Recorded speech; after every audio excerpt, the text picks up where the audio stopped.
Bird's eye view. Saratoga Racecourse, one of the oldest active sporting venues in North America. Absolutely packed. What's happening, fellas? Great to have the fans here.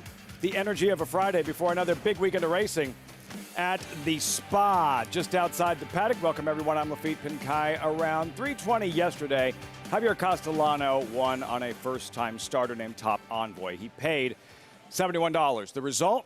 By the time we got to the last race, we knew we were looking at a pick six carryover, $123,000 plus. Get started today in the fifth race as we take a look at today's races, brought to you by Claiborne Farm. And the Spendthrift 2-year-old race of the day coming up as well, with about 3 minutes out. Let's just go there and then we'll get to the schedule. 2-year-olds coming up here. You see the field and updated odds. I'm just kidding. 6-5. And we'll see these 2-year-olds on the track momentarily. Let's try that again. Today's races brought to you by Claiborne Farm. 3 stakes races for New York-breds. More on them shortly. Pick 6 starts in the 5th. Post time around 3:20. Main track fast. Turf course is firm. Temperature in the high 70s. Perfect day here at Saratoga. Alongside Paul LaDuca, champion jockey Richie Migliori. Guys, we don't have a lot of time to mess around. The 2-year-olds are on the track. Paul, what'd you come up with in the opener? Well, I like the 5 Highwood Harmony for Jorge Abreu, a filly by Motown. And when you look at Jorge so far this meet, his horses have been firing. This is a horse that actually has an earlier work of 36 breezing. And I think maybe Jorge thought, okay, we got something here. The horse has now worked over the turf track. I like the slowish works. When they're slower and slower and the horse is taking money on the board, I like them even more. And the fact that she worked a solid 5 furlongs. She's got a stamina building working there on the turf. The Clocker report was strong about it. And she's got to deal with the favorite. I'm just kidding. By Concord Kid. I broke her maiden on the turf. She did win the Here Comes Her Bride and the Dam of Bar of Gold. As they arrived moments ago, Spendthrift 2-year-old race of the day. You saw I'm Just Kidding. That was Irish Empress. 3 unions, first of several first-time starters. And there's Nice and Spicy at 5-1. Yeah, Nice and Spicy, a first-time starter, but sharp as tech. Successful appeal on the bottom sides. You get Flavian Pratt and Mike Maker. Obviously, they're capable. Highway Harmony and Manny Franco. Taking meaningful money, good workouts that Paul talked about. Jorge Abreu, good with first-timers. Yeah. Kingsley Creek flashed speed in her first race before tiring late. She's really getting no love. I thought her first race was useful. I thought she could improve, but she's the longest shot on the board. Never personal pretty much means it's personal. Javier Castellano, who blew up that pick 6 yesterday on a first-time starter that looked sharp on the track. The mare was a 2-time winner on turf. And Bruce Levine, underrated with first-time starters. Love starting the day with 2-year-old. Spendthrift 2-year-old. Race of the day. Started this early. Pick 5. Friendly reminder, offer still stands with an incentive. Get involved. Sign up today. NY-bred. Use that promo code TOGA200. Earn up to a $200 deposit match after your first deposit. Bet any track, anywhere, anytime. Join now at NY-bets.com to earn your $200 deposit match. So we say hello to Acacia Clement, standing by trackside. Acacia, what are you observing from these 2-year-olds as they complete their warm-up? Excited about these New York-bred fillies, Lafitte, as we take a look at a couple trying to turf for the first time in this Spendthrift 2-year-old race of the day, starting with your favorite. I'm Just Kidding, as Richie mentioned, is the half-sister to Bar of Gold. Bar of Gold, though, the Dam of Coinage, who's a New York-bred turf stakes winner, plus the turf pedigree on the dam side. There's plenty to suggest that this one would like the turf, and I noticed both in the workouts and in her first race, this filly by Justify, that she moves with a higher knee action. A typical kind of gait of ones that tend to take to the turf a little bit better. She's compact, she's stout, she's incredibly fit, had a big solo warm-up under Jose Ortiz. I have no problems with your favorite. Coming out of that same race, though, is the 2 Irish Empress, who this filly by Classic Empire kind of leapt up, broke out a little bit, and just never looked settled in that first dirt race. Now, she has had the opportunity to work over the turf on the Oklahoma training track. According to the Clocker report, her workmate actually lost just its rider that day. So I can't put too much stock in that work, and unfortunately wasn't able to see it given that incident that happened. But clearly she showed enough to trainer Tally Lynch of how she moved over the grass, and she also has pedigree for turf. She looks like a turf horse, and she's so much more fit. And though she was just jig jogging a little bit there on the track, she's way more professional today too than she was first time out. I really like the progression that I saw from Irish Empress, taking a little bit of a shot with a big price. Now the 5 Highway Harmony, who Richie and Paul like, she's in the right spot as well. Filly by Motown, who she too had the opportunity to work over the turf course. That turf work two back you can see on XBTV when she was going in company with Growth Mindset, who did finish 9th on debut at the Meadowlands, but this one was always going so much better and moved beautifully over the turf course. The one thing I don't like for a 2-year-old firster is that she does debut with a Houghton bit on, that extra bar under the chin, and according to the clock report, she has been a little bit tough to handle in the mornings, been very professional here, nice and spicy. The 4, just how I like it, by the way. This one worked 10 flat at the Timonium 2-year-old sale. Not a ton of turf pedigree. She looks quick, but maybe just might need one for fitness. Lafitte? By Sharpest Tekka, Acacia, Red Hot Stallion, nice and spicy. 2-year-old race of the day, Spendthrift, home of North America's 3-time reigning champion, General Sire, Into Mischief. I'm Just Kidding, Paulie, Even Money, the half-sister to Bar of Gold, Breeders' Cup Filly Mare Sprint winner at about 1,000 to 1 in 2017. It's hard to take even money on a horse trying something for the first time. No, I do get it. She makes a good point on the 2. You know, Officer on the bottom side, I understand he's all dirt, and he hasn't thrown a ton of turf runners, but he was one of the best 2-year-olds we had in a long time. So there's precocity there. So and Joel Rosario, I said it yesterday, you can put a quarter in one of those machines with a horse on it, and he'd get that horse across the finish line. So I think 10 to 1 is value. I landed on the 5. I think the 1, even money. I don't think that's a good bet, Mig. No, and she doesn't even have any works on the turf. She does have a pedigree to support it, but she's never, ever even experimented on it. Even money at post time, Kingsley Creek, Manny Franco. Whoa, Look at this, Richie. no. Ah, gosh. No. Darn it. You could see when she went up the second time, Yeah. she went too hard, lost her balance. And usually in most jurisdictions, Richie, when they do fall, they're an automatic scratch. Yeah, and in New York, we tend to. She didn't bang her head. She actually felt kind of soft. Manny did a good job to be able to kind of kick clear of her. That's a bad feeling. When you know they're going to come, it's like a huge wave, but a 1,000-pound wave, you need to get out of the way. You got to bail. And Manny Franco, upright.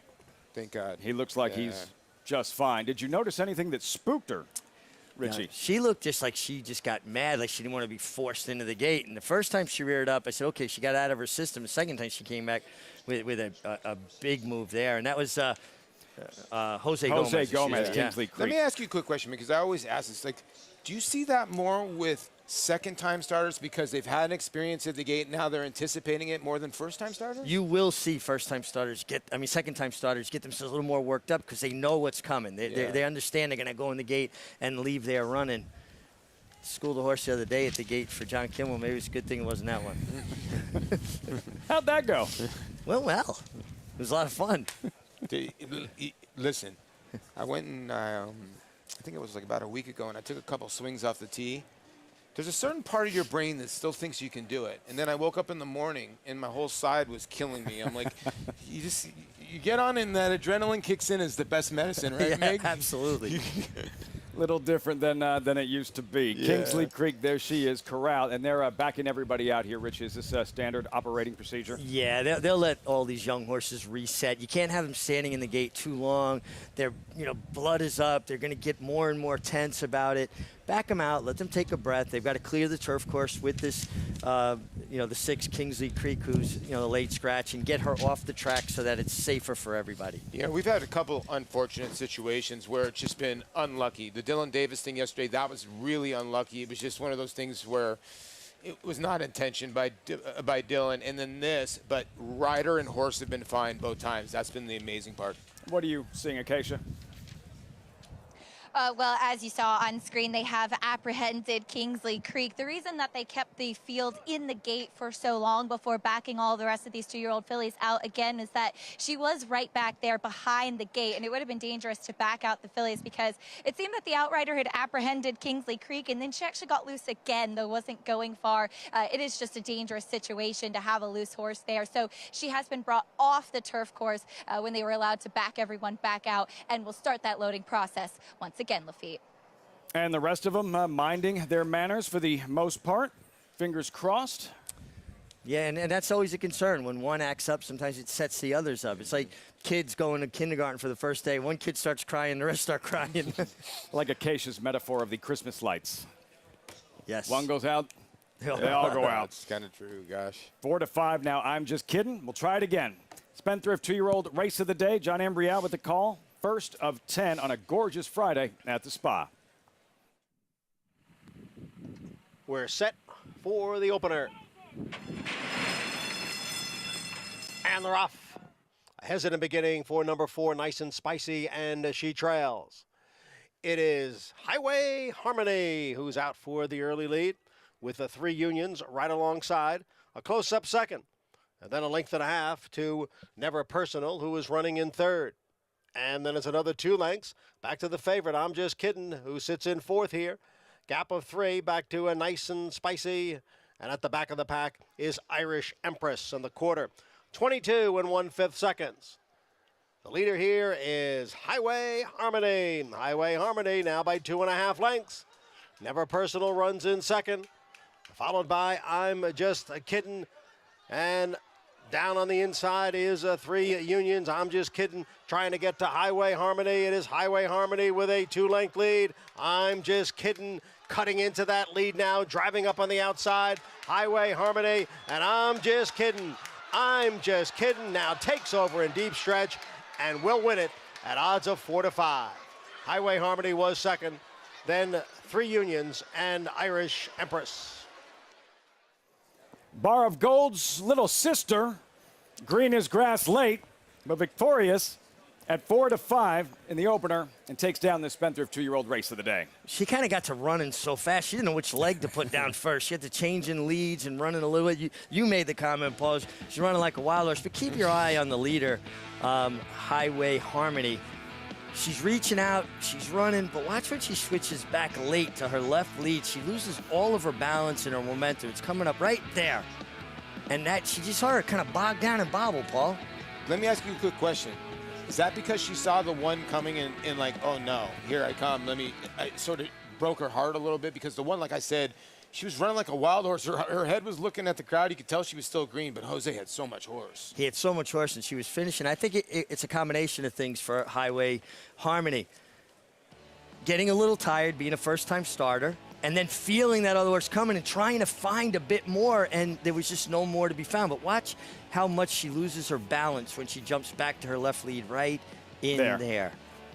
I mean, and then you can see, she kind of bobbled, and really her stride deteriorated at that point. Meanwhile, the one, you got to give props. I mean, this horse ran well on the dirt. Johnny Kimmel made a good, transfer to the turf, and she won with her ears up, Lafitte. No, she won easily. She just has to figure out what she's doing. Yeah.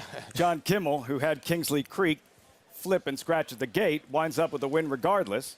And here for Chester and Mary Broman, who campaigned Bar of Gold, that 66-1 shocker in the Breeders' Cup Filly Mare Sprint, and Richie, what they've meant to New York breeding for many, many years. Prolific breeders in the state of New York. Their farm is about an hour north of Saratoga, up in the Adirondacks, a beautiful place. And Chester would show me the trail cams with the big bears coming through the back of the property, but they have been an amazing success story as far as the breeding in the state of New York.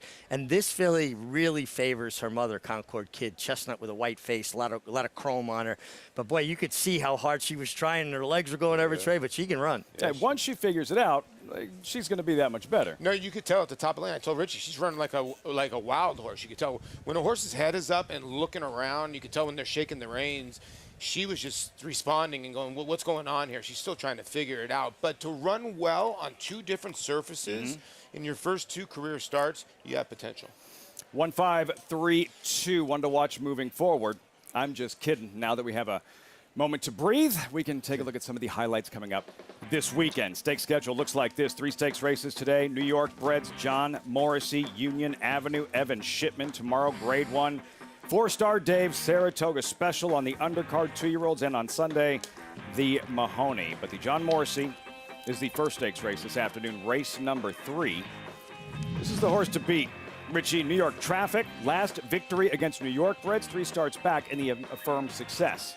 Yeah, he compiled quite a fine record against New York-breds. He tries deeper company, and he hits the likes of Jockey's Warrior. It wasn't disgrace there, just not in that same league. Well drawn outside. He's quick enough to put himself in good position, Paul. Yeah, you know, you look at his last 3 New York-bred races, he's won by 3 3/4, which you saw here. He won the Hudson by 8 3/4, and he won an optional allowance basically by 6 3/4. So when he enters New York-bred, New York Traffic, he's very, very tough. And let's be honest, you needed a Corvette to beat Jockey's Warrior last time. Yeah, no shame in getting smoked by Jockey's Warrior. Everybody does. Listen to your heart. That was a late scratch about an hour or so ago, but no such thing as a sure thing. Who has the most upside upset New York Traffic in the Morrissey? Well, it's the one St. Selby, just because speed is so dangerous. It's just the bottom line. This is a horse that's on a 2-way win streak. Kendrick Carmouche is a guy that's going to be like, okay, I'm going to take it to you and try to win this race. I know the blinkers are going on the 2, but I didn't like the 2's last race. I think the 1 is on the come up a little bit, and a horse that's dangerous with speed is always a factor, and New York Traffic might have to run the 1 down. 6 to 5 in the morning line, New York Traffic. That's early, coming up around 2:15, the 3rd race, 18th running of the John Morrissey, first of 3 New York-bred stakes races this afternoon. And for that, New York-bred filly, I'm Just Kidding, Richie, graduates. And for Jose Ortiz, 2 wins yesterday, that great ride in the feature in the Galway, and strikes early on the Friday program. Yeah, and you know, it seems like Jose's riding the turf sprints really well. He's been very patient, allowing us to get in stride. Poppy Flower yesterday. Poppy Flower yesterday. Yeah. And I feel like there's some Joel Rosario influence rubbing off on other riders, how to ride turf sprints, waiting, making that last run, not starting their run too soon. Kind of true. I mean, Joel, Saratoga Chrome yesterday. I mean, it's just unbelievable. But congratulations to Jose, who, you're right. I mean, this is a filly by Justify, a Lemon Drop Kid. This horse has got a lot of different options. You know, Lemon Drop Kid could run all day. Justify, obviously, a Triple Crown winner. Like I said, John Kimmel's got a nice little filly on his hands. Would you ever change your approach at the plate, batting stance, anything if you saw somebody else, another right-handed hitter that was doing really well, maybe against a specific pitcher, or anything that you would change? Never. Someone else? Never in the middle of the game. And now, I would always, Mig would probably agree with this. If you're having a bad day, the worst thing you can get is information. You're doing this, you're doing that, because then now your head's even more jumbled. Yeah. Go on with your bad day, then hear about the bad day afterwards, reflect on it, wash it away, and you have to have a short-term memory. So you can never really change your plan. To me, whenever you go into a game or you go into a card, you have to have a plan. If the plan is not executed the way you want it, okay, but at least I was prepared for that plan. But if the plan is right, I am going to succeed because I'm ready for it. I thought you were talking to me about the batting stance. When I was in Gil Hodges' Little League and I needed to get on base, I'd lean into the pitch, let it hit me. Well, there were certain guys like Rob Nen, I couldn't hit. So I was like 0 for 8 off him with 6 strikeouts or 7 strikeouts. And Eric Carroll said, listen, you can't hit the guy. Just stand up there. So I stood up there. He walked me 5 times and struck me out 3 times. So I figured, if you can't hit a guy, why try to hit him? Was there a great pitcher that you had, like, unbelievable stats against? Well, it's well known that I owned Randy. Big unit, that's right. And he used to like to cuss at me. I can't say on there. And that's why he drilled you the one day. Well, yeah. it ended up in a punctured lung. Tough segue from the big unit, Randy Johnson, to occasion the winner's circle, but there you have it. Standing by with winning trainer John Kimmel. John Kimmel with a nice 2-year-old filly winner. I'm Just Kidding. Of course, the little sister to your Breeders' Cup winner, Bar of Gold. John, how special to see this family, her progeny, everything just continuing to win on the racetrack. Yeah, that's for sure. You know, when you get a family that's hot and come up with the kind of horses that Bar of Gold was, this filly might not be as calm as that filly, but I think she's like Bar of Gold in that she could probably run on any surface. Bar of Gold ran on turf, dirt, synthetic, and this filly probably could do the same. She finished up really well today, though still obviously figuring things out a little bit. Will you talk a little bit about this filly, how she's come along? Yeah, I asked Jose, it took her a little while? He said, no, I was real comfortable. He said she really handled the grass well, and I really wasn't worried about it, even though I was worried about it around the 3 furlong marker. Knew she had a fair amount to make up, and the front runner looked pretty comfortable on the lead, so I knew it would take a big closing effort to get there in time. But he was pretty confident, and he said she's screaming for more ground. And this filly, a homebred for Chester and Mary Broman, who we were so happy to see here today. It's New York Bred Day. Talk a little bit about what they've meant to the New York Bred program and to you. Well, obviously, for the New York program, he is the elite breeder. There's no question about it. And, you know, he stepped his game up probably 20 years ago and buying some more expensive mares and breeding to the top stallions in North America. And he breeds the elite New York bred, as witnessed by the ones he's selling now. He actually sold a $3 million horse down in the Timonium sale. And quickly, the ups and downs of this game. Your other filly in the race, Kingsley Creek, we did see as a late scratch. You said, seems she came back okay. Yeah, she looked okay. You know, she has it in her. I saddle her on the walk. She has that little attitude about wanting to go up when things aren't all that comfortable for her. And, you know, I don't know what exactly happened back there, but she's shown that kind of behavior at the gates before. You know, I actually had suggested maybe jumping the rider off before they load her, but I think they gave it a shot to try to load her, and it didn't take long to get the rider unloaded and her flipping over backwards, and that was like an automatic scratch. But she looks okay. Great to hear, but congratulations with I'm Just Kidding as well, John. Thanks, Acacia. John Kimmel, in just a short amount of time, the ups and downs of this game. Lafitte, so glad to hear Kingsley Creek is okay, and a big future for I'm Just Kidding. The very best news that she's okay. The win with I'm Just Kidding. You see the Bromans there.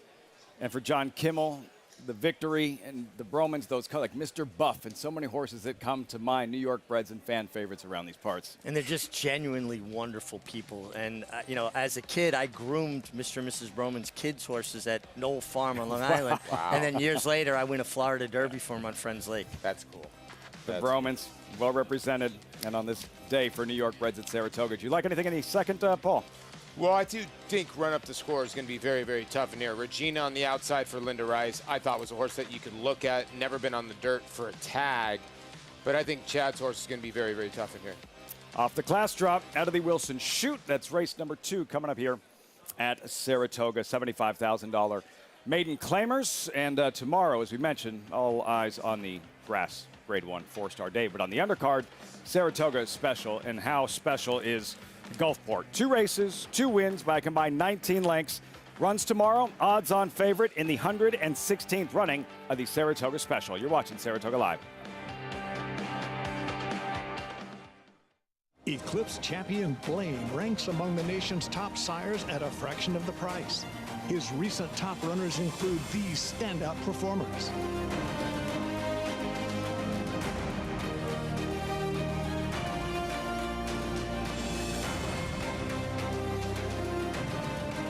With success on the track and success in the ring, this proven son of Arch annually ranks among America's top value sires. Blaine, standing at Claiborne Farm. Monmouth Park's 50-cent Win Early Pick 5 is one of the country's earliest Pick 5s, making it the perfect way to get your wagering day started. With a 12:15 post on weekends and 2 p.m. start on Fridays, the Win Early Pick 5 is home to 6-figure pools and a low 15% takeout. Start your day winning early. Play Monmouth Park's Win Early Pick 5. Win early, win often.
For the Barraclough family of Saratoga Glen Farm, raising horses is all in the family. It doesn't work if you don't have your whole family involved in what you do. New York native Dan Barraclough and Kathy Barraclough, whose accent gives away her Australian roots, fell in love on horseback when they were leading trail rides at a resort in the Catskills. Even back then, they envisioned owning a horse farm and having children that would grow to share their passion for thoroughbreds. We planned on it. Not necessarily with me, but she planned on it for sure. For 16-year-old Taylor, 14-year-old Shane, and 12-year-old Dean, the wake-up call comes early. They'll get up at 5 o'clock in the morning, start stalls, feed, bring in, work the yearlings, work the layups. If they get up and work, then we get up and go have fun as well. Taylor is already an accomplished equestrian. For compensation for working here, I got to have a mare here. This is my 1,000 words colt. I'm really excited. Hopefully I get to sell him, and I don't know, I think he's really cool. Shane excels at sports, but understands that his work on the farm is key to the family's success. How do you think this will help you? Mostly the work ethic of like how I do things in school with like a timeline maybe, or what I need to get done in a certain period of time and how fast I need to do it. Staying focused. Dean prefers training his dog for agility trials to riding. He's even started Dean's Delicious Dog Treats to earn money for his passion. But even he picks up a pitchfork when it's time to clean a stall. I'm watering, I open doors, I mow lawns, I help Dad. The Barraclough clan credits another family for helping them become successful, the family of New York breeders, who were generous with time and advice. And we had a lot of help along the way. Joe McMahon was a mentor for us. He helped us, get our first clients. It's been a very good community for us. Ann Morgan and Tim, when he was alive, they were very helpful and accommodating. When this War Dancer filly sells at Fasig-Tipton's New York-bred preferred sale and races at Saratoga when she's older, she will carry with her all the love and care she received from all 10 of the helping hands at Saratoga Glen Farm.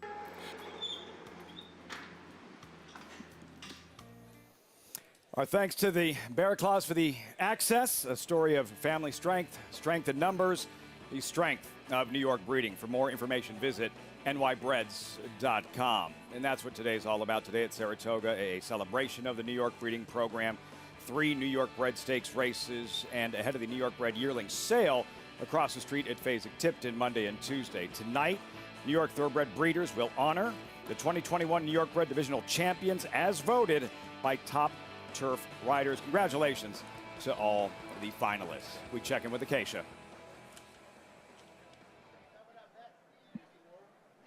And Lafitte, can't wait for the awards tonight, but I'm so happy to be joined by Tom Gallo, President and CEO of the New York Thoroughbred Breeders. And Tom, what a great day of racing we have coming up here with the New York Bred Stakes, and such an opportunity to highlight the program here at Saratoga.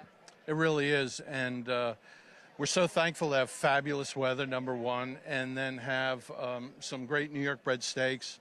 Then we've got the awards tonight. You'll be seeing some of the nominees throughout the day, which is exciting, and the awards tonight. And then that merges right into the yearling sale, which is coming up on Sunday and Monday. So it's real exciting. Yeah, it's great. We saw some really strong numbers at the Fasig-Tipton Select Sale this week, and of course that momentum going into the New York Bred Sale. It's a terrific catalog once again, and just talk a little bit about building up the excitement for buying New York Breds up here in Saratoga.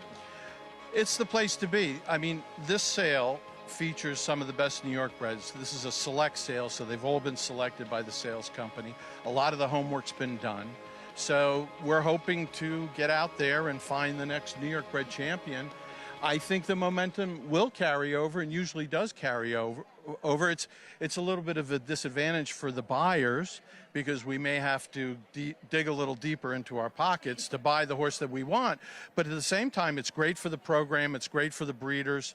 This tends to be a big breeder sale where a lot of the people are coming.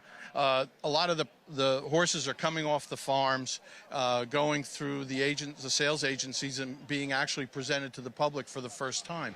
So it's a great opportunity for everybody. It really is.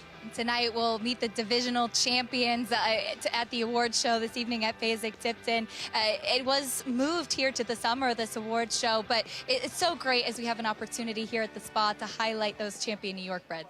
I think it is. It was sort of done because of, you know, the Omicron. You know, when we were planning this a year ago, the COVID virus was still a big part of the thing. So we said, well, how can we do it in a place where it's going to get maximum attention, and yet if people need space or whatever, you know, and of course with the crowds that we're getting at Saratoga and the amount of people, there'll probably be a nice crossover to the event tonight.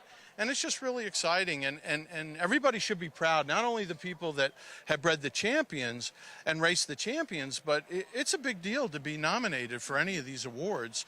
So it's just a lot of fun. It's excitement. The day of racing builds the excitement, and then, of course, tonight the awards. You know, it'll be fun. Well, we can't wait for it, Tom. Thank you so much. You're welcome. Thank you. Anytime, anytime.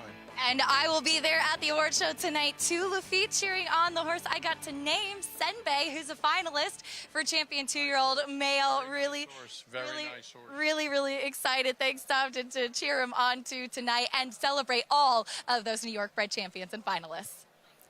All working out for you, Acacia. Senbei, a finalist. Mr. Connecticut not claimed yesterday off the class drop. The awards tonight, and celebrating the celebration of this New York breeding program does continue today at Saratoga, and coming up very soon, first of 3 stakes races, the John Morrissey. His story, he's like the most interesting man in the world, way before the beer commercials. Who was he? What's his legacy? What does he mean to Saratoga? That's next.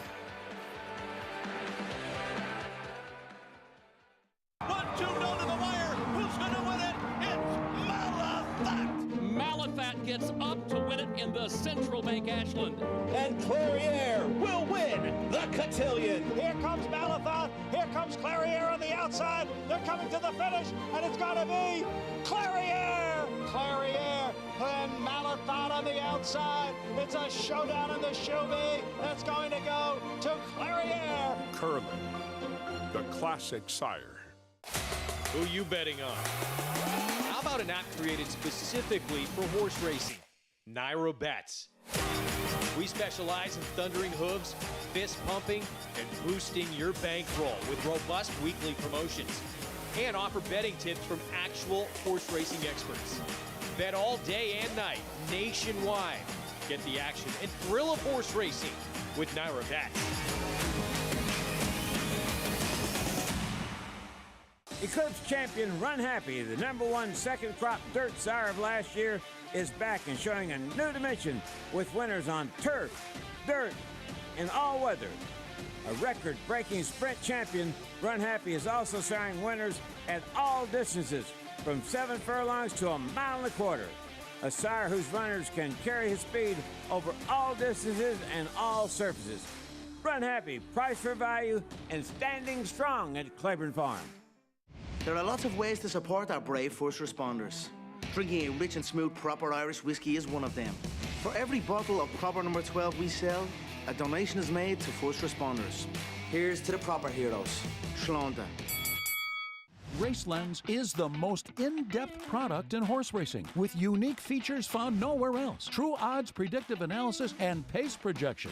RaceLens. It will change the way you follow horse racing and take your game to the next level. Welcome back to Saratoga Live. As always, coverage brought to you in part by Claiborne Farm. 100 years, doing the usual, unusually well. Back just in time for the post-parade race 2, $75,000 maiden claimer. Fillies and mares out of the Wilson Chute, $60,000 purse. Run up the score, odds on 4-5. See how she looks on the track. But first, Awesome Alley V, Tyler Gaffleone, third rider in as many starts.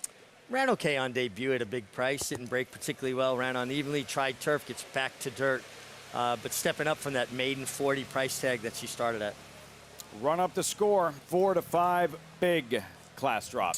Yeah, going from maiden special weight down to the 75. Run at 4 different racetracks. Maybe tiny bit of a worry if you have anything against her, but she's 4-5. It's Chad Brown and Manny Franco's aboard.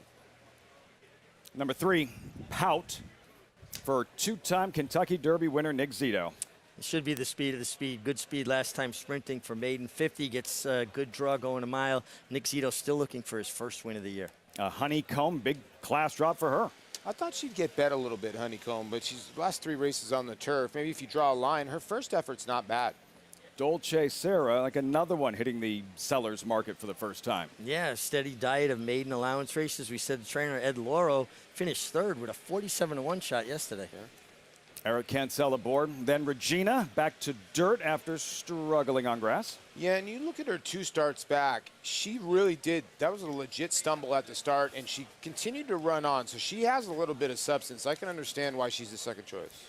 Graduation day for one of these fillies and mares. Who's it going to be? We'll see in about 4 minutes, which gives you time to get involved with the showdown. Play against your friends, some that aren't your friends, fellow fans. Showdown, free to enter handicapping contest following the New York racing on our show. Place your picks now. Watch your name climb that leaderboard to earn real prizes. Get started at NYRA.com/showdown. We check in with Acacia.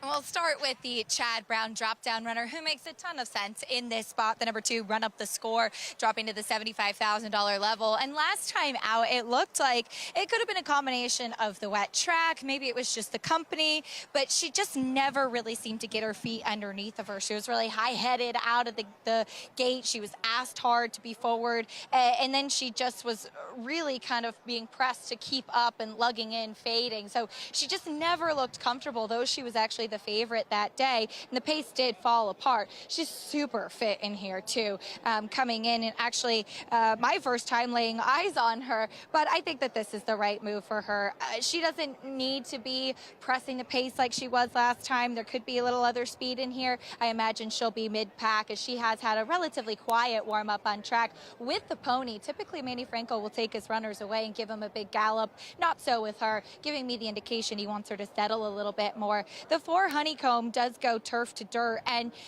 the thing with her turf races is that she just hasn't really shown anything. Her best race was her debut, which was, albeit on a wet track, but on the main track.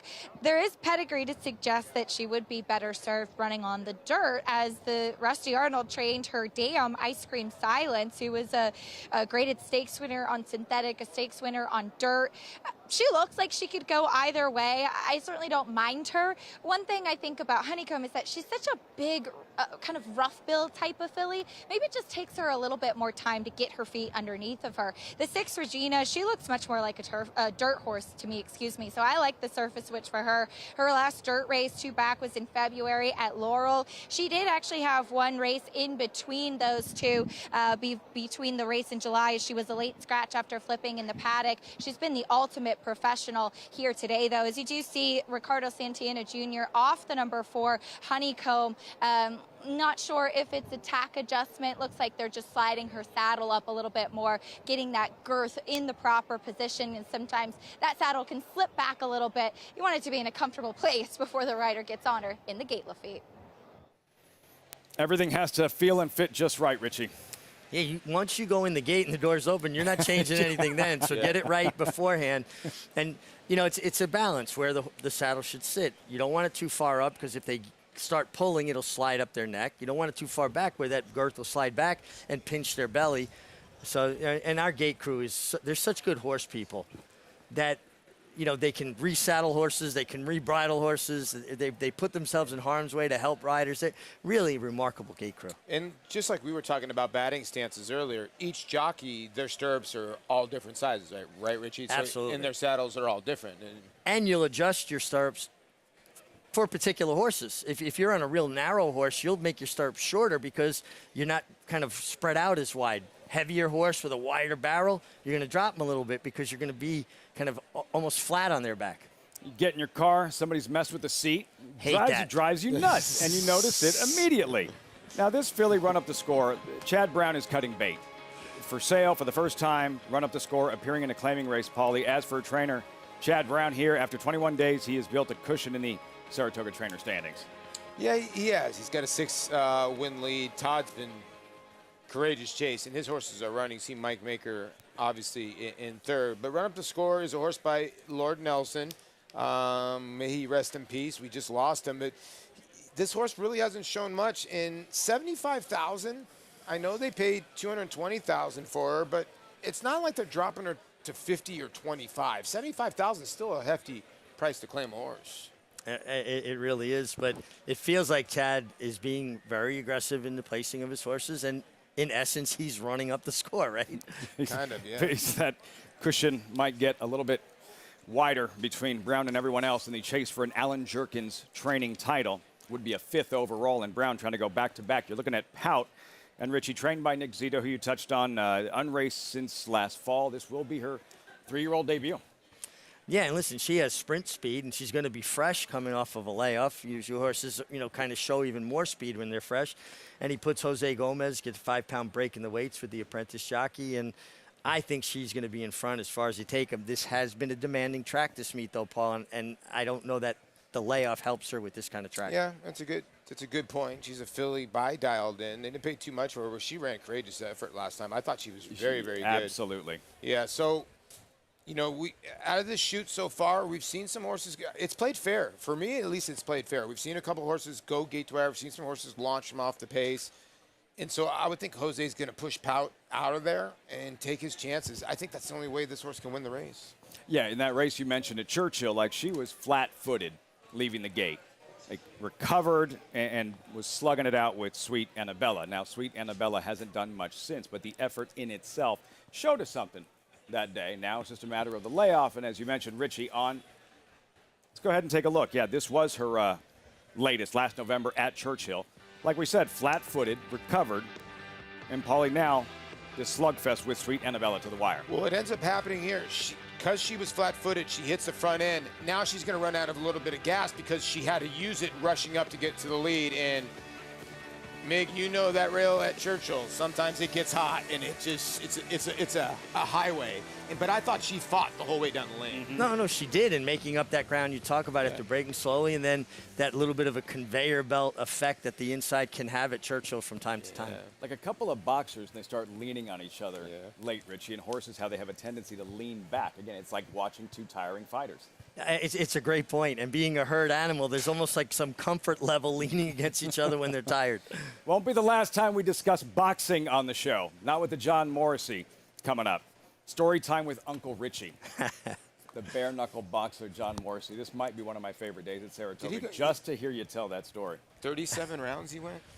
37 rounds against Yankee Sullivan in Boston Corners. At what time do you stop the fight? At what time do you can't lift your arms? I mean, 37 rounds? I went 2 rounds with my brother with rags on my hands when I was a kid. I thought my arms were going to fall off. Couldn't get out of bed after swinging off a tee the other day? we're all falling apart.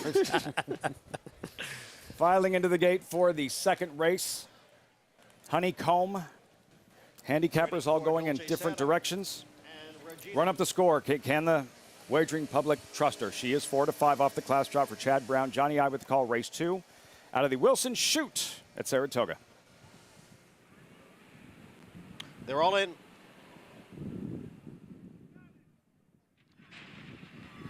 And they're off.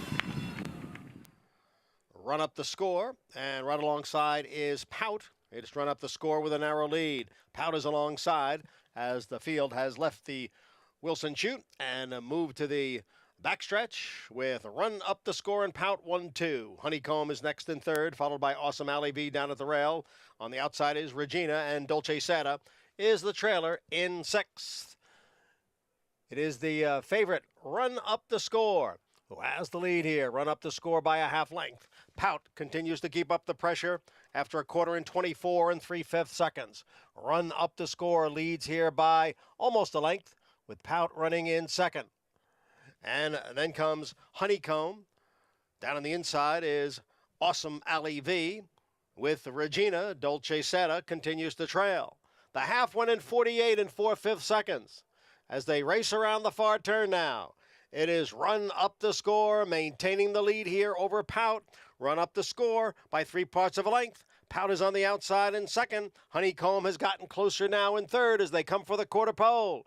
It is Run Up the Score. Pout has been hounding Run Up the Score the entire way. Run Up the Score into the stretch with the lead. Pout is now dropping back as they pass the 3/16 pole. It is Run Up the Score in front here. Awesome Ali V trying to get closer now in second. It is Run Up the Score in front with the 16th to the finish. Then Awesome Ali V, Pout, and Honeycomb. And Run Up the Score has won it. Run Up the Score extended to the lead at the end, won by a little more than 4 lengths. And Awesome Ali V completes the exacta.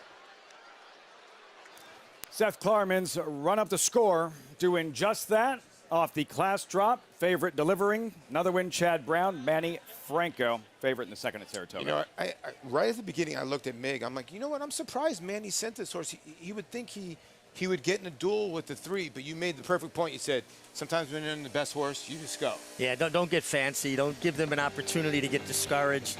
Take it to them. They were all struggling through the stretch, and it wasn't pretty. They came home the last quarter in just under 28 seconds. After 3 quarters in 14, they finished out 141-3. More a product of the track, been a bit more on the demanding, tiring side. But listen, she was best Run Up the Score, and I think sometimes that's the right thing. Don't get fancy. Just allow them to run. Vigorous handling from Manny Franco, 2-1-4-3, and such high praise from Chad Brown regarding Manny Franco the other day, Richie, and what that must mean for his confidence and becoming a go-to guy for Chad Brown. Manny Franco has won more races than any other jockey this year for Chad Brown. I think that was their 44th win together. Irad, I believe, is 36 with Chad. So, you know what? Watching Manny play basketball, first of all, and knowing now that he's the most phenomenal athlete in that room, and that's taking nothing away. The guy he's so naturally gifted as an athlete.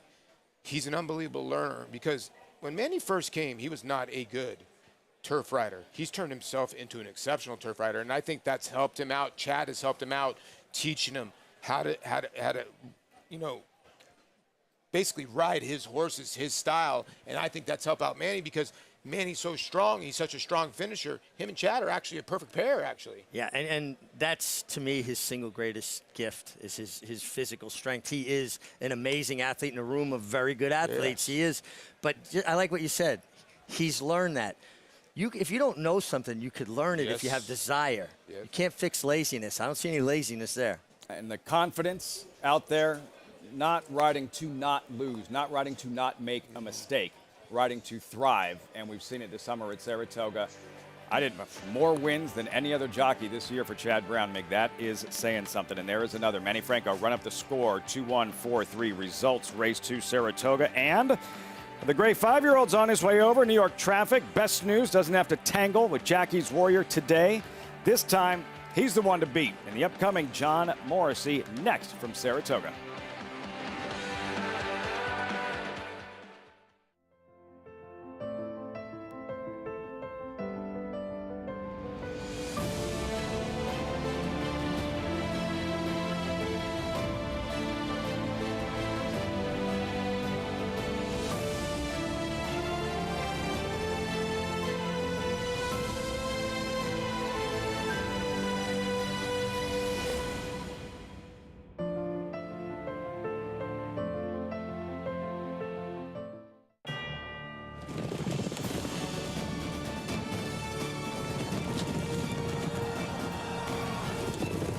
Together from every corner of the globe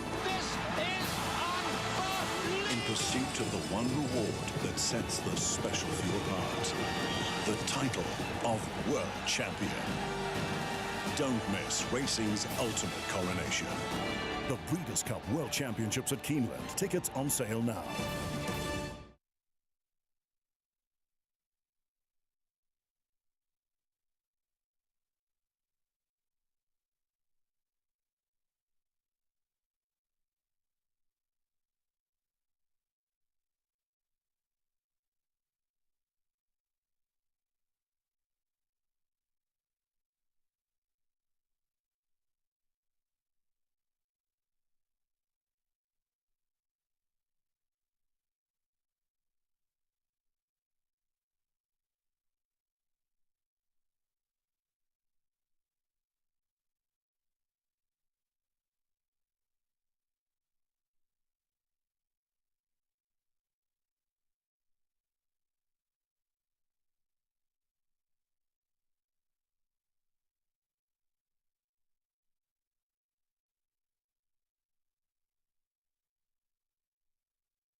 Counting is hard.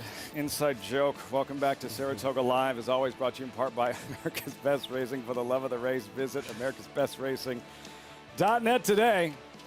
Download the Stay Lucky app after you watch the favorite enter the winner's circle. Manny Franco, Chad Brown run up the score for Seth Klarman. Posing for pictures. The class drop works. And the results 360, 250, 210. 2-1-4. Run up the score. Leading trainer Chad Brown with Acacia in the winner's circle. Pleased to be joined by winning trainer Chad Brown as a run up the score does exactly that for the leading trainer here at Saratoga. And Chad, the drop in class did seem to be key for this filly. And talk a little bit about when you saw her on the lead. Seems like she just kind of took Manny there. Yeah, we've been looking to stretch her out for a while here and got the 1 mile race here offered, which is nice, and a little class relief. So, you know, it's a little concerned. The track's been a little deeper on the inside, and she had to do a lot of the work getting pushed along there. But I'm proud of her the way that she kicked on again in the lane, and it's the first good race that I've seen she really had. She kicked away pretty nicely, too, and just seemed like she was going well over it. But a mare who has just been absolutely terrific to watch coming up tomorrow in the 4-star Dave, Regal Glory, taking on the boys for the first time. What can you tell us about her? Yeah, she's so proud of her. She's doing so well. You know, her 6-year-old year, I would have never really saw this when she was younger, of her having her best year at age 6 and running really at the very, very top of the division. And so I'm excited. It's a race we haven't won yet. To have 2 nice horses in the race, I just feel fortunate. She's undefeated this year so far, and talk a little bit about what it means to you with owner Peter Brandt keeping her in training, as she started off the year with a win, and she has just kept going, and I think it's been really fun for fans to see her too. Yeah, it was all his idea to keep her in training at age 6, and it's a big decision because she's already done quite enough on the track before that, and it's turned out to be a very shrewd decision. And you know, like I said, the leader of her division right now, I'd say, and chance to make history tomorrow. We can't wait to see her. Thanks a lot, Chad. Congrats here. Thank you. Trainer Chad Brown with run up the score today, but looking for a big day tomorrow. Lafitte? That history he's talking about, Acacia trying to become just the second female to win a 4-star Dave, Regal Glory. Getting back to Stay Lucky at ABR. It's simple, free to play. Just select at least 1 race each week. Choose the winner, start your streak. Prizes are awarded at select levels. Pick 20 in a row. Hey, no problem, 20 in a row for a chance at the grand prize of $1 million. Visit www.americasbestracing.net to download Stay Lucky and start building your streak. Well, up next is the 18th running of the John Morrissey. In case you're new to the sport, you're not sure who John Morrissey is, why there is a race named after him. Is it a horse? Is it a human? Here's what you need to know. Bottom line, John Morrissey, one of the most colorful characters in the history of Saratoga. Well, John Morrissey was an Irish immigrant. He came to America when he was only 5 years old and eventually made his way down to New York City. He became connected with Tammany Hall, and through there he was associated with most of the major power brokers of Gilded Age of America. So became a very wealthy man working with and for Tammany Hall. He came to Saratoga Springs in 1862. He bought an existing gambling house that was kind of low end and operated that for a year.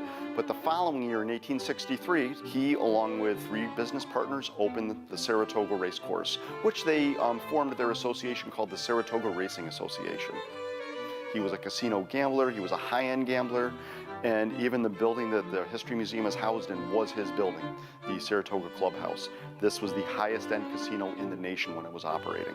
And all of this is because of John Morrissey. You know, he's the epitome of a successful immigrant. He came to America, he made a lot of money, and he was very well loved by the residents of Saratoga Springs and his native Troy. He's probably the most influential person in the development of our city. Like the most interesting guy in the world, like way before the other guy, John Morrissey, Richie, and I don't know that the violins necessarily go hand in hand with the bare-knuckle boxing part of it. That might be the best part of the entire story. Well, absolutely. I mean, he was a bare-knuckle boxer in New York City. It got outlawed in New York City, and he was supposed to have this big fight with Yankee Sullivan. So they moved it up to a place called Boston Corners, which was no man's land. It was in between Massachusetts and New York, and nobody claimed it. So it wasn't illegal to have fights there. They used to run moonshine through there. 3,000 people descended upon Boston Corners, and he won in the 37th round against Yankee Sullivan because Yankee Sullivan thought he knocked him out and left the ring couldn't get back to the ring in time to finish the fight, got counted out. 37 rounds.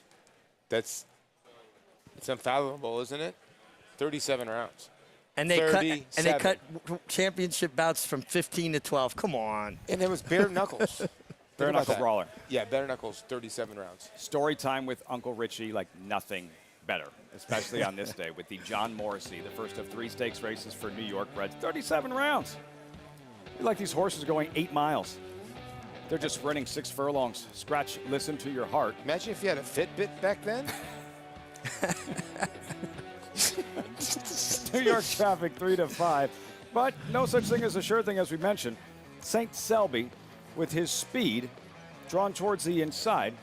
And that's what he brings to the party. And when he gets loose, he is an absolute threat. And this simplifies things as far as I'm concerned. You have the rail and you have speed. What are you going to do? You're going to wait till someone else goes? No, you're going to take no prisoners. You're going to come out running. And Kendrick is not bashful about allowing a horse to use his speed. And it was just announced day before yesterday, Kendrick Carmouche, after this meet, will be represented by Jimmy Riccio, Jose Ortiz's former agent. Right. Be a big. It's a big move. Big. Yeah. Help for Kendrick Carmouche moving forward. Trained by Rob Atris, St. Selby Atris, who saddled 2 winners yesterday afternoon. That's in the upcoming Morrissey. About 90 minutes later, 19th running of the Union Avenue. New York bred fillies and mares. 6 furlong dash. Number 2, Secret Love.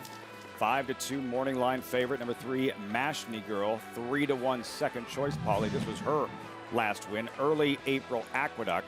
She has not sprinted on dirt since her maiden win at Saratoga, though, 2 years ago. This was a gate-to-wire score. And so here's the thing with Mashney Girl. When she gets to the top of the lane and she's clear, she's tough to go by. She gets very, very brave. Now, if you challenge her early, she can sort of fold late. So the beginning of this race is going to be very, very key.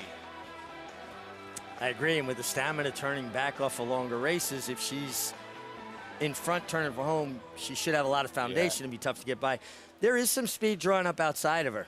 And I think it depends a lot on what Grudge does, what Chasing Cara does, how the race will set up for Mashney. The one thing that I like about Johnny Velasquez's filly, Secret Love, she's brave, and she doesn't mind racing in tight quarters, and she'll wait for the spot. And when you've got a horse like that, it really helps a rider. Yeah. Tough New York bred filly. And you mentioned Chasing Cara. This was her last win. Mid-May, Belmont in the slop, Paul. Chasing Cara, splashing her way to the easiest of front-running wins. Yeah, it's a tough race to gauge because this is another horse that she likes to be on the front end. Now, she does like Saratoga, but sometimes the slop can just carry you. She was 2-1 that day, and she just kept on going. Now, after that race, she probably didn't get a ton of fitness. Sometimes you don't get a lot of fitness out of these races, and she didn't really run well. What do you do at that race? Well, maybe she draws outside, and she does have speed, like Mig was saying. There's other speed in this race, so maybe she can survey everything from the outside. And the way Castellano's riding, he has been putting a lot of his horses forward. Yeah, and the trainer, Mitch Friedman, too afraid at the meet. You know, a guy that knows how to train winners. It's just a matter of getting the stock to be able to show what you can do, and he's been doing a very good job. I think that she does stalk from the outside with that post position. Fun day of thoroughbred racing, a celebration of New York breeding, the 3 stakes races, and all eyes on him in the Morrissey. Fast, gray New York bred. New York traffic, on paper, towers over this competition. But what will he do on the racetrack in the upcoming John Morrissey Stakes? Post time in 17 minutes. You're watching Saratoga Live on Fox Sports 2. The breeding industry is governed by one principle. Performance determines success. And Constitution has won! Now, he's earning his stripes by siring stars. Independence Hall wins the Hagyard Bayette. Law Professor just in front, and Law Professor. American Revolution, fireworks in the stretch here in the Cigar Mile. Constitution, a natural-born leader.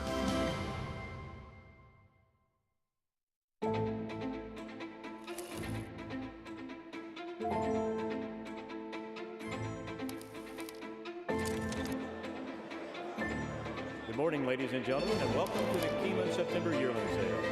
A terrific maternal pedigree, Grade 1 winners, and champions across the page. Echo Zillow parties. Life is good. Next go, superstar. Go to the back. Good luck.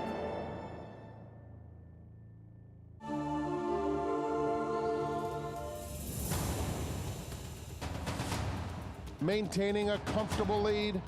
Power Attack is second, but it is Sharp as Attack with another tremendous performance. He's much better than his debut today.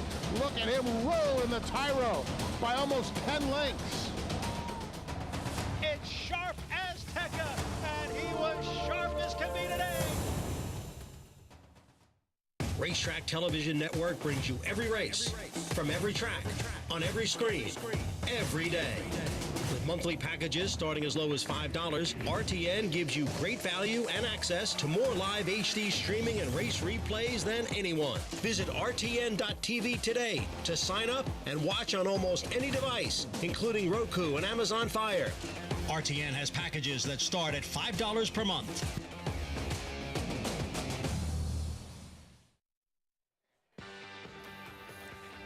Honoring the New York breeding program this afternoon at Saratoga. Welcome back. The strength of New York breeding. For more information, visit NY-breds.com. Horses in the paddock for the John Morrissey. These New York bred sprinters, 3/4 of a mile dash, $125,000 purse. You're looking at the favorite, and he's looking right back at you. New York Traffic. Currently 4-5 over to Acacia for this John Morrissey paddock report. Acacia, how's the classy gray looking?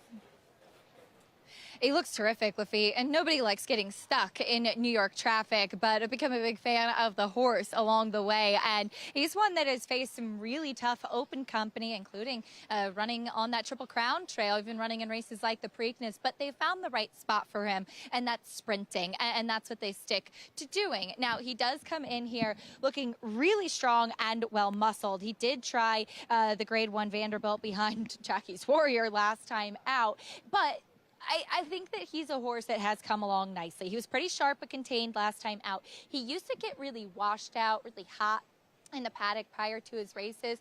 He's doing very well today. He's really relaxed, and I think the fact that he's had the opportunity to be training here at Saratoga, it's his second start up at the spa. He's also one that sometimes lacks a little bit of a hind end, lacks a little bit of muscle mass across his flank. His weight looks terrific for his standards, so I think that that's all things really encouraging, and of course, as he is a New York bred, they have the opportunity to go to Grade 1 company and then come right back into these New York bred races, and he's certainly a formidable foe. But a horse that could try to just run him off his feet is the one St. Selby, who has really turned the corner. And not only did he win by 8.5 lengths last time out, but he did that against open company after running against New York bred. So he faced the stakes company for the first time. He's a dirt sprinter. That's what they figured out. He was so quiet and laid back when he first came here into the paddock. But once they started saddling him, it was like the light bulb turned on. A switch flipped. His ears went up. He kind of perked his head up a little bit more. Great energy from him now as they're getting the tack, and he knows that it's game time. He looks incredibly well muscled off the back of those two open length scores. He will have to face some tough competition, especially in the likes of New York traffic, but his inside post and that early speed make him very dangerous today for Rob Atras, whose barn with the 2 wins yesterday has certainly taken a turn and going in the right direction. The 4, My Boy Tate, comes in off a bit of a layoff since March, and sometimes for Michelle Nevin's barn, horses off the bench maybe just need a start. He looks so fit. He's also one who can get a little bit hot, a little bit revved up prior to his races. And while he's sharp in here today, he's not doing too much, which I really do appreciate. It was a disappointing performance in the Haynesfield. Prior to that, he had run some strong races. He's not a very big horse. I think sprinting is what he prefers to do. 7 furlongs, probably his idea distance, but I really don't mind him here coming back. And he's just one of those tried and true New York breds that shows up pretty much every time with 10 for 32 lifetime. And I like what I see from My Boy Tate off the bench as Manny Franco looks for his second win on the day. Lafitte? He's run well. Fresh. Acacia, his best race, puts him right there. My Boy Tate, hoping for a hot pace to run at in the John Morrissey. Of course, you can still join us here at NY Bets. Use that promo code TOGA200. Earn up to a $200 deposit match after your first deposit. Bet any track, anywhere, anytime. Join now at NYBets.com to earn your $200 deposit match. All right, so nobody's going to fault New York traffic for not beating Jockey's Warrior. Nobody beats Jockey's Warrior, but he was the second choice in the wagering in the Grade 1 Alfred G. Vanderbilt. finish that thought in a moment. WinStar Jockey standings. Richie Irad Ortiz with a cushion over Luis Saez, last year's Angel Cordero riding champion here, and looking to increase on that with New York Traffic. Yeah, and Irad Ortiz is riding so many, strong contenders in almost every race. You go through his lineup on a daily basis, Paul, he might be on 9 and not one of them less than 5-1 morning line. Yeah, he gets bet, and he's obviously a champion rider, and he's going to get bet. He's on the horse to beat in here, and there's Kendrick Carmouche. If you get any chance, go to Kendrick's Twitter. This morning he was signing autographs and goggles for kids. Great. It was absolutely wonderful. It was absolutely great. I mean, he's great for the sport. And listen, he takes no prisoners. Kendrick will tell you, St. Selby's going to the lead, and I guarantee he probably told all the jockeys in the room, come catch me if you can, because that's the way Kendrick is. He tells it like it is. St. Selby, drawn inside. My question on New York Traffic, not beating Jackie's Warrior is one thing, but shouldn't he have run a little bit better? It was only 13 days ago. I felt like it was just kind of by his standards, kind of a no-show. But, I liken it to if you're running track with somebody and you're running as fast as you can and you're not making any kind of impact, or that horse or that other runner starts getting away from you, takes something away from you, breaks your heart a little bit. And I think having to work so hard to get position, stay in position, maybe you just caved in. So now, under those circumstances, the quick turnaround, 13 days? Well, that's a concern, because it was a gut check for him to run against a horse like Jackie's Warrior. Now he's well drawn outside the other speed. He should kind of set up shop in a good position and be able to survey what's going on inside of him, Paul. Yeah, I mean, it's tough because I know that Willie Boy was a horse that I thought had a very big chance. So I think that race was more loaded besides Jackie's Warrior. We just thought Jackie's Warrior wins so easily. And I'm kind of with you. I thought he'd run a little bit better. But then again, there's no Jackie's Warrior or Willie Boys in here. But St. Selby's here, very fast, a head shy of a perfect record on dirt, 4 for 5. Speed from the inside, you know what his strategy has to be. Go. What do you think now? Defeated Morrissey favorite last year. This is the key to the race because the blinkers go on. Can this horse keep pressure on St. Selby early? Very good point. My boy Tate, second and third in the last 2 runnings of the Morrissey. If that happens and the 6 doesn't fire, my boy Tate's going to be the one rolling late. Reggae Music Man, sharp this winter at Aqueduct, needs to step up to sprint with these. Well beaten last time chasing St. Selby. Interesting, Pat Reynolds sticks with the apprentice, Jose Gomez, and does not get the weight allowance. That speaks confidence in a young rider. Yeah. 13-1, Reggae Music Man. Here he is, New York Traffic, the class of this John Morrissey field. Yeah, he's getting up to almost $1 million in earnings. You got to give Saffie Joseph credit. He's done a good job. He's kind of mixed it up. He knew that, okay, listen, when I get into the 1 1/8 in the mile area, he's just second rate. Let's try to sprint him, and he's become a decent little sprinter. New York Traffic, so who is the fastest New York bred in this crew? New York Traffic, strictly the one to beat in the Morrissey. If you're just joining us, want to play the races, don't have past performances, Equibase has you covered. Play all the races on our show. Go to Equibase, visit NYRA.com/TV schedule, download your free past performances on all the races on today's program. Over to Acacia, standing by with trainer Rob Atras, who has the speedy St. Selby. And they will likely blast off from the inside. Rob, St. Selby has been tremendous in his last couple of races. And as you and I talked about yesterday, he really seems to have just developed a lot. Talk a little bit about bringing this horse along and what you've seen from him coming into this race. Yeah, no, he definitely has gotten good. We took our time with him. Mike, he really let us, develop him how we wanted, where, we gave him some time here and there and spaced out his races, and it really seems to have paid off. It was so funny watching him come in. As soon as you put the tack on, it was like the light bulb turned on, and he just knew it was game time. He perked up so much. Yeah, actually, he's been good in the paddock. When we first couple times we ran him, he was very difficult to saddle, and he's actually settled down quite a bit. But, yeah, he definitely knows when it's game time. He has the inside post. He has early speed. Is it just try to run away from the rest of the field? Yeah, definitely try and get a real sharp break and try and get out there. That's his preferred running style. That's what he likes to do. Rob, best of luck. Thanks for your time. Thank you. Trainer Rob Atras sending out St. Selby from the inside, and he's a native of Canada, Lafitte, but I was joking with him that the New York Yankees hat, very appropriate on New York Bred Day. And if you see him without his Yankee hat, he probably lost it or something. It's like David Donk with the Jets, Jets. Rob Atras, St. Selby, 12 years ago. His sire won the Saratoga Special. Cantharos, Saratoga Special tomorrow. Let's circle back to what do you think now? And like St. Selby, he's quick, very dull in his comeback race at Parks in June, Paul. But what he's capable of, as we saw, there he is, mid-February in the Holly Hughes hit Aqueduct when he was absolutely rolling at the Big A. The worry I have, what do you think now, is he's got one race at Belmont off the layoff where he ran Giant, and he was 2.5 to 1.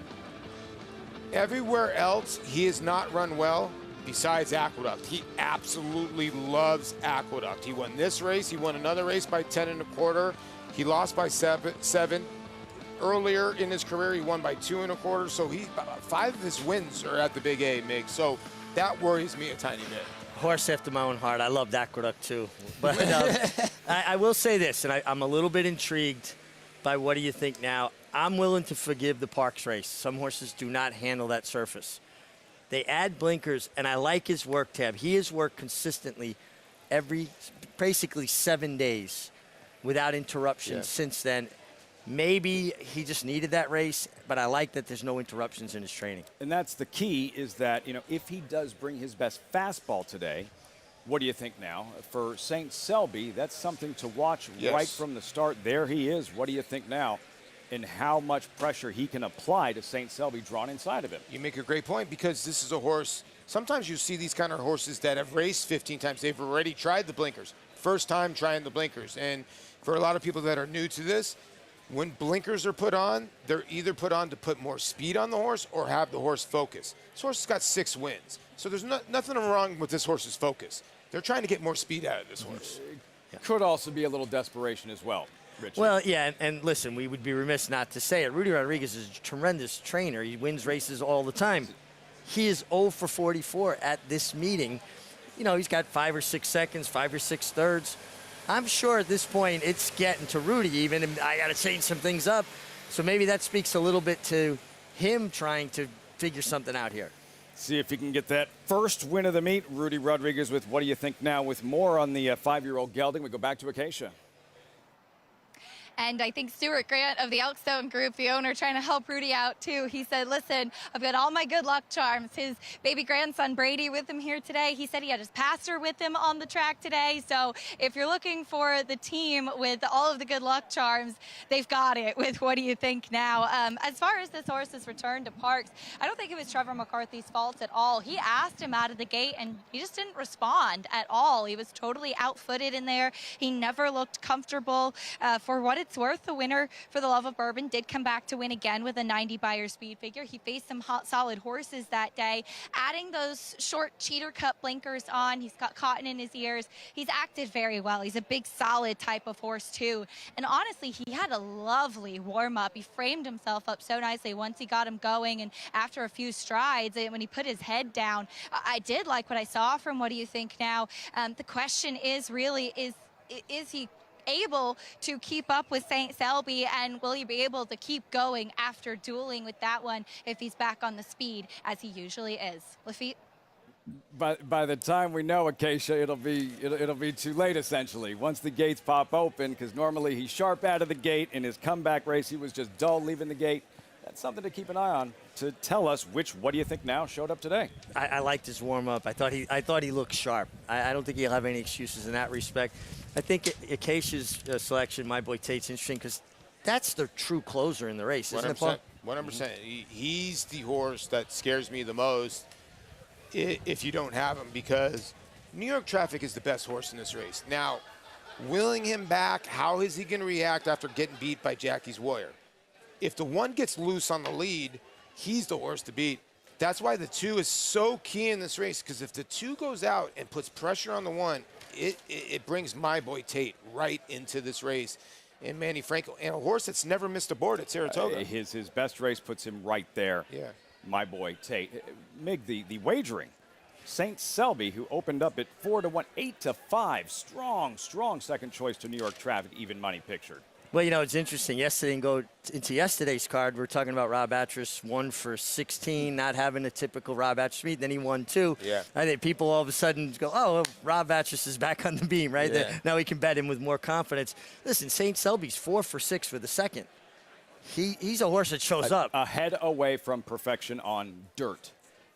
The Gangs of New York reference, Richie, regarding John Morrissey. Yeah, so John Morrissey, the character in Gangs of New York, the guy that was running for sheriff, played by Brendan Gleeson, who Bill the Butcher killed at the end. In reality, John Morrissey killed Bill the Butcher in a barroom fight and was acquitted because it was ruled self-defense. They just kind of switched it up. You know, Scorsese took a little bit of creative liberty, I guess, which is his right to do. Time to time. From time to time in Hollywood. The John Morrissey. There's the favorite. New York Traffic. Johnny I standing by with the call, first of 3 New York-bred stakes races on the afternoon. There in the gate.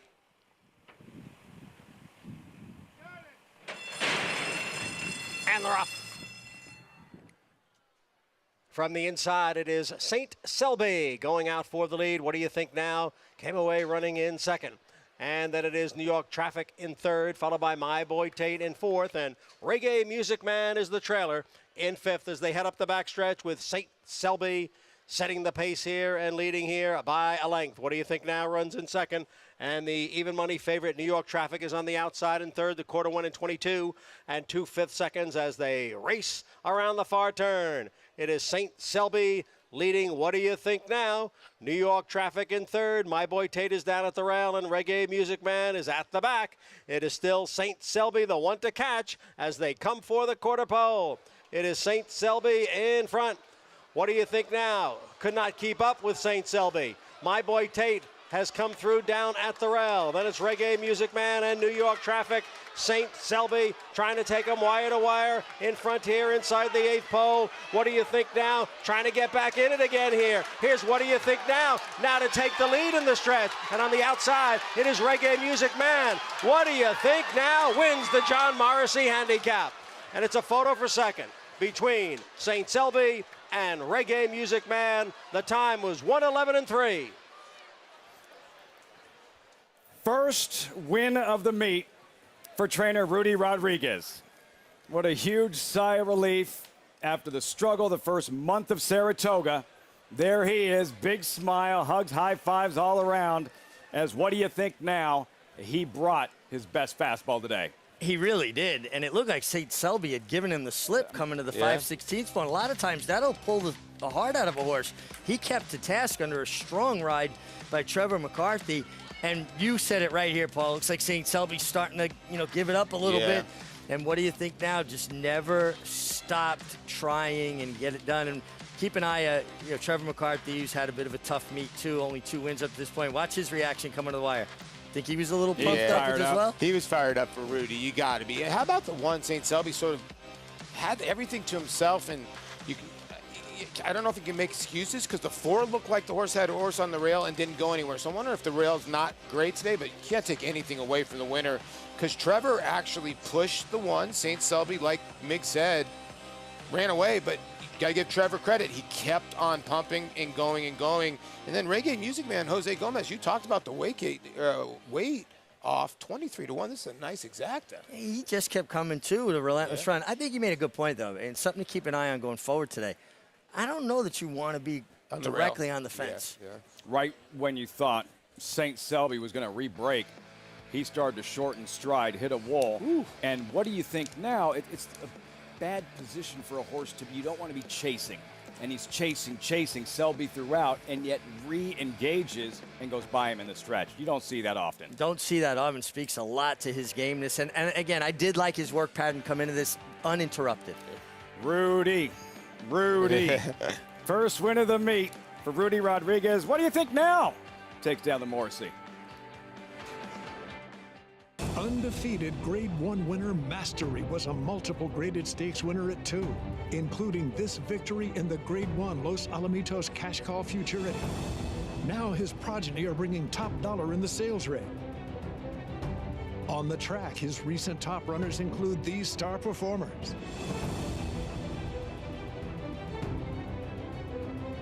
Mastery, standing at Claiborne Farm,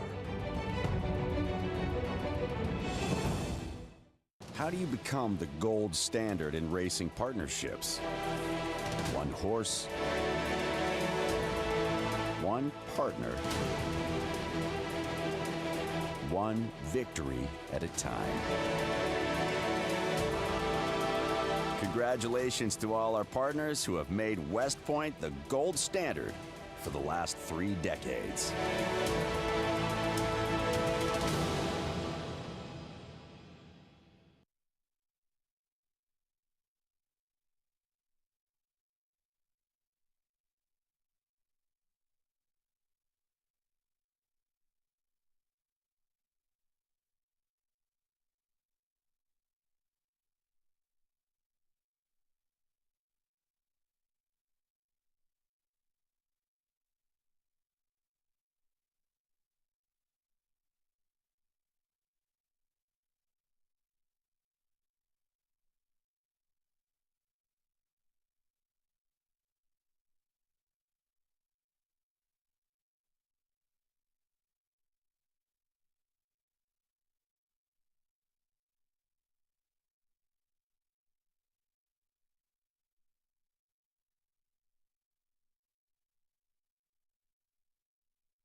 Welcome back to Saratoga Live, as always, brought to you in part by NY-bred. Bet any track, anywhere, anytime with NY-bred. Get started at NY-bred.com today.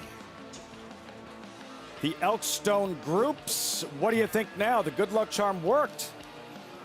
Re-engaged St. Selby after chasing him up the backstretch. Gutty performance. And as you mentioned, Richie, for Trevor McCarthy and Rudy Rodriguez, this one's got to feel really, really good. Yeah, absolutely. Listen, this is a tough place, and you could be doing everything right and just not being able to get it done because of the level of competition. Yeah, listen, Trevor got thrown from a couple mounts a couple days ago. He had to walk. The horse got scratched. He had to walk in the mud all the way back. Rudy gets off the duck. Trevor gets another win. This is a great win for both of them. And this is going to be a fun interview. Acacia with winning trainer Rudy Rodriguez. Rudy Rodriguez gets the win here at Saratoga, and what I loved seeing more than anything was all the people, even on competitors' horses, coming over to congratulate you, Rudy. Deep breath now. Oh, thank God, you know. I think most of the people got more pressure than I do. But thank God we got this one down, and tell Mr. Stuart Graham for giving us the opportunity. You know, he's been very, very patient. He's trying to pass you a baby, by the way. He's a very, very patient guy. This is Stuart Grant's grandson, Brady, joining us for the photo here, too. It's amazing, though, you know. Very patient with this horse. We was dealing with a quarter crowd since the stay, and he just let me play alone and take it from there. I tell Trevor when we run him in Philadelphia, I don't know about that track, but he was training unbelievable here, and he showed what he can do. He warmed up so nicely, too, when he put his head down. Were you kind of looking at him and saying, okay, wow, this horse is ready to run? He's been showing us that he's ready for a while, so to get this race out of my back is good. You get the win here, and not only do you win your first win of the meet, but it's in a stakes race, too. How meaningful is that as a trainer, the early mornings, all the work that goes into getting these horses ready? Yes, amazing. You know, we got the people in the barn that's working so hard, and everybody's in the same boat trying to win some races. And, you know, Saratoga is so difficult to win a race and so competitive, but, you know, we're here to play. You got a big celebration tonight, I'm sure. I don't know about that. We got to work tomorrow again. I love it. Rudy, congratulations. Thank you so much, guys. Rudy Rodriguez gets the win in the John Morrissey with, what do you think now, a very long-sought and well-deserved win here, Lafitte. Good luck charm worked. It'd be so fitting for the John Morrissey. Instead of a trophy, you get a baby. Nothing wrong with that. There's a baby. Rudy Rodriguez.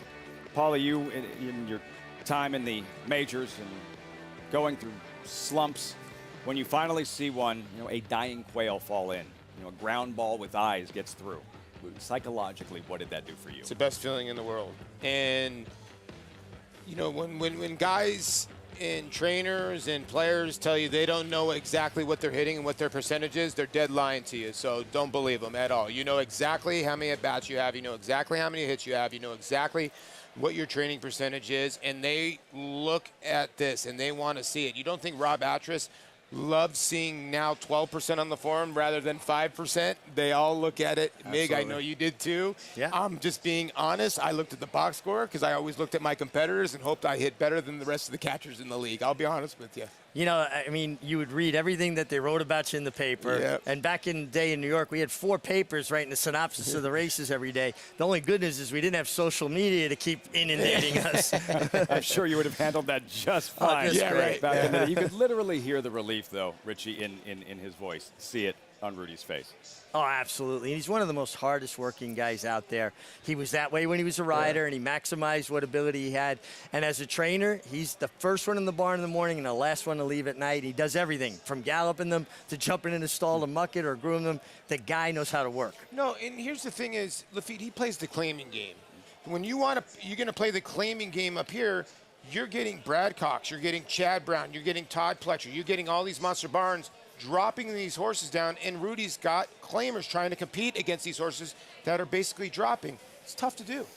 Works hard, grinding, and with a gutty victory from what do you think now in the John Morrissey, first of 3 stakes races today for New York Reds. Don't forget that pick 6 carryover, $123,000 plus. Get started in the 4th race in 22, and later the Evan Shipman. There's the favorite Bank It, 8 to 5 in the morning line. He will break from the inside post, leaving the Wilson chute. Gorgeous day here at Saratoga. Eclipse champion Run Happy, the #1 second crop dirt sire of last year, is back and showing a new dimension with winners on turf, dirt, and all weather. A record-breaking sprint champion, Run Happy is also siring winners at all distances, from 7 furlongs to 1.25 miles. A sire whose runners can carry his speed over all distances and all surfaces. Run Happy, price for value, and standing strong at Claiborne Farm. Who you betting on? How about an app created specifically for horse racing? NYRA-Bets. We specialize in thundering hooves, fist pumping, and boosting your bankroll with robust weekly promotions. And offer betting tips from actual horse racing experts. Bet all day and night, nationwide. Get the action and thrill of horse racing with NYRA-Bets.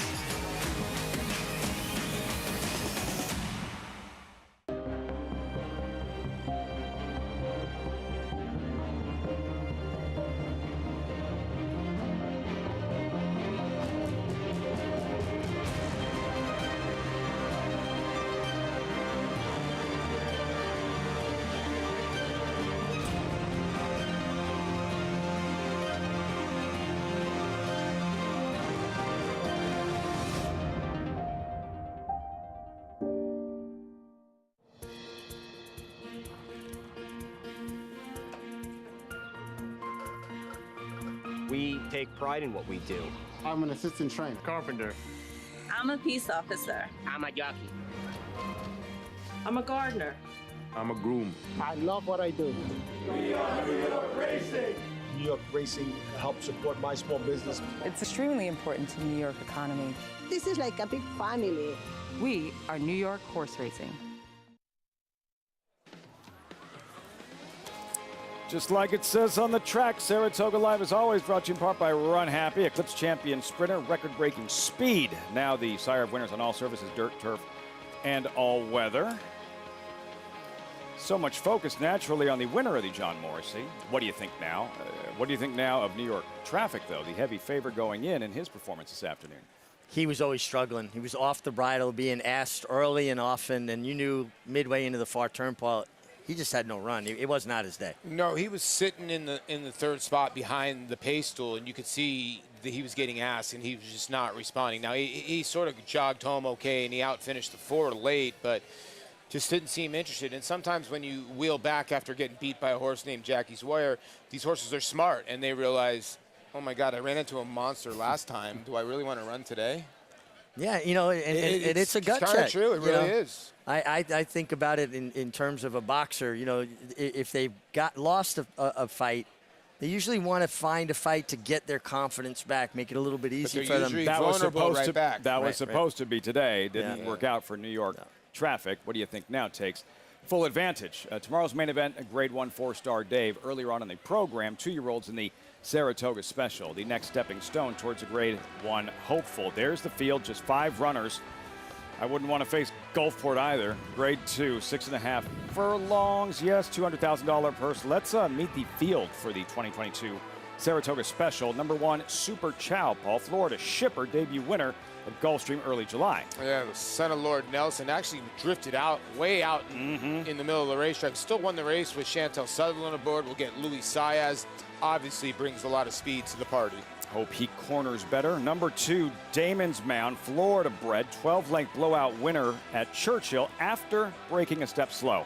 Gotta love everything you saw in the first race. He didn't break particularly well. He glided up into position under Gabe Saez. He overcame some adversity, and he just smothered the field through the stretch. Yeah. Has to break better. Michelle Lavelle says that has been a problem throughout. The only thing he's struggled with, Damon's Mound. Number 3, Valenzen Day, another Florida bred who was 3rd in the Tremont and struggled in the Sanford. Well, listen, we just saw Trevor and Rudy just win. I think this horse is kind of sneaky because the first race was good. Second race was okay after being taken back in the Tremont. In the Sanford, this horse lost every chance at the start. If you draw a line through that, this horse is not 12-1. See how that works? Like all of a sudden, red hot connections. Gulfport, owned by Bill and Corinne Heilig-Broke. Those 2 wins by almost 20 lengths. He's just been dominant. He wins easy, has natural speed, puts himself in the game. And the good news for Gulfport, he's drawn outside what would be the other potential speed in Super Chow, as long as Super Chow decides to run a bit straighter this time. It needs to handle the turn much better. Number 5, Owens Leap, runner-up to Gulfport in the Bashford Manor for our friend and colleague, Mr. 4000, Tom Ames. Yeah, and you know, Owens Leap won first time out. A son of Boat Dioros, gotten off to great so far as a sire, and then came back and lost to Gulfport by 12 lengths. So has to try to make that up, which is going to be hard to do.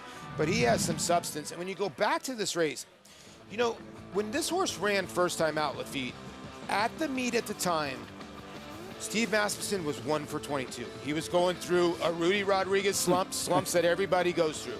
This horse opened up at 1-9. They knew he was the goods. Then he came back in the Bashford Manor. He did this MIG. This horse is talented. So talented. He's got a pedigree that says he'll appreciate to continue to stretch out in distances. And he's got a stride reminiscent of his sire, Uncle Mo, that makes you feel like 6.5 is probably just starting to scratch the surface of how far he wants to go. Speaking of which, Coolmore Connections have acquired a percentage of Gulfport. According to the Daily Racing Form, he'll join his sire, Uncle Mo, as a stallion at Coolmore America upon retirement. For now, just like Jackie's Warrior, should Gulfport run well Saturday, we will see him next in the closing weekend Grade 1 hopeful. Should Gulfport win, this is the list of Saratoga Special winners he would join. Trained by Steve Asmussen. Richie, he has trained some good ones over the years, most recently Jackie's Warrior in 2020. Yeah, I mean, Steve is just so good with so many different kinds of horses. His 2-year-olds, most of them are broken at his dad, Keith Asmussen's farm in Laredo, his training center in Laredo. And they're just so well schooled, and they're so precocious. He's unbelievable at the game. You can go over sprinters over time. I mean, it's just unbelievable. From Tabitha to everybody forgets about Majestic Perfection. They're all lucky he got hurt before the Breeders' Cup, too. Had some good ones. Matoli. See about Gulfport. And then you were there all season, Paulie. And the biggest challenger to Gulfport, Damon's Mound. This guy's no joke. And look at his start, how he gets out of the gates, out of the blocks, and what he winds up doing to this field. This was unbelievable. Gabriel Saez gave the horse a ride like, okay, I'm just the best. And he hit the front end, and you're thinking, okay, he's going to empty out. This horse did not empty out. He had enough petrol to get to Floyd's Knobs, Indiana, all the way to Cincinnati. I mean, this is called an armchair ride. And you know what? He stopped the clock at 109 and change. so impressive. And the fact that Gabe Saez was so calm after he kind of bumbled the break the way he did, sat on him, allowed the horse to get up underneath him, find his stride, and negotiate that traffic. For a young horse to do that, it speaks of his mentality as much as his physicality to be able to do now, that. Michelle's been a lot. Her stable right now is at Colonial Downs. She runs a lot of turf horses.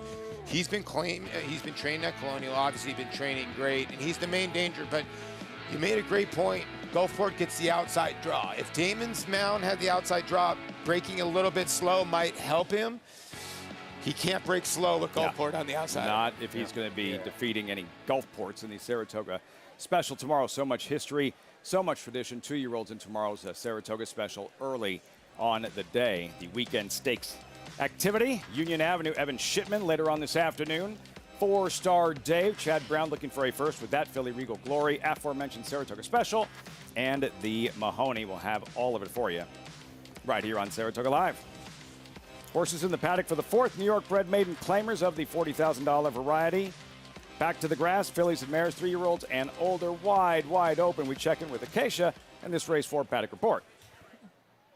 This is a tricky race indeed, Lafitte. We'll start with the horse that was your tepid favorite, Queen of Lies, who does stretch out in distance. Now, the one time that she did run a route race was in her debut on Tapeta at Gulfstream, and that day I wrote, think she wants shorter than this. And sometimes the notes can almost put a little bit of a preconceived notion in your mind. So looking at her, I tried to take a step back and look at her with a fresh face. She's grown. She's filled out a ton in her last few starts. And just looking at her relative to some of her competition in here today, now at this stage of her career, I don't mind her stretching out. I wouldn't want to see her go a long marathon type of distance, but though she is a little bit more stouter and shorter coupled type of build, and that she's a little shorter back, a little compact where you'd want to see a sprinter. The fact that she's put on muscle mass, that mentally she seems to have improved quite a bit, that she has grown, as I mentioned. I think that with seeing Tony Dutrow stretch her out in distance today is a result of all of that. She's also shown a little bit of early foot in her sprint races, and you would imagine stretching out in distance and seeing that she is pretty forward here in the paddock today, she should show some early speed. Be curious to see what kind of warm-up Joel Rosario does give her. The 5 Tapple Cider showed no speed last time, and that was off of a layoff as well. And she looked pretty fit last time in that she wasn't carrying any excess weight. She just lacked a little bit of strength coming off of the layoff, particularly behind the saddle. She strengthened up a lot today. She was a little naughty getting the tack on, as she often is, and she looks like she's just a little bit distracted. She's kind of been swishing her tail here in the paddock, and she strikes me as a bit of an opinionated type of filly. Also, to my eye, it looks like a little bit of a bigger blinker than she's worn in the past, that it has a little bit of a more closed in, at least to my eye, just what I've seen from her in the past. Maybe that's to get her to break a little bit faster, but also the fact that she has developed some strength in her hindquarters should help her get out of that gate a little bit better, as she is a big and lanky filly. The number 1 latest edition, she's probably the one physically that I like best. She has come along well. She's only making her 3rd start. She looks incredibly strong and fit today in the 3rd start of her career. She finished 4th last time out after breaking sharply and then just getting pretty headstrong and really fighting with Javier Castellano before fading after expending all of that energy. Javier rides her for the 3rd time. They did saddle her on the walk as they've done in the past, but she has been so much more professional today. In the past, she hasn't done the post parade with the rest of the field. It does seem that she's going out in order. More than anything, she's improved mentally, and I do like that she's had fewer starts versus some of her main competition in this race. Lafitte? Latest addition, Acacia. Javier Castellano, the reason. There's a buzz here at Saratoga along with the New York-bred activity. The $123,000 plus pick 6 carryover. Castellano with a $71 winner yesterday. Top envoy, 3-year-old gelding debut in a shocker. And that gets started in race number 5. Paulie, what did you make of the difficulty of the sequence this afternoon? Well, it's a tough sequence. It's a tough sequence every time here. And when you look at the rest of the card, maybe Secret Love could be a single on some people's tickets, but I really don't see a true standout. Now, bank it in the Evan Shipman and Tiergan. I think you can maybe go too deep, but Seafoam in there, and It's very, very difficult. The last race was a first-time starter, the 2, so I'm going to gauge that this pick 6, 25,000 or more. Get started in race number 5, 123,000 plus. First things first, these New York breds here in a race that on paper, Richie, not a lot of speed, not a lot of pace. No, there's not a lot of pace signed on, and that really helps probably the 6 Queen of Lies stretching out off of sharp pace sprint races where this horse was involved early. I mean, this horse was head and head for the lead going 21-2. They're probably going to go 24-2 here, about 15 lengths slower. You're right. I mean, like she when I kept looking at the form, I kept saying she's going to drop out of the gate and go to the lead. And then you got Joel Rosario on the front end. Good luck with that if you try to chase her. Now, you do think there's 8 other fillies in here that the jockeys are thinking, okay, there is no other speed, so maybe somebody else does send with Joel. But knowing Joel, I would think he knows what's going on. And the 5 Taplesider is a beautiful sight. Had a brutal trip last time, and I think that's why that horse get a bet, yeah. We'll revisit. Call to post, race 4 of 10. Pick 6 starts in the 5th. Post Parade, latest edition. Acacia like what she saw. Dutch's View Farm homebred. Improved from the first start to the second start. Is quieter and acting better according to Acacia. First time Lasix. That could be a byproduct of getting Lasix. It takes a little bit of an edge off of a horse. Oak loves a fight. Second at 9-1, facing similar opening week. Yeah, ran second last time. Same race that Taplesider came out of, but Taplesider had a much more difficult trip. Bull Durham filly is back. Lollygag. Yeah, she was 8th last time out. Now she gets Tyler Gaffleone. She was 60-1. I don't know why she's 9. Taplesider hoping for better racing luck this afternoon. At least her connections are. The famous Saratoga stable colors of Funny Side, and did have a tough trip. Works out a better trip, will be a contender. 'Tis now a couple years ago. There she is, Queen Eliza and Joel Rosario. Yeah, it just shows you can get in this game for $2,000. That's what they paid for this filly by Buratino. Number 7, False Hope. The gray off the board in all 8 starts. Actually ran okay, a little bit better I thought last time, but it's going to have to improve again. Jenny May at 17-1. Michelle Nevin, Saturday winner in yesterday's nightcap. Saratoga Chrome. Another one for Kendrick Carmouche that should show some early pace here at a big price. KT Gal, it has been tough sledding throughout for this filly. Yeah, and it would be a big turnaround for her to become any sort of a contender here. Quiet type on the outside, 13 race maiden, but Louis Saez sticks. Yeah, I think that's key. The thing about her, she just runs her races upside down. What I mean, she comes from way out of it and has a lot to do and usually runs into traffic. So maybe you can use her underneath. And Mucho Mama Mia on the outside, 8th of 12 in her debut at 21-1. She got off slow that day with Sean Bridgman, and now Trevor McCarthy takes over the irons here for Jeremiah Englehart. Wide open 4th race. Graduation day for one of these New York bred fillies and mares. Great crowd on hand, great energy. The pick 6 gets started in race 5, the 4th when Saratoga Live continues.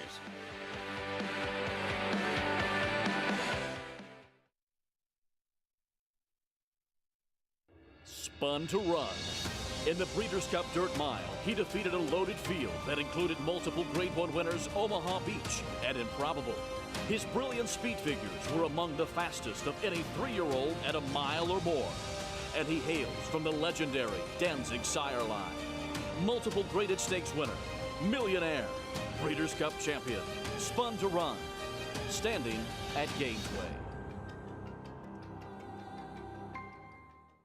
If you're looking into racing partnerships, you should know they're not all the same. When you partner with Bond Racing Stables, you become a member of a growing family of racing enthusiasts, all guided by 3 generations of experience in thoroughbred breeding, training, and racing. Sharing the excitement at Saratoga and Belmont Park, where we've graced a winner's circle with winners like Giacosa, who was bred, born, and raised here at our Song Hill farm. Get more than just a partnership. Become a member of the Bond Racing family. 3 generations of thoroughbred excellence.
All about New York breds on this Picture Perfect Friday at Saratoga, the strength of New York breeding.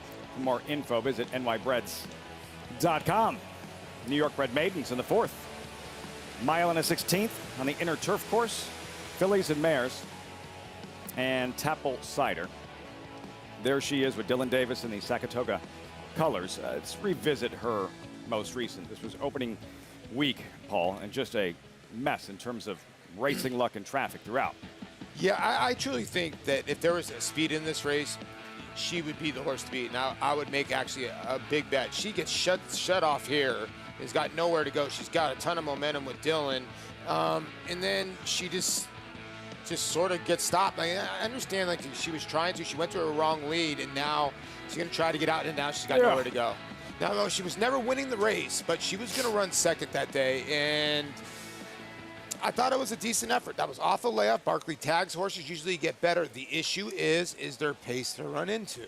Yeah, and she might not get that kind of pace. And you saw Dylan wanted to come out, but he had a horse directly outside of him that he was only a half length in front of, who had a horse lapped on outside. He would have created a big problem if he swung out at that point, and he thought better of it at the last moment, and he had a check, stopped his momentum. But sometimes you don't have the right to just take another rider's ground. Yeah. Roadblock, hoping for clear sailing on this afternoon. Dylan Davis and Tapple Cider at 7-2. Acacia, what about an outsider with the least amount of experience in here? Mucho Mama Mia, her second career start at 21-1. She's a huge price, Lafitte, and I don't think that she's necessarily a win candidate, but I do think that she has the opportunity to potentially outrun her odds here. She was off very slow from an outer post last time. Unfortunately, she has an outside post again today, but she's such a big filly, and she did not look fit first time out. She looks much more tucked up today. She was eager out on track. She's got a big flat turf hoof. This is the right spot for her. She's going to have to improve a lot, but she was so far out of it last time and did run on a little bit late with Trevor McCarthy climbing aboard. He's a tall jockey too, and you can see just even how big she is versus the lead pony. I thought that she was one who could potentially outrun her odds in what my opinion is a very wide open race here in the 4th, Lafitte. Acacia, we're trying to figure out race shape on paper. Not a lot of speed. You mentioned Queen of Lies in the paddock. You're going to watch Joel Rosario in the warm-up. Any tipping of his hand in terms of what his tactics might be early on? Joelle doesn't usually give really strong, aggressive warm-ups, but she did move really well out on the track, and she was really forward, which is what I wanted to see. Also saw that from the one latest edition, who I thought got headstrong and resented being off the pace last time. Those were the two that, based off of warm-ups, I thought could be forward, Lafitte. Last to go in the gate. Let's see if she's in front when they hit the clubhouse turn. Queen of Lies favorite at post time. All set for the 4th. Live from Saratoga, here's John Ambrial.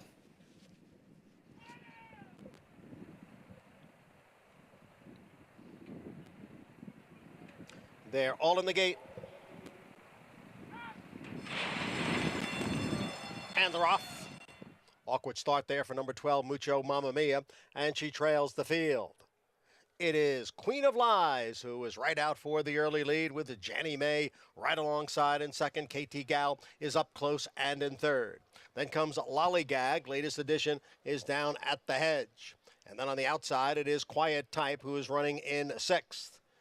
Tapple Cider on the inside is next in 7th, followed by the gray False Hope in 8th. Then it's Oak Loves a Fight, and trailing the field is a Mucho Mama Mia. They're making their way onto the backstretch now after a quarter in 24 seconds, and it is the favorite Queen of Lies who leads here by 3/4 of a length. Janny May is on the outside and in second. And then we come back to KT Gal, who is running in third. Latest edition, saving ground down towards the inside and in 4th. Lollygag is next in 5th, followed by Tapple Cider in 6th. And then it's Quiet Type running in 7th, followed by False Hope. Oak Loves a Fight, and farther back is a Mucho Mama Mia. Half mile went in 49-1. It is still Queen of Lies in front as they race midway on the turn. Janny May continues to chase in second. Latest edition. Down on the inside, Lollygag in the white blinkers advances on the outside. And now Tapple Cider has moved up a couple of spots. 3/4 in 1:13-4 as the field comes into the stretch. And here is Latest Edition coming on through now to take over the lead. from a Queen of Lies. Latest edition is in front as Oak Loves a Fight looks to gain. And on the outside, it is Tapple Cider. It is latest edition, Tapple Cider with one last surge on the outside. It is Tapple Cider to win it. Tapple Cider got up to defeat latest edition. Oak Loves a Fight was third. No such traffic issues on this afternoon. Clear sailing. Great ride. Dylan Davis, Tapple Cider in the fourth at Saratoga. Well done, Paulie. Listen, I had my check mark on the 6, but I felt the 5 could run a big race, and Dylan gave this horse a perfect ride, Mig. We saw some really good rides in this race. Dylan's ride was tremendous. He got to save all the ground, but knowing his filly needs a little time to get her legs unraveled and get some momentum, got her in the clear after saving all that ground on most of both turns. Terrific ride from Javier Castellano at latest edition. Got through, cut the corner, and even on the favorite, Queen of Lies. You want to talk about a guy that can rate a horse in the lead. She doesn't want to go that far. Joel Rosario and her did everything perfect with her. Terrific riding in this race. Really was. And when we get back to the start, you could tell how Dylan won this race because, you know, Keisha had talked about, and we all talked about, that Tapple Cider has issues getting out of the gate. Barkley Tag's horses get better. You can't take nothing away from the one here, latest edition. I mean, she really ran to wild. Let's get to the start, and I want to show you what Dylan Davis does. And it's really hard to do here. Watch the 5. He breaks out of the gate. Now, listen, the 6 is going to the front end, but Dylan gets to the rail, Mig, and gets to hold his position, which is tough to do on the turns here. We got his position going forward here. He didn't steady back to find the fence. He went forward to get his position, and now he's in behind the one on the fence. It looked like it could get dicey around the far turn, but critical, saving ground in turf racing. Look where your runner-up is, right in front of Dylan on the rail. Look where Dylan is, right behind the runner-up on the rail. The difference last time? Tapple Cider 11 lengths out of it. Now she's saving ground 4 lengths out of it. Right there, sitting mid-pack, rounding the first turn, saving ground 5, 1, 3, 4. That one has to feel good for Dylan Davis and for Barkley Tag. Campaign the great funny side. 'Tis the law, and a victory today. Tapple Cider, Saratoga with something to celebrate here at the Spa.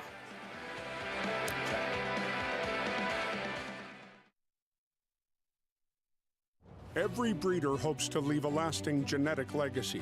It's one of the few true paths to immortality. The importance, permanence, and legacy of Alapa is best understood by the influence of Prince Palatine. To put Prince Palatine's significance and that of the farm into a proper perspective, every stallion at Alapa traces their parentage back to Prince Palatine. Hill and Dale at Alapa, where the obscure becomes obvious.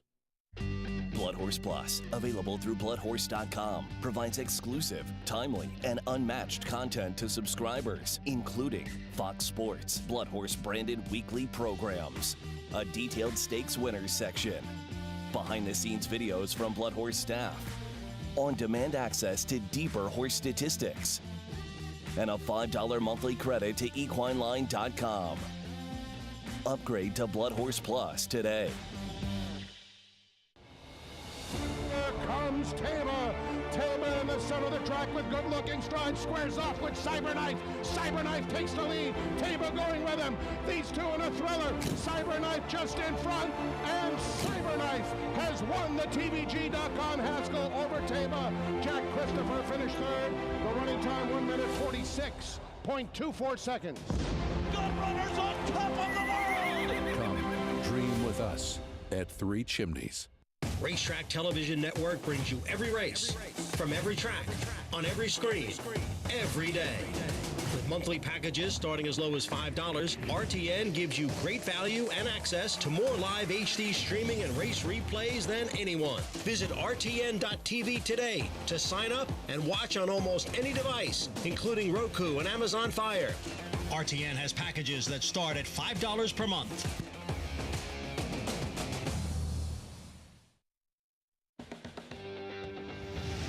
Exciting fourth race we just saw at Saratoga. Saratoga Live, as always, brought to you in part by Hill and Dale. At Alapa, Tapple Cider, those Saratoga colors.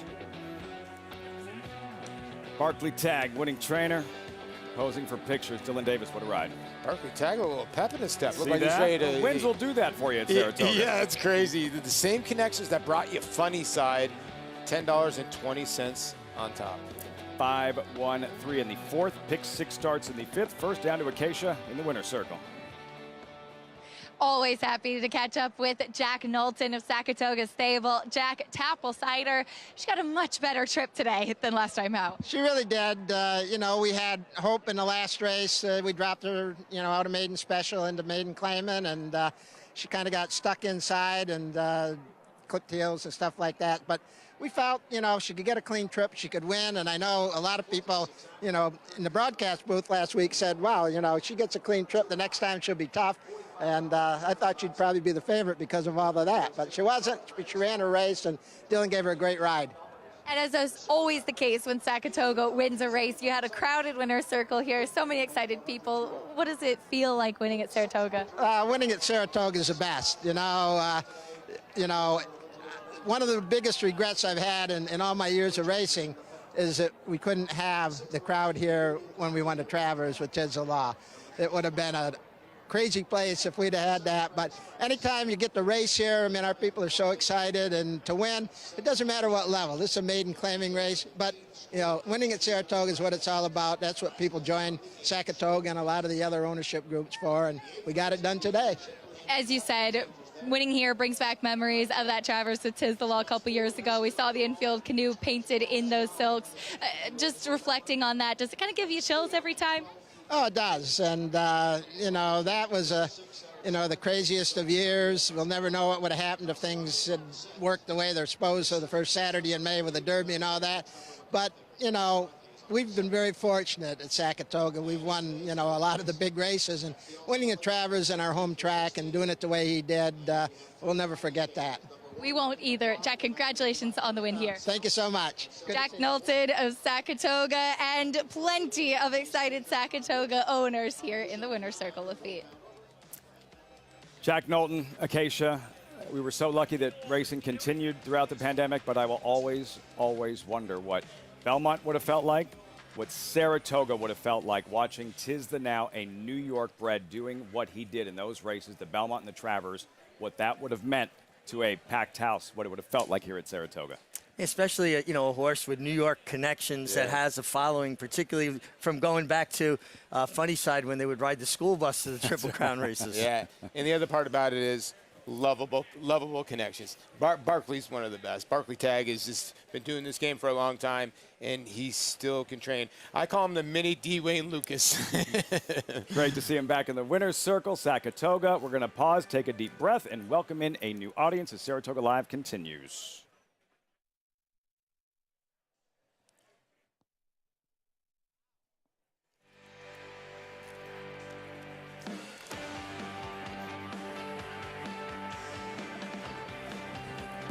Great to have you with us on Saratoga Live. Welcoming in our viewers, Valley Sports, SoCal, and San Diego. You are just in time for the Pick 6 and the big carryover on this terrific day of Thoroughbred racing. Friday at Saratoga, the buzz, the energy about the upcoming Pick 6 and another weekend at the Spa. I'm Lafitte Pinkai alongside Paul LaDuca, champion jockey Richie Migliori. So much going on here at Saratoga, Richie. Let's start with the theme of the day, though, and the celebration of the New York breds and the New York breeding program here at the Spa. Well, it truly is the celebration, and you know, I've been getting around today, and I keep running into one breeder after another that I'm friends with, that I rode for over the years, and I'm looking forward to this evening. I'm the host of the New York Breeders' Dinner over at Fasig-Tipton, so if you're around, come say hi, but it's going to be a full celebration of our sport. He's charging for autographs. That's a given, at least $50. If you want it personalized, $150. 2 stakes races left for the New York bred still coming up, and then you have this big Pick 6 carryover. Yesterday, Javier Castellano won on a $71 horse in the 5th race. That triggered the Pick 6 carryover. 123,000 plus gets started in about 19 minutes, Paul. Yeah, and it's already up to 267,000. Most of the time, you times these by 5, so I'm thinking it's going to get up to 500,000 somewhere in that area. $1 increment wager, so you can maybe make a good size ticket, but it's tough. Every race up here at Saratoga is tough. If you can pick 6 in a row, if you can pick 3 in a row, it's tough. If you can pick 6 in a row, you've done your you're job. getting paid. Yeah, exactly. 19 minutes till the first leg of the pick 6 here at Saratoga. For those of you just joining us, here's what you missed going back to the first race earlier today. And this filly, I'm Just Kidding, half-sister to Bar of Gold, a former Breeders' Cup Filly Mare Sprint winner at 66-1. Impressive, despite the fact that she still has a lot to learn. Yeah, you can see when she jumped to her right lead there, she's kind of don't know which leg to put down first because she's just trying so hard and moving so fast. The leader's going to jump back to her left lead and lose a little bit of her balance, a little bit of her momentum right in there, but take nothing away from I'm Just Kidding. She had her game face on and living up to her pedigree. She's a lady of the people. She was saying hi to the crowd. She really was. And then the first of 3 stakes races, the John Morrissey, with all eyes on New York traffic. The favorite is Empty, turning for home. St. Selby on the inside has led throughout. Paulie, what do you think now? Re-engages in a huge moment for jockey Trevor McCarthy and specifically trainer Rudy Rodriguez. Yeah, trainer Rudy Rodriguez, a staple on the New York Racing Association, had not had a win till this right here. And, you know, you got to give what do you think now a lot of credit. It was an overlay, was 7-2 on the morning line, 6-1. And Trevor, who's having a little bit of tough meat, gave the old Derek Jeter fist pump at the wire. you could feel the excitement and the somewhat relief from him, but Rudy Rodriguez, I thought I heard him saying by the winner's circle, what do you think now? Yeah, right. How you like me now? Rudy. Elkstone fired up following that victory in a stakes race here at Saratoga. Big relief, Rudy Rodriguez, the John Morrissey. What do you think now? Evan Shipman later on. The first 4 winners thus far. We showed you. I'm Just Kidding. Run up the score off the class drop was an odds-on favorite. And then moments ago, great ride from Dylan Davis and Barkley Tagg of Funny Side, 'Tis the Law fame with Tapple Cider in race number 4. The 2 stakes races still remaining, Union Avenue Fillies and Mares, and later race 8, the Evan Shipman, 1 mile out of the brand new Wilson Chute, reconstructed Wilson Chute, field of 7, no scratches. Bankit drawn inside at 9-5. This was a scene last year in the Evan Shipman, one of the most memorable moments of the entire summer. Michelle Giangiulio, the trainer of Seafoam, first career win ever as a trainer, and it takes place in the stakes race at Saratoga. Seafoam back to defend his title. First time off the claim, too, from a tremendous horseman, a Hall of Fame nominee for several times now, Christophe Clement. You know when Joel Rosario turns for home in front and he really hasn't moved a muscle, he's not going to be easy to get by. No, he's not. You know, the thing about Seafoam, he's got 4 wins at this racetrack. The rest of the field has 4 wins. Now, Bankit, I get it. He's the class. He's the horse to beat. He's battled a lot of different battles. And when you see him in New York-bred company, Mig, he's been successful. But he hasn't been seen since March in the Godolphin Mile. This is obviously a lot easier competition. Will he get the job done? Yeah, but, you know, long ship. Now he came back, and I'm sure he's training well for trainer Steve Asmussen. But there's questions, and I think this field's a little bit deeper than maybe people want to realize at first blush. New York Traffic, the favorite in our first stakes race. Things didn't work out for him. Off the board, Team Bankit hoping for a better outcome with him and the Evan Shipman. That's race 8. Out of the Wilson Chute, a mile now, the Evan Shipman handicap. That's all the activity today with the pick 6 now, about 15 minutes out. Tomorrow, it's a Saturday. They're always huge here at Saratoga. Pair-graded stakes races, Saratoga Special for 2-year-olds. That's early. And the main event, 4-Star Dave, who Richie rode, one of the most popular thoroughbreds in the history of Saratoga. Grade 1 4-Star Dave, that filly Regal Glory is 6-5 in the morning line. Brown has never won. Chad Brown has never won this race. Not many graded stakes races on grass that he has not captured. This is one of them. That'll be the story. Tomorrow, the 4-Star Dave will have it for you right here on Saratoga Live. Wise Dan knew how to win the 4-Star Dave twice. 2-time Breeders' Cup Mile winner. 2-time Horse of the Year. His story, fan favorite, Wise Dan. That's next.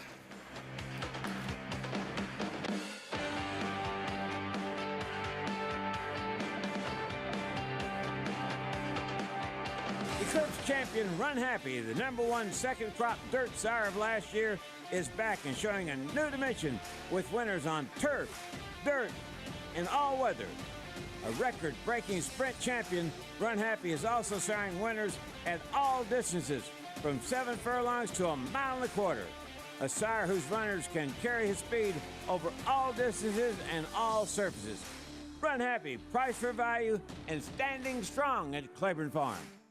The Fasig-Tipton New York-bred yearling sale, offering a catalog of New York-bred yearlings selected on pedigree and conformation. This sale offers New York's finest. Recent top grads include Grade 1 victors Tis the Law, Varda, and American Revolution. This year, over $60 million will be distributed in purse money, incentives, and awards for New York breds. Fasig-Tipton New York bred yearlings, August 14th and 15th in Saratoga Springs, New York. Where will you be?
Wise Dan is third, down toward the rail. Now he comes off the inside for a clear shot at the lead. And now the field turns for home.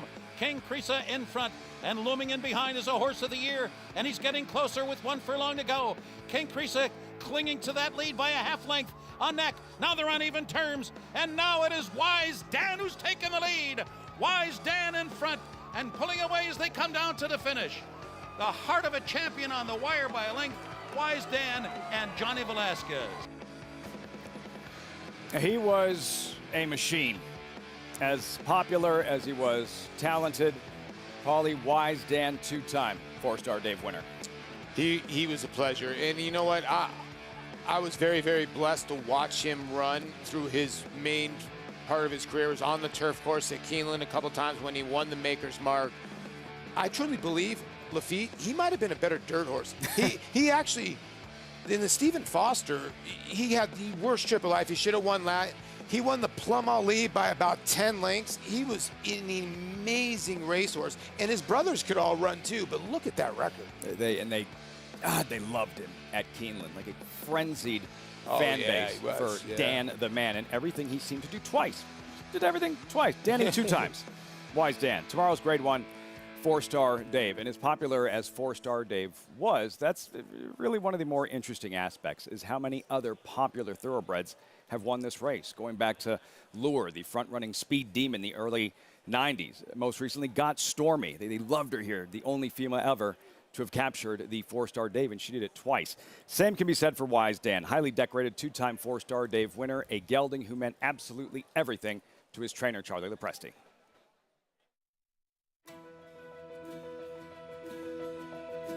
Well, we got him when he was a baby, and we broke him. He did everything right, but he was a big, gangly kind of colt. He really started to show some promise, and he acted like he could be a really nice kind of horse. I can't say that I knew he was going to be that kind of horse. It was better than we ever dreamed. And they're off in the Clark handicap. It was a very level beginning. You know, first time I rode him, basically he was strong, but he did let me do what I wanted to do, and waited into the quarter pole and finally let him loose, and while I let him loose, he went on to win in the dirt, by the way. inside the final furlong now, and it is Wise Dan and John Velasquez who go to a lead of 2 lengths inside the final 16th. It is Wise Dan clearing away to take the clock handicap. When he was on the muscle, I wouldn't do very much with him, you know, so it just give and take with him and see how his personality was on that day, and that's how I got along with him. You know, Johnny used to he used to tell me, he said he knows how to win, and that was the big thing about Wise Dan.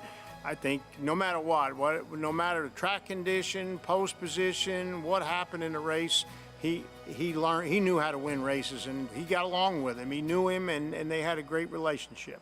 And Wise Dan strikes the front, sticks his neck out. He wanted to win today, and win it he will. He was unstoppable that year. When we went to Breeders' Cup with him, I mean, when he trained out there at Santa Anita, he couldn't train any better. He shipped out there beautiful. You know, just everything just kind of built up to the end of the season, and it ended up that year to be perfect. 2012 Horse of the Year, Wise Dan. This horse has made me so happy. I can't even express it in words. He loved Saratoga. I love Saratoga. He just thrived up there. I mean, he was a legend up there. And now it is Wise Dan who's taken the lead. Wise Dan in front. A good horse like him going from track to track, different surfaces, and put his heart and soul to it, he's definitely a very special horse. Wise Dan has called on all his class, and Wise Dan has won it. It was just incredible, you know, everything that went along with it with Mr. Fink, a small breeder with just one mare, to turn out a horse like that, to do what he did time and time again. He never disappointed. It was just a dream come true to have that second year to turn out the way it did. And they're off. Wise Dan breaks last. Wise Dan far outside. Wise Dan coming after Cyan and Grand Arch. Wise Dan gets his head in front. He had a little bump. It was some swelling on his tendon, and we scanned it, and there were some minor tears there. I just couldn't run him like that. I mean, it was a tough decision to make. It was the right decision to make. We decided to bring him home because this is where he was raised, this is where he was broken, this is home for him. I have visited him on the farm, and basically they do have it in the backyard. I mean, they have a big pen in there. You know, him and his brother live together, but they don't come that often. You know, it's definitely one of the lifetime, at least for me. You know, even ride in this many years, I don't think I'll see another one. I guess I get lucky to get something like that, but definitely a special horse. That horse brought a lot of joy to a lot of people, and I met a lot of nice people, and I'm a small trainer, didn't have many horses, so to have a horse like that was, you know, it was just a gift from above that horse was put in my hands, and that it turned out the way it turned out.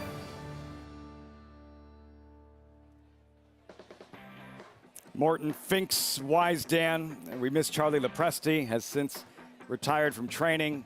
That huge following, Paul. Wise Dan and John Velasquez referencing his brother. That was successful Dan, still hanging out together, who was an awfully good racehorse as well. Yeah, really good racehorse. The Stephen Foster I was referring to, he would have won that one twice feeding in trouble. But like I said, Charlie always used to tell me, it was kind of like John Sheriff's. Wise Dan and Zenyatta, John Sheriffs used to tell me, and Mike Smith, Zenyatta's like 5 lengths faster on the dirt, and he always thought Wise Dan was faster on the dirt. But then at that time, Keeneland had the synthetic, so he loved that too. It didn't matter what Wise Dan ran over. He was just a super animal. I think he had flirted with the idea, I remember in an acceptance speech for Horse of the Year the first time, teased the idea of Breeders' Cup Classic. Yeah, he did a couple times. We were waiting to see yeah. it. We were hoping to see it. We never did. And look, if it ain't broke, don't fix it. 2-time Breeders' Cup Mile winner, 2-time 4-star Dave winner, the ever-popular Wise Dan. The ever-popular Pick 6 carryover in 5 minutes. Post-parade, Eloquist at 14-1, Polly. This one for Butch Reed. A lot of people forget Butch Reed actually won a Breeders' Cup Marathon with a bump, so maybe this horse will like the extra distance. So a juvenile fillies, Vequist at Keeneland. Here's Red Revolution, Kendrick Carmouche. Yeah, for Robert Falcone, was third in a similar race last time out, showing good fractions. I Am the Law defeated a neck in the slop week 2 of the meet. Number 4, Caffrey for Jimmy Jerkins in those Centennial colors. I would think this is the horse that leads him around the track. I think that's why Currently, he's the favorite. Commander Compton graduated in his latest at Churchill Downs. I mean, leave Phil Bauer horses out at your own peril. They're running out of their skin. But this horse is facing winners for the first time. Eagle in Love, Manny Franco looking for a second this afternoon. Rob Outris looking for another one, seeing if his barn can keep heating up. Southern Passage, Dale Romans looking to go back-to-back and back-to-back days. Yeah, he had a horse yesterday. Great trading job. This horse likes to come from way out of it. Zuzudini on the outside with Javier Castellano. You know, I thought this horse's win last time was okay. I'm a little surprised that he's 8-1. I thought he was a better proposition than maybe like the 7. Pick 6 carryover, 123,000 plus. It starts here, races 5 through 10. 3 minutes out.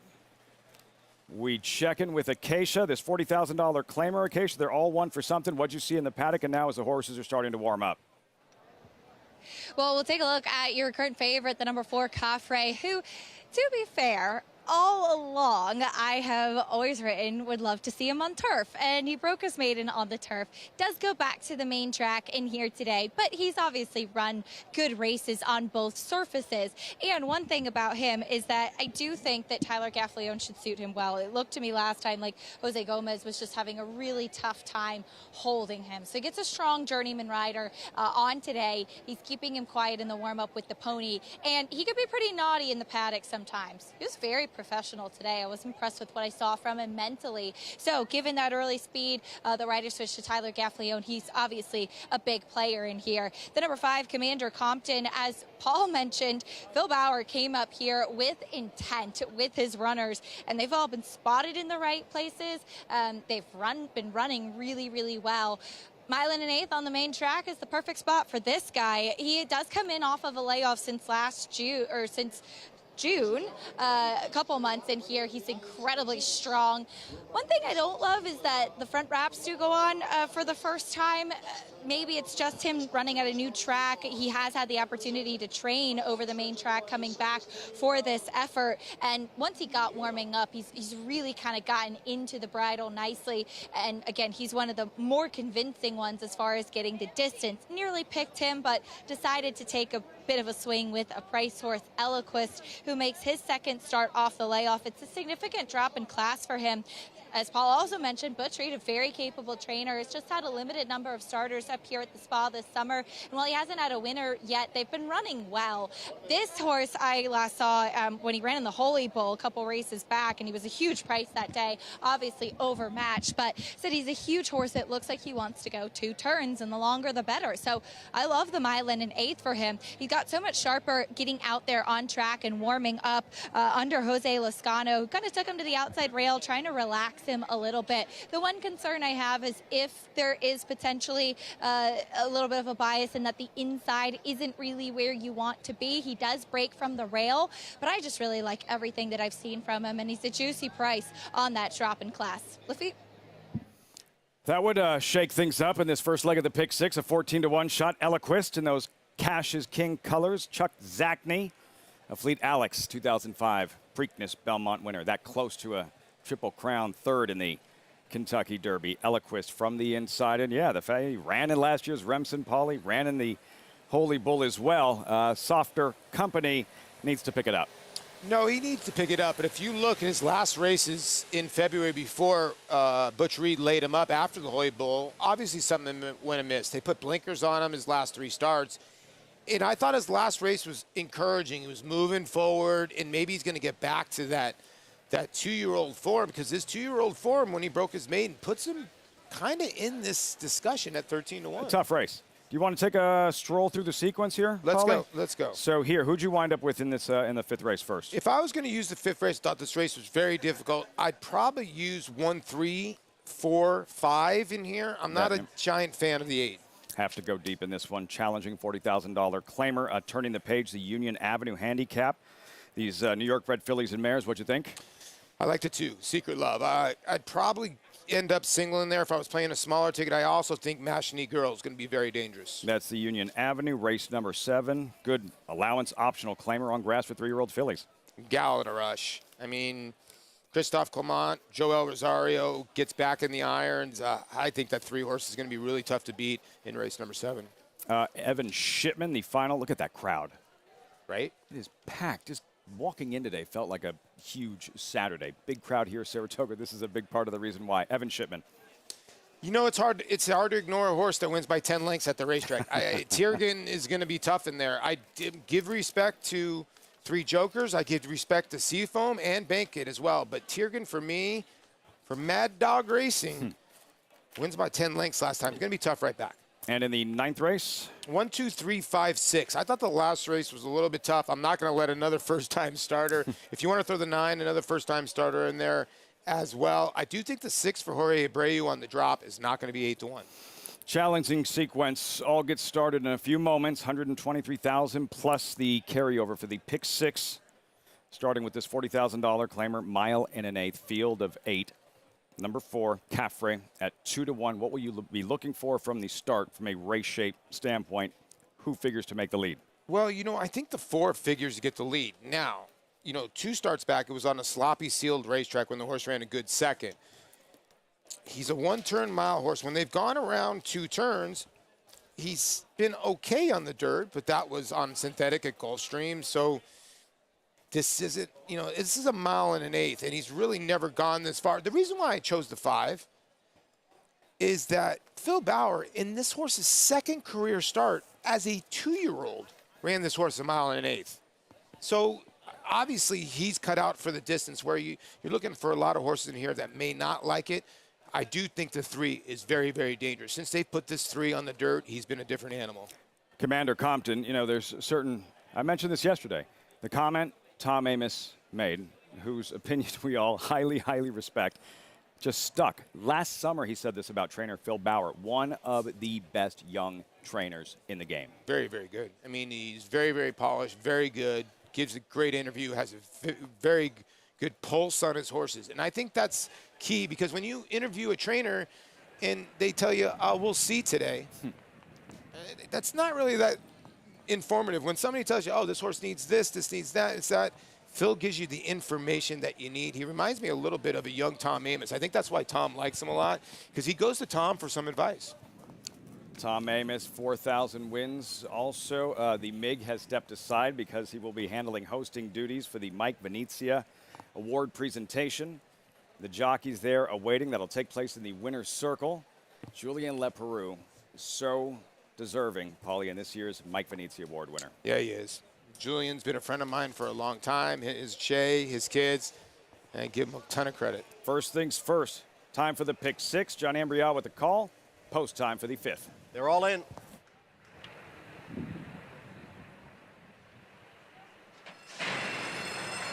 And they're off.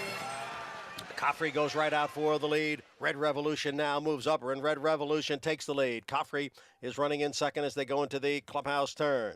And on the outside is Eagle in Love. I Am the Law towards the rail. Followed next by Eloquist. And then on the outside is Commander Compton. At the back of the pack are Southern Passage and Zuzudini. The leader here is Red Revolution, who will take the field to the backstretch in front here by a little more than a length, as Eloquist now moves up into second and Coffrey is in third. The quarter went 24 and 2/5 seconds. Red Revolution challenged now by Eloquist down at the rail. Eloquist and Red Revolution are heads apart. Coffrey sits just off of them in third, with I Am the Law racing in fourth. Southern Passage has moved up a few spots down on the inside and into fifth. And then comes Commander Compton. On the outside is Zuzudini, and the trailer is Eagle in Love. The half went in 49 and 3/5 seconds. So it is Eloquist who has the lead here, with Red Revolution next in second, and Coffrey continues to run along here in third, followed by I Am the Law in fourth, midway around the far turn. It is Eloquist, and here comes Coffrey now making his move on the outside. So it is Coffrey and Eloquist and Red Revolution in between horses. Farther back is I Am the Law, then Zuzudini, and they are at the top of the stretch. It is Eloquist who continues to battle on with Coffrey, and the two of them are right together. Coffrey on the outside and Eloquist down towards the rail as they pass the 8th pole. It is Eloquist holding the lead here over Coffrey. Eloquist digs down at the rail. Coffrey on the outside in second. They come for the finish, and it will be an upset here as we start the pick 6. Eloquist at 12-1. Coffrey was second. I Am the Law finished third. Wow. At a big price in the first leg of the pick six with a carryover, Eloquist at 12-1 in an upset in this fifth race at Saratoga. Great job with this one, Acacia. Yeah, good call by Acacia. And I tried to say, listen, Butch Reed won a Breeders' Cup Marathon when it actually was the Breeders' Cup Marathon and not the Las Vegas Marathon or the Barbados Marathon, whatever they turned it into. And he won with a 40-1 shot. He can get a horse to go all day long, and that's what ended up happening. Jose Lezcano made a backside move to quicken up this pace, and it was the right move, and he sort of ran everybody off their feet. I thought this was a masterful ride. Great call by Acacia. And look at the ears up here at the end. And 12-1 to start off this pick six. Maybe this isn't going to pay $25,000. I might pay a little bit more. The way, if this trend continues, 1, 4, 3, 7. Coffrey with Tyler Gaffalione. Looked like he had him in his sights and just couldn't cut into that lead late. No, he couldn't. You know, Tyler decided to take the 4 off the pace, which we were both surprised. Like the 2 gunned towards the front end, and Tyler made the right move. It's just that the 1 was able to save all the ground. When you're going a mile and 1/8, it's big, but you could just see that this big horse, like Acacia said, was going to love all the distance. Great call by her. Great training job by Butch Reed. His only win, October last fall at Parks, mixing it up with the likes of Remsen runners and in the Holy Bull. Look at that, that's a great shot with Ricardo Santana, Jose Ortiz, Eric Cancel. They're getting ready for the Mike Venezia Award ceremony. Jose Lezcano here with Eloquist. Yeah, softer company. And when the real running started, he picked it up late, turned back Coffrey, 1, 4, 3, 7. And for this pick six, a 12-1 shot to kick things off. Wow. Yeah, it's big. It's really big. You know, I think a lot of people were spreading in this race, but a lot of people don't really recognize, you know, you look at Robert Reed, his nickname is Butch, and he goes by Butch, but he is a heck of a trainer. And when you look back, this horse was entered into the Remsen after a very good win as a 2-year-old. Then went into some bad form. The race coming back, this horse showed a little bit improvement, showed that, okay, maybe this horse is going to get back to that form. It's going to be very interesting whether they kept this horse or not, because he was actually in for the obviously the $40,000 claim. Acacia, well done. Thank you. Shout out to the team for making me look smart here. Butch Reed not in town with us today, but Ginny Reed here with us, and you are such a huge part of the operation as well. Tell us a little bit about Eloquist, getting back to the distance that clearly he wants to go. He's just been waiting to go longer and longer, and Butch said, let's bring him up and try him longer. And then Jose Lezcano did an awesome job. That's amazing. Mentally, it seems like he's a horse that's come a long way, too. Yes. We gelded him down in Florida during the winter, and he's a different horse. He needed that first start, and now he's doing excellent. So I'm so proud of him. I got my first win for the year. I love it. Go get your picture taken. Congratulations, Lafitte. She's going to enjoy that one. That's awesome. Great stuff, Acacia. Eloquist. There she goes into the winner's circle. Butch Reed, you mentioned a breeder. V-Quist, 2-year-old filly champion. Keeneland a few years back as well. Underrated trainer, Lafitte. There's certain guys that just have small barns, and they're underrated trainers, and Butch Reed is one of them. It's just the bottom line. He can train a horse to go 6 furlongs, and like I said, he can train a horse to go longer, and didn't even notice it, and it's a mistake by us. This horse was gelded.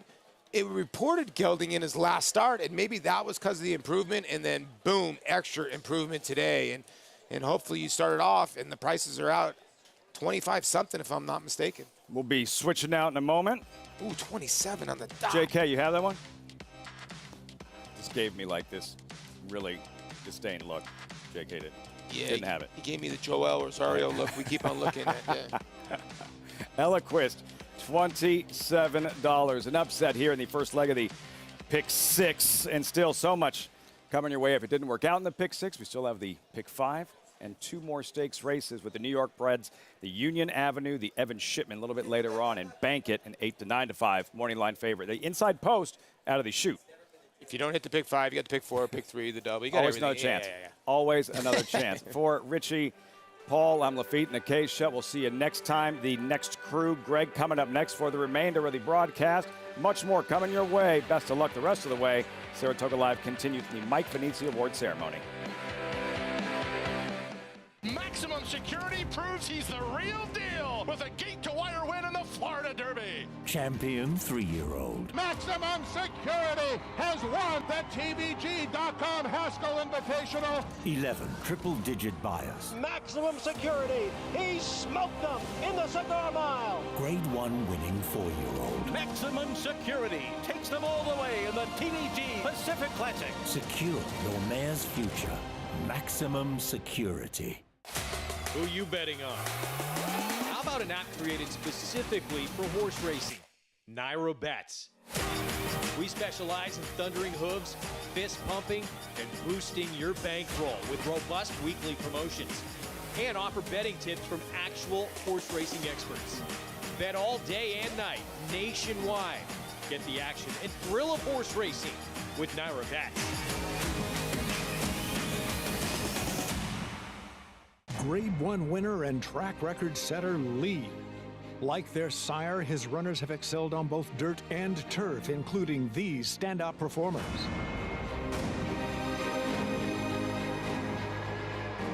Leading by 3, Gibberish and Dylan Davis. Out of a Galileo mare, this dual surface star has sired juvenile stakes winners on both dirt and turf. Lee, standing at Claiborne Farm.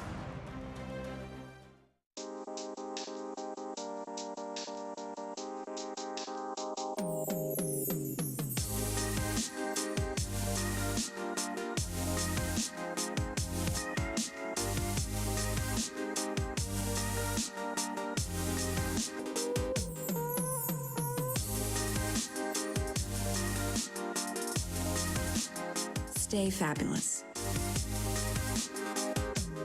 Resorts World.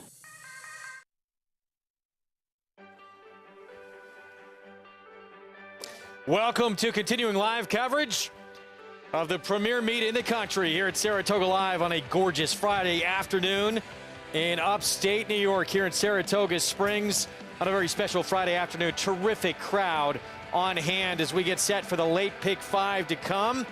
And yes, a very special day celebrating the New York breeding program. We will have 3 stakes races in New York bred competition run today. 2 of them still ahead, the Union Avenue and the Evan Shipman, where we'll see the millionaire Bankit try and return to his winning ways. Last time he was in against New York bred state competition, he was absolutely dominant in the commentator. Take a look at what we have ahead, presented by Claiborne Farm. Union Avenue stakes race as well for fillies and mares. Late pick 4 begins in the 7th, and we'll see that Evan Shipman with Bankit in race 8 on today's card. He's returning from Dubai. With me, Hall of Fame rider Gary Stevens. And let's start with Bankit here. When he's been in several times against New York breds, he has just been sensational, including the last time we saw him. Yeah, when he's in with the New York breds, he's named properly Bankit. He's earned over $1 million, won 6 times, over 33 starts in his career. 6 years old, getting back at the state breds. He raced in the Godolphin Mile earlier this year in Dubai. Didn't do any good over there. Track was extremely deep. Back in New York where he likes it best. Let's set the stage for the race that's going to kick off our late pick 5 New York bred stakes race as well. For fillies and mares, it's the Union Avenue. Purse of $125,000. And as the board reflects, this is a wide open race to kick off this pick 5 sequence. Secret Love for John Kimmel took the opener on today's card. He'll have John Velasquez aboard. Majney Girl turning back in distance. 5-1 right now. Much more on this race coming up. We're going to take a short timeout. We'll be back. John Velasquez, the Hall of Famer. You see him there on the 2 Secret Love, inching closer and closer to an unreal number. 1,000 career victories at this historic racetrack. Going to get a little closer coming up in the Union Avenue. We'll find out coming up.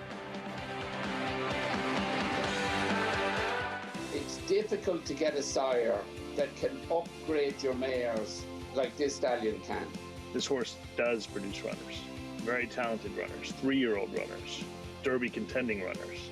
This horse is priced where anybody can afford to breed to him, and if you're trying to improve your mare, He's a horse that's shown he can do it. There is no younger AP Indy that moves his mares up like he does. Now more than ever, it's time to get with the program. When shopping for your next race prospect, consider that New York-breds start with an advantage. Our New York-breds run for serious green. At Saratoga Race Meet, New York-bred maidens run for up to $88,000. New York-bred allowance horses run for up to $100,000. And New York-bred owners can collect awards of up to $20,000 per horse per race. So get back with the program. Seriously.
We're back on Saratoga Live on FS2 on this beautiful Friday afternoon. Great to have you with us as we get set for the late pick 5 coming up on a pick 6 carryover day as well. Underway with a 12-1 upset winner to kick off that pick 6 carryover back in race number 5. Earlier, just moments ago, after the 5th race, the Mike Venezia Memorial Award was presented to jockey Julien Leperoux. It's presented each and every year to a jockey who displays extraordinary sportsmanship and citizenship that personified Venezia, who died as a result of injuries suffered in a spill back in 1988. He was a Brooklyn native, Venezia, who won over 2,300 races in his 25-year career. Look at the past winners. We have 2 of them who are part of this program, Gary Stevens and Richard Migliori as well. Let's go to Mig now, who caught up with this year's winner. I'm here with the newly minted Mike Venezia Award winner, Julien Leperoux. And Julien, I am a recipient of this award, and I couldn't think of anybody that more embodies what Michael Venezia was about than you. And I'm just thrilled that you received it. How do you feel? Well, first, thank you, Richie. You know, I feel great. You know, it's a big, big honor. Like you say, yourself and all the other jockeys that received that award before me. You know, you guys are all great, so it means a lot. You know, it's great to be good at what you do on the racetrack, but I think it's very meaningful when you can do it outside the racetrack and be recognized, and it's great. Yeah, it's very, very honorable. Julien, one of the things that Mike Venezia was a family man. Family was everything. You're here with your 2 boys, Mitchell and Vin, your wife Shay. I know the boys got to go back to school. I'm just so happy they were able to be here with you. Exactly. Yeah, that was worked out perfect. You know, actually we flying back tonight to Kentucky. They're going back to school. I got a ride at Churchill this weekend. But they got to go back to school on Monday.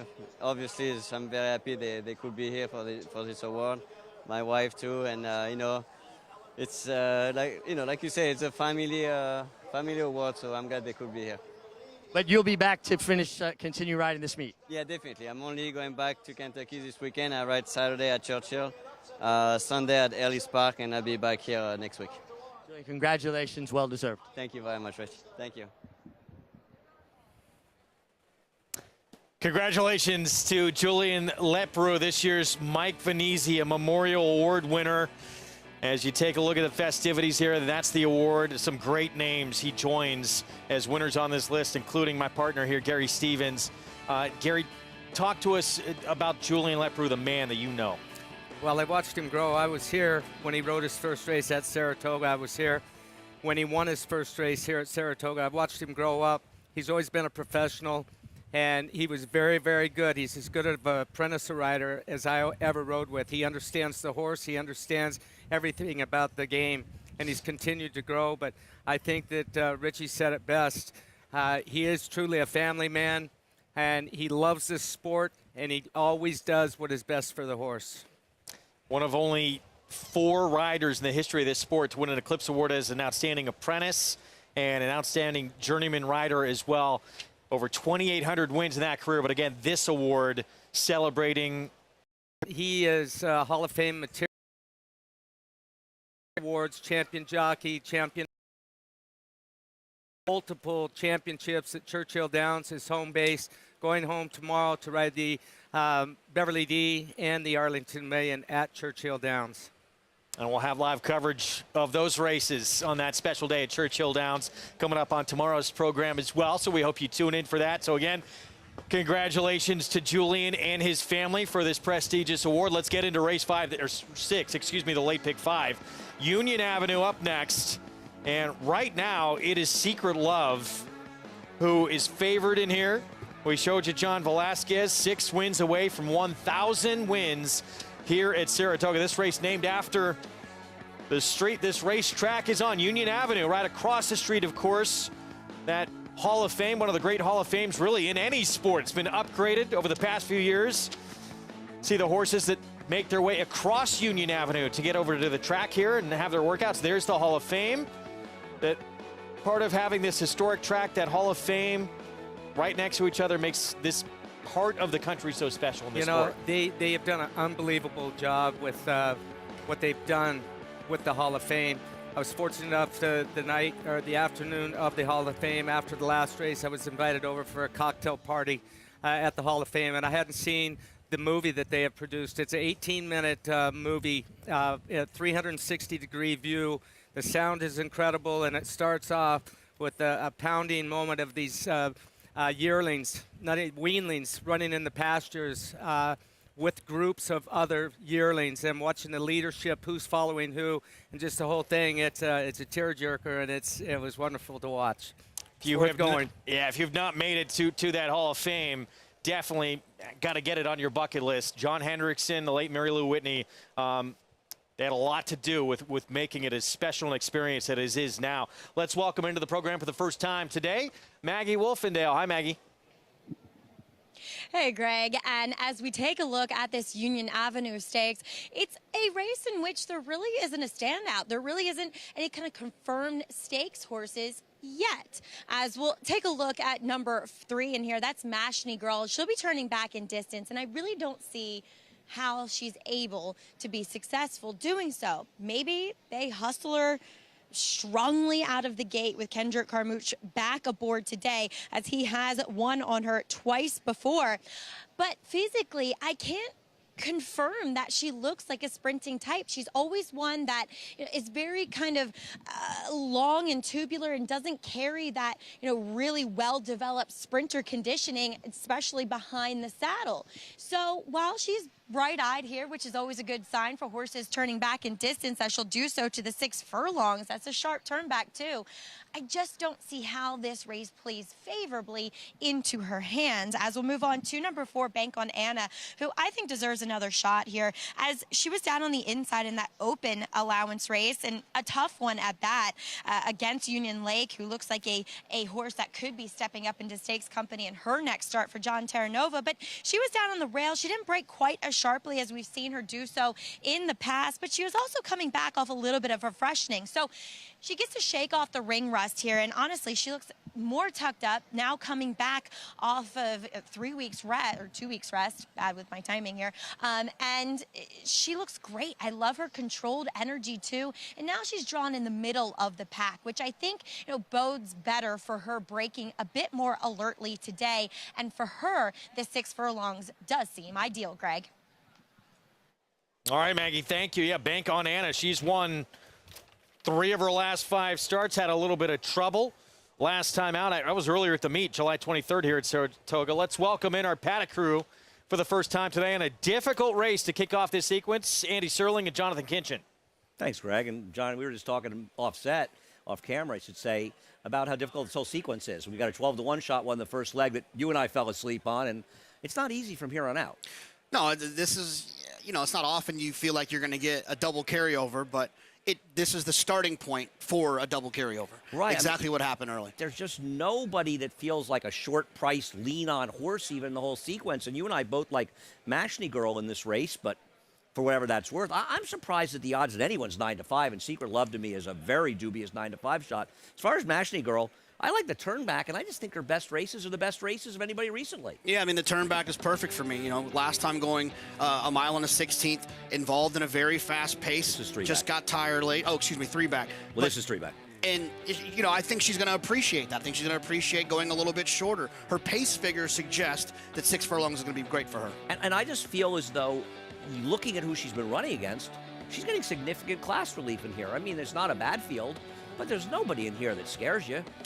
No, I mean, I was a little bit interested in the 4 Bank on Anna that I thought was a little bit interesting. She got stuck down on the inside a little bit last time, doing some running off a little bit of a break. And I'm not saying that the rail's not where you want to be, but it's not where you want to be. I think it's interesting because the last race we were talking about, the winner won up the rail. I feel like horses aren't moving up the rail. Maybe if they're there and not getting any kickback or something, they're okay. But we're seeing a lot of horses trying to move inside behind horses and not move. I thought Snicket, she was my other horse in here, and she's a huge price at 7-1. I'm not really sure why she's such an overlay, if she's an overlay at all. My one worry with her is I know she won a couple of races recently, or relatively recently. She was a very short price in both of them. And she is a horse that has burned a lot of money with 9 second-place finishes and 23 starts. If she runs her March 18th race, they better bring their running shoes. She hasn't really run that race in her last 3, so is she going to now do it now? And look, I guess we'll find out. If you do like her and you're trying to evaluate whether or not the rail is where you want to be, I think she's a good kind of measuring stick. If she runs really well, then I think you could kind of toss the rail thing out the window. Do you think that Mashney Girl is the speed in here with Kendrick, or do you think Chasing Kara perhaps on the outside could have more speed? Or even the one could be forward? Yeah, I would think Chasing Kara from the outside. Javier has been riding so well. I think he's riding well because he's riding a little bit more aggressively. I think he'll probably send her away from there and see if he can't get his position, try to get over, save some ground. So I'd imagine she'll be sent away from there. I think Mashney Girl, I would figure, you know, she's made the lead going longer. Maybe she's going to kind of try to find a stalking position somehow. Okay, I feel as though you and I like the same horse in this race, but I come out of discussing the race with you even more confused about the race. We'll see if that confusion clears up, Greg. It's that kind of race. It is that kind of sequence in this pick 5, and it started that way in this pick 6 carryover with a 12-1 shot. Yeah, we were talking about it before we came on air, and these races are all so competitive. This pick 6 sequence. Listen, I struggled with every one of these races. I had 3 or 4 in every one of these races. I like the 2, 3, and 4 in here. I think that the bottom horse, like they were saying, Chasing Kara is the fastest of the bunch from the outside. I think if Kendrick sends hard, trying to make the lead, that he's costing himself that stalking position where he may pick up some pieces coming out of those route races. Post parade coming up shortly. When you hear the buzz, you get close to a big wager on a day like this with a good crowd. You feel the energy in the building amp up a little bit, and we're feeling that now as we get a look here at the 7. There is Chasing Kara, Javier Castellano, just a terrific first half of this meet. Yeah, I ran into him last night in the parking lot after the races. I was walking over to the production trailers, and he had a big smile on his face, and I congratulated him on the meet that he's having, and he's got that grin. And he's really enjoying himself, having a great time up here in Saratoga. It's always easier when you're having success. 2-1 favorite. Secret love in here. John Kimmel, John Velasquez was in that Dancing Renee 2 starts back. For Snicket was in that same race. It was her last start. And they had to go up against a really good one that day named Bank Sting, who's won 8 of her 12 career starts. John Kimmel with a nice winner in the first race today with the Justify filly. Second time out on the turf. Second out of her life from a great family. So pace-wise, we will see what happens in there. The guys talked about Majni Girl cutting back in distance, but does have some ability to be forward. Certainly chasing Kara. We see Jose Lizcano, too, be aggressive, and Bank on Anna the 4 has shown some sprint speed in the past. Here's Snicket to kick off the post parade. Snicket's a horse that could be forward if Trevor McCarthy, who's looking for a second win today, is a bit aggressive. John Velasquez 6 away from 1,000 here at Saratoga. You know, I thought Secret Love would appreciate the cutback, but she has not run well in her last 2 starts going 6 furlongs. Here's the turn back at distance, Majni Girl for Mark Hennig. I like Majni Girl. I know Jonathan likes her as well. I just think she's a very logical horse whose best races make her the horse to beat. 3-1 on Bank on Anna with Jose Lizcano. Yeah, comes in here kind of second off the layoff. I thought ran okay last time, got stuck down on the inside. Not the place you necessarily want to be. Grudge, 9-time winner, but a big price. She could actually be the speed in this race, but if she is, it's only going to help the closers. Eloquent speaker adds blinkers today. Once upon a time, she was fast enough. She's been with 3 different trainers and hasn't run well enough to win today. Big race in the mud against Bank Sting. And then chasing Kara outside, Javier Castellano. Potentially the speed of the race, and it's very hard to know for sure. Her one good race, though, is in the mud, and it's kind of an outlier. 2 minutes to post here in our Union Avenue to kick off our late Pick 5. Let's go back to Maggie with a special guest. He is special indeed. Greg, pleased to be joined by Naja Thompson, Executive Director of the New York Thoroughbred Breeders Association. Naj, what a day that you have on tap here. 3 New York bred stakes, and the day's only getting started as some special events over at the Sales Pavilion tonight, too. That's right, Maggie. Tonight we'll be honoring the 2021 New York Bred Divisional Champions. It's been a great year for New York Breds, and on a day like today, 3 New York Bred stakes, like you mentioned, couldn't be more perfect here at Saratoga. And our very own Richard Migliori, the host of those, starting at 7, also lining up to have a big sales weekend as well. Sales start Sunday. That's right, Sunday and Monday, Fasig-Tipton, yearling sales, New York Bred preferred yearling sales. So you get a chance to get into the program, all the incentives and advantages that we have. Why not? Now's the perfect time. Naj, this isn't the end of big New York bred days. There's even one more here at Saratoga. What does the rest of the year look like for these New York breds?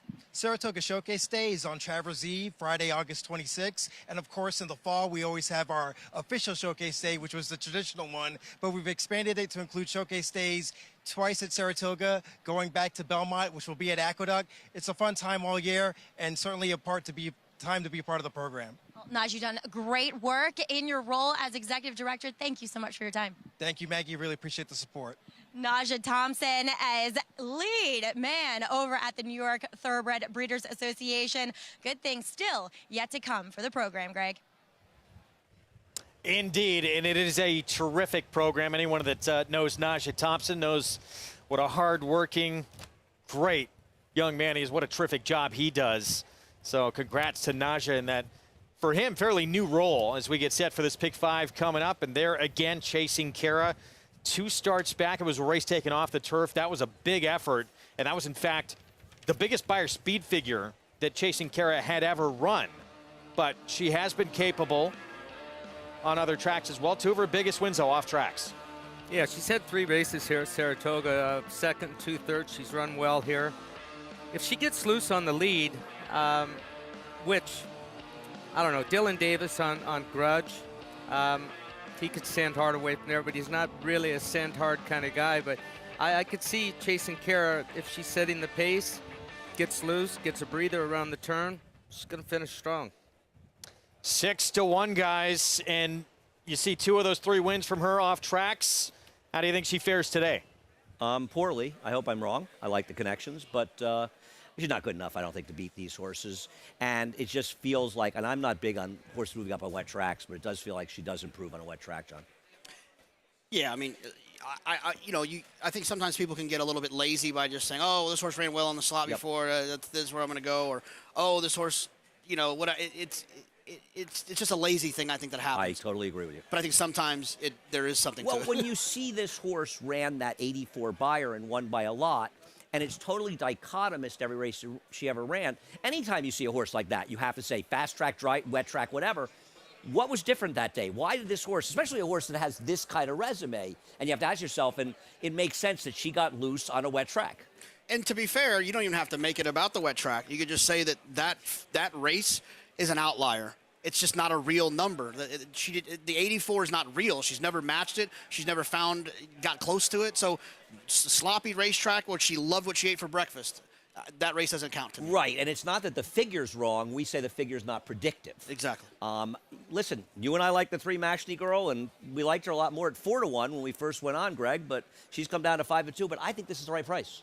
I do. I think she's got to work out a trip from the inside. If she can kind of get to a stalking position, not get stopped, I think she's going to be finishing when the rest of them might be stopping. Yeah, well, this could be a deep tiring racetrack, and she should have plenty left in the tank if she's anywhere close late. Yeah, I'm on Manchi Girl as well. Coming off those route races, I think she's going to be sitting in the right spot at the right time. 3 of them, and she's one of them, Mashney Girl, on the board at 5-2. The 2, the 3, the 4. It's the 2 Secret Love slightly favored. Late pick 5 begins here in the Union Avenue. Let's go to John and Brielle for the call. They're in the gate.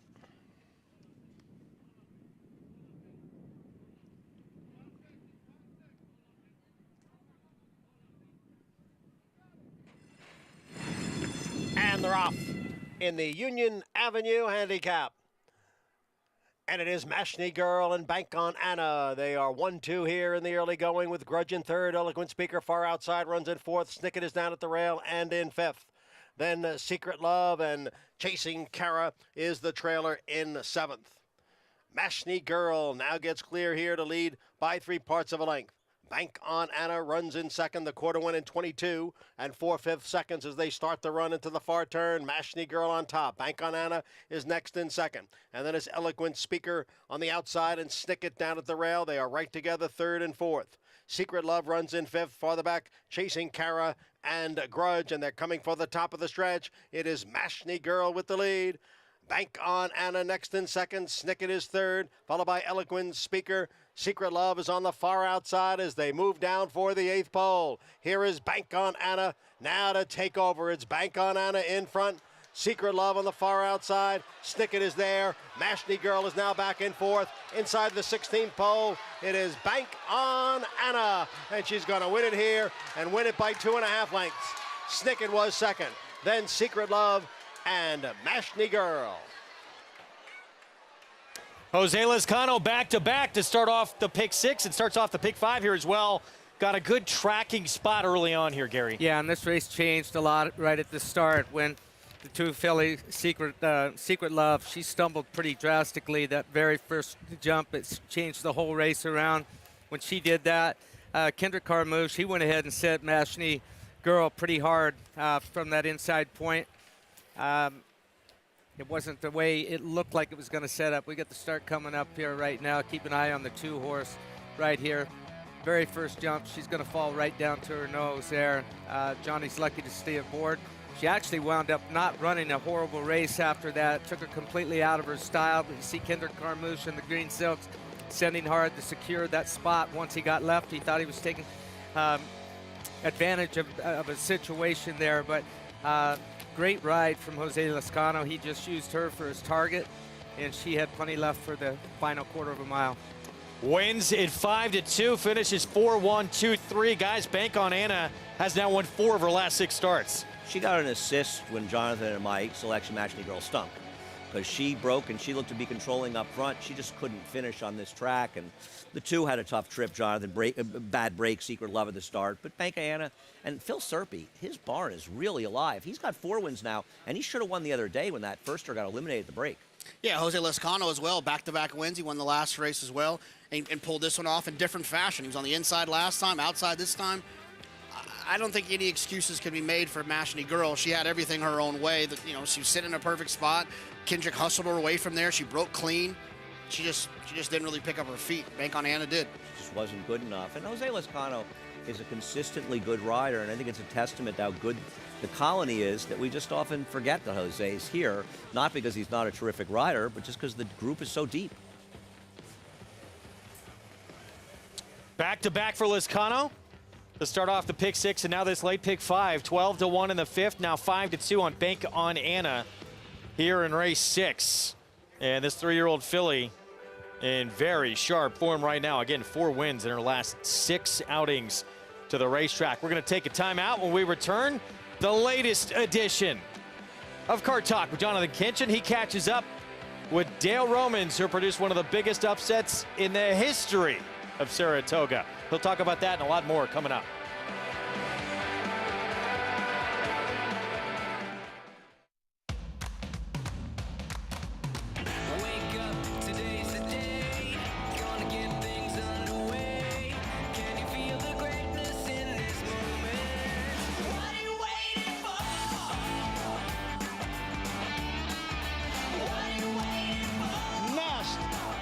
The best.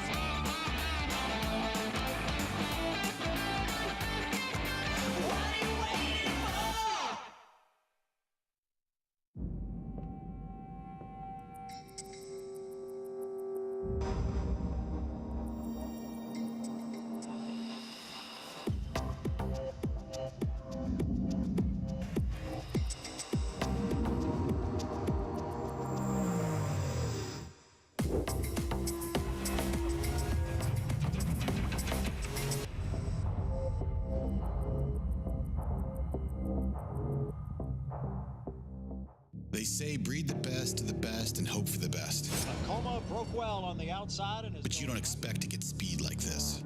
is Vacoma the one to catch. Vacoma has a 5-length lead in this Grade 1 corner.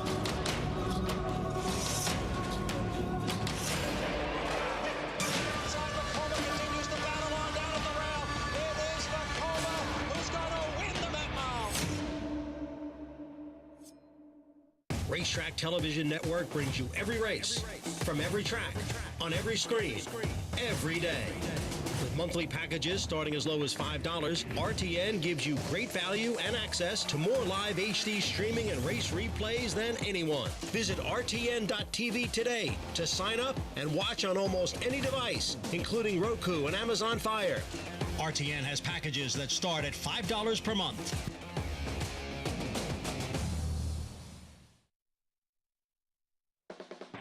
Good to have you with us on our FS2 coverage of the most competitive meet there is in the country, Saratoga. Program brought to you in part by Claiborne Farm. 100 years of doing the usual, unusually well. Underway in the late pick 5, our winner circle lead-in brought to you by the Fasig-Tipton New York-bred yearling sale, Bank on Anna. 3-year-old filly by Central Banker for Phil Serpy. Wellspring Stables.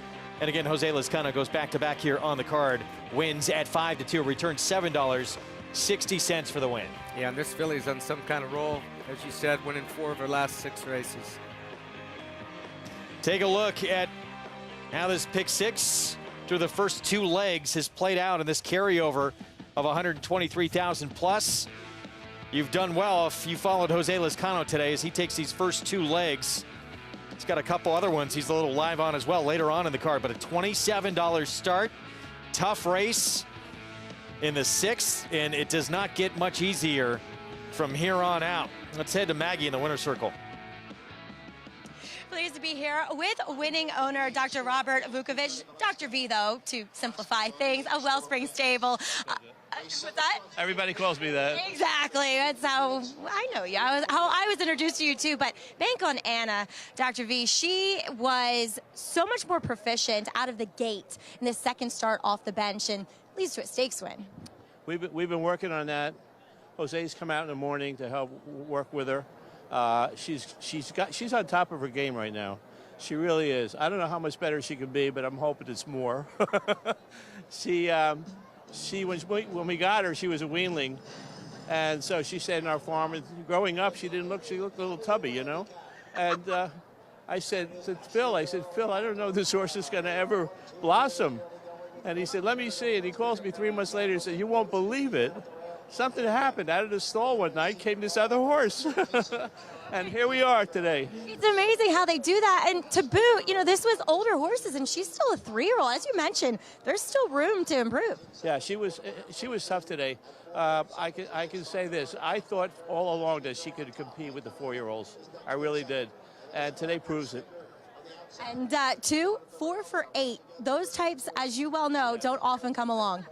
Shh, don't tell anybody. Oh, Dr. V, enjoy this win. Very special today with Bank on Anna. Thank you very much.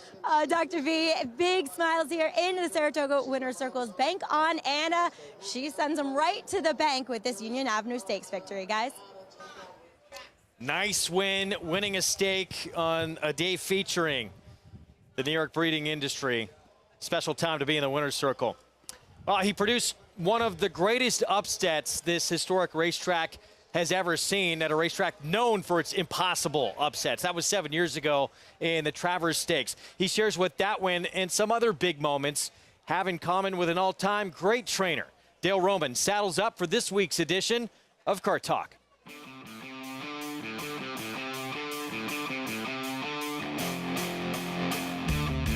How long have you been coming here? I think this is the 31st year. Actually, we're passing my first barn right here. I had 6 horses, and I think I was 26 years old, but I grew up a racing fan, and my father, we had a bunch of cheap claimant horses, and I hooked up with a couple of young guys that bought me some solid horses and told me they wanted to come to Saratoga, so I packed up 6 horses. The day I left, my father told me, he said, people like us don't win races at Saratoga. And that means I won 3 races. It set my career on a different path. 2004, I would say, is probably your first big horse, right, with Roses in May? That was my breakthrough year. Yeah, that's Roses in May won my first Grade 1, and that was the Whitney year. That's a good race to start out with as a Grade 1. A week later, Kitten's Joy, on my birthday, won the Secretariat, 2 Grade 1s in a week. I said, this might be easy. It seemed like it for a little while. Both of them came into the barn the same day, and they changed my life. Pull up on over here for a second. All right, this is kind of a special spot, I think, at Saratoga. This is the last barn Alan Jerkins trained out of. And Alan was a very good friend and a good mentor of mine through my career. When I first came up here, I met him. And so when we came to running Alan Jerkins, because I had promises fulfilled in, and I was getting nervous that day. So I came over here and I parked right here where we are today. I was looking at Alan's barn, and I was thinking, I said, Alan, if you can give me just a little bit of divine intervention today, I'm not going to ask you again. Just help me out a little bit. I actually ran 1-2 in it, and Jimmy, his son, gave me the trophy in the winner's circle. And Jimmy's pretty stoic, but I think he was emotional that day too. So this is a little special spot. If I'm going bad, I need to sit by myself for a little while. I'll drive back here and try to channel a little Alan Jerkins. Did the special moment of 2015 when Keen Ice upset American Pharaoh, did this spot have anything to do with that? You think about it, Alan is the last one to beat a Triple Crown winner at Saratoga when he beat Secretariat. Keen Ice has got him! Keen Ice has won the Travers over American Pharaoh! But one of the coolest things in my entire career is I get back to the barn, and standing there waiting on me is Leroy Jolly. And he walked up and gave me a big hug. He said, welcome to the Travers Club. That was a pretty good day for me. You know, that's awesome. You had a great, what I call like a 2-year run, 2011 and 2012. You won the Preakness with Shackelford in 2011. What was that day like for you? Animal Kingdom had won the Derby. I thought we were going to win the Derby. We made the lead at the 8th pole. And so we had a rematch come Preakness, and we got to the lead, and we kept on going. And here comes Animal Kingdom flying, and he almost got to us. But Graham's a good friend. That was a great Triple Crown run for both of us, and it was a great time. And that year at the Eclipse Award, we must have taken 500 pictures with people. We were 2/3 of the Triple Crown, they kept calling us. I get this sense from you that you were literally put on this earth to do this and to do nothing else. You just always seem so happy when you're talking about racing. I have never thought about doing anything else in my life. Like I said, I wasn't a student in high school. My mother finally made a deal with me when I was in 9th grade. She said, I'll never look at your grades. We know what you're doing. Just graduate high school. I graduated with 1.2 GPA.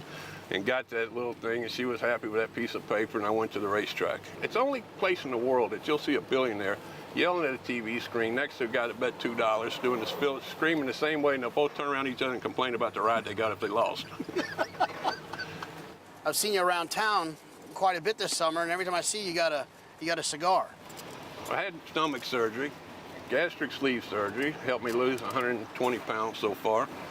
But in doing that, I had to quit drinking too, because you can't hardly drink with half a stomach. And I started smoking 10 cigars a day. I said, my liver's happy, but my lungs are a little mad at me. After I got this stomach surgery and I've lost this weight, I don't know what happened, but my hair got curly. It was never curly in my life. Now, how do I take care of this stuff? If I'm going right to the source, it goes, when I let it grow, it's going to look just like yours, and I'll grab a colorful shirt and try to get a job on TV.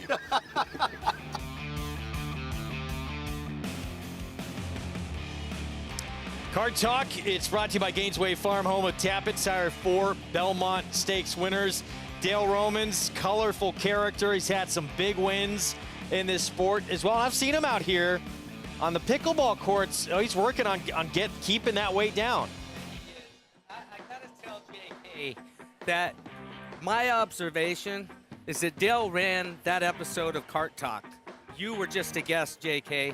But yeah, those guys have been trying to recruit me over there. Angel Cordero and a few of the boys, older boys, convinced me that pickleball is the new sport of the future for G. Stevens. So I'm ready to, if Dale's doing it, I might join up. Yeah, Angel's there just about every single day. We got to get you in on that. JK, how was it filming this version with Dale? Oh, it was awesome. I actually, one of the first times I ever came to Saratoga, I was flying out, and I got stuck in the Albany airport. We were delayed, and I sat next to Dale Romans and just started talking to him, and it's just as entertaining as you would imagine it would be. Oh, Dale's nothing but fun, no doubt about it. His daughter Bailey used to sort of be my roommate here quite often because she didn't want to live in his spider-infested house he had out at the lake. Of course, Dale, he doesn't care, so she'd stay in the extra room with me, and I'm good friends with all of them. I saw Jake, his son, here the other night at the sales. Big fan of all the people in the family, and that was fun seeing you and Dale. Had a win yesterday that was a big reason. We had a late pick 5 that paid over $16,000. Of course, talked about one of the most historic upsets ever. Keen Ice beat that Triple Crown winner. American Pharaoh and the Travers, that was a shocker. Here's the win from yesterday with Lenlo Lady. Lenlo Lady, yeah, and she was a big price. And this was a Hall of Fame training job right here. This filly had come off of a long, long layoff. Her last race had been in the Gulfstream Park Oaks. She was a big price yesterday, good payoff. I hope he had a few pounds on this one. Dollars, pounds, whatever you want to call it. Nice win and timely as well with Cart Talk Aaron this afternoon. So good for Dale.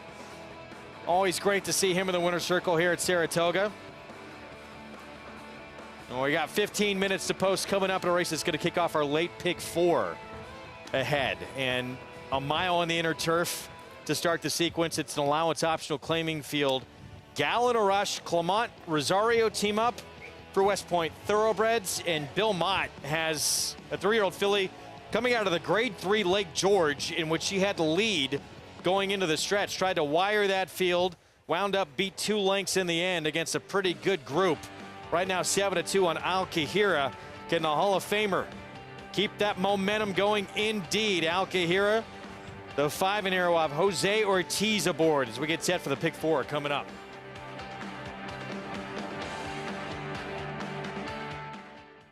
Quality Road, proving Lane's End's tried and true stallion making tradition, a tradition that leads to success for our partners and our stallions. Quality Road has sired multiple Eclipse Award and Grade 1 winners, including champion 2-year-old colt Corniche, champion 2-year-old filly Caledonia Road, champion 3-year-old filly Abel Tasman, and multiple Grade 1 winner City of Light. He's a leader of his generation. Quality Road, a stallion that stands above the rest.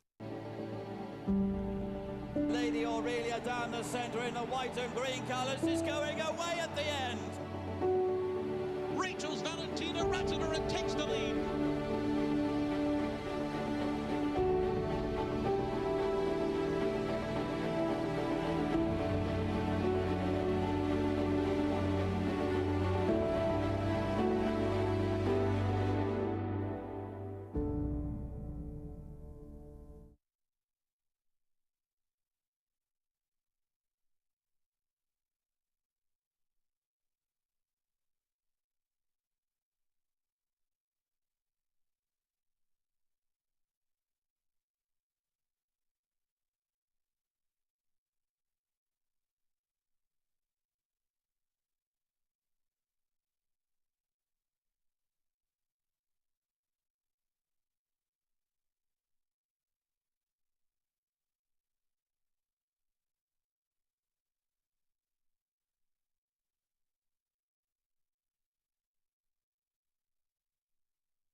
We're back on Saratoga Live, and this is fun. The Clydesdales back at Saratoga. Their lineage dating back more than 3 centuries. They were first introduced to the American public back in 1933 to commemorate the repeal of Prohibition by Anheuser-Busch, and always a fan favorite. I'm a fan favorite. They used to pull the starting gate at Santa Anita when I first went there in 1980, believe it or not, and it was really cool to see. They pulled them all day long. The only time they didn't is if it was muddy, they would get the tractors out, but it was a treat. They had them. Their stables were just outside of the racing office, and the fans, the little kids, they could come up and look at them, see all the equipment behind the glass, and I miss those days. Athletes. Yes, pretty special, and first time seeing them here in Saratoga in a little while. Had an opportunity, if you came through the gates earlier today, to get some pictures of these famous Clydesdales. Got to have the Dalmatian aboard. Always. To complete it. We'll love to see that. All right, let's get back to our live action ahead. This 7th, again, pick 4. It's a mile on the inner turf. We talked about Bill Mott going to break. He's going to send out Al Kahira. That price starting to come down a little bit, down to 7-2, coming out of the Grade 3 Lake George. Let's go to Maggie for more. Getting an up-close and personal look at Al Kahira here in the paddock. But going to take a look at some horses drawn more to her inside. And we'll begin with the lightly race, number 2. That is Bahamian Club, as she's now stringing back-to-back races together for trainer Chad Brown. Now, last time out, her first start at Belmont, I haven't seen her before. I wasn't covering that race, actually on vacation, I think, or something like that. And, you know, she was down on the rail. She never had much room to extricate herself from that position. And while it opened up a bit, she seemed tentative to go through the hole. And I think you would have to put that down to lack of experience. And furthermore, maybe she just wasn't that good that day. She is your typical Kingman, though, and they're kind of like Dubawis, weirdly, I don't know why, but from a physical perspective, in that they tend to be rounder types and carry their weight quite proficiently, as I almost think that maybe she needed to start that day and came up a little bit on the short end. Furthermore, Kingman's, from at least my experience with them, I think they are best at a flat mile, and she gets to do that here. So I think she's an interesting proposition, and yes, she'll have to improve off of her efforts, but maybe it's there now that she gets to do this in a shorter amount of time away from the races. Number 3 is Gal in a Rush. She'll try to stretch things out. She was outrun early, going the 6.5 at Woodbine in the Alley Wow Stakes, and then she swung very wide, and she just grinded all the way. She kept coming, kept coming. She kind of has that dogged style that I think, you know, speaks or translates well when stretching out in distance. So it's not like she has a quick turn of foot. She just keeps coming. So I think that will parlay itself well to the mile here, and she looks like a horse that should handle it. I do wish she looked a little bit stronger across her top line. That's kind of always been my complaint about her, is this is the first time I'm seeing her as a three-year-old first or third start off the bench here. So she's interesting. She's your 2-to-1 favorite, but I actually thought that an ex-Christophe Clement horse was a bit intriguing. She's a huge overlay right now. Maybe it's a negative sign that number 4, Diamond Hands, off of the $375,000 Fasig-Tipton Horses of Racing Age sale purchase for Current Connections and transferred to Todd Pletcher. And last time out, she broke very well from that advantageous post position on the inner turf at Belmont. She has really grown. Another one that's third off the 3-year-old layoff, and the first time I'm seeing her, she has done incredibly well from my vantage point, from 2 to 3. Great energy in here. She is at least touting herself as being one that is likely on the lead or right onto it, as she is displaying the most amount of energy of any of these fillies in the paddock. But guys, how much energy you got over there across the paddock? I think this is a fascinating race today. I know Jonathan and I have some similar interests in some races so far. We're 0 for 1 with our similar interests. But the races that were run the week of June 16th on the inner turf, the rail was out 9 feet. every horse that was down the inside was basically bogged down and buried. So there's a lot of horses that looked like they ran well, they were involved in slow paces, they were saving ground, but in fact they were way against the track. So while Spicer was moving wide here, she was actually with the track, and Diamond Hands was buried down the inside, drifted a little in the stretch, but horses were setting paces, Jonathan. Slow paces should have held together. The race were falling apart. Bohemian Club right behind her, she's buried down the inside. You know, Manny Franco's giving her a seemingly good ride, but how could you know it was the wrong ride in this course? So I think Diamond Hands and Bohemian Club are both major players out of this race. You know, if you look at Manny on the inside there in the green Peter Brant silks, he's not really setting her down. He was trying, he kept trying, but you know, she probably, if you really think about it, she probably lost her momentum about 6 times in the stretch there. I think those are the 2 horses that you want out of that race, the 2 Bohemian Club, and then also the 4 Diamond Hands. And she's got some tactical speed as well, which I think could be useful in here. She was sold for over $300,000, I want to say, at the sale recently. And Todd Bletcher has good numbers off trainer changes on the turf. No surprise there. The 5, Al-Kahira. I'm surprised she's not favored, being stake-faced. And I don't think she ran great last time, but I think she ran well enough to win this race. Yeah, I mean, she's facing a little bit easier. There's no Dolce Zells in here. No, I guess there's a world in which you could kind of knock her for her last performance because the pace wasn't particularly fast. She was facing much better horses. She was also coming off a little bit of a layoff, 2.5-month layoff. There were better horses, and I agree. I think you and I are in the same place. She didn't run as well as it looks for a horse that lost by 2 lengths in a stakes race. But I still think she ran well enough to be effective here. Absolutely. Like you mentioned, the key word there was in a stakes race. Now she's facing a little bit easier company. Now, she's going to have to improve. She'll have to run better off of that performance, but the's no reason why she shouldn't. The 3, Gallon of Rush. And I want to talk about the 9 with you in a second after we talk about the 3. Why do we think she wants to go long? Well, I mean, she did run fast last time, so I think that's at least something to consider. You get Joel Rosario, you get Christophe Clement.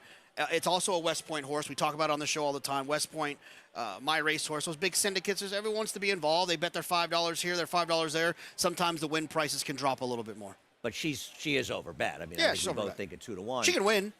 She's not impossible. No, I prefer others. I want to briefly talk about Swift Action, the 9, who's a huge price and the longest shot on the board. And I don't love her in here. But you probably watched her first race. I don't know if you did, and those at home can watch. This horse clipped heels and almost went down. And she was a city block behind the field going 6.5 or 5.5 in the turf. And she made a real run to get back in there and then won an off the turf race. But she's bred for turf and a turf horse. I don't know if she can stretch out. I don't know if she can work out her trip. But I don't think she should be the longest shot in the board in here. And if she's not effective, I wonder if she'll do well cutting back. October 24th, 2021, they entered her at Keeneland on the turf. She didn't get in. She's on the AE. Okay. May 8th, they entered her in Indiana on the turf. Off the turf, she didn't get in. She's wanted to get on the turf for quite some time. And she had, listen, this is a good field. It's not a great field, but there's potential, at least fringe stake players at this point in here. So she's going to have to run well, but I think she has the ability to step forward enough that she shouldn't be this price. If she wins, we can start dreaming of a double carryover. If she wins, we are well on our way to a double carryover. And Greg, if there's a double carryover, are you prepared to get buried tomorrow playing it? Oh, you know I'm going to be part of that.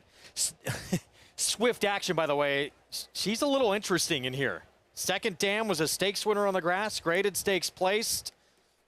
I did not play this pick 5 today. I found it too difficult, but I would have definitely used the 9 if I was playing. I would have used quite a few in here.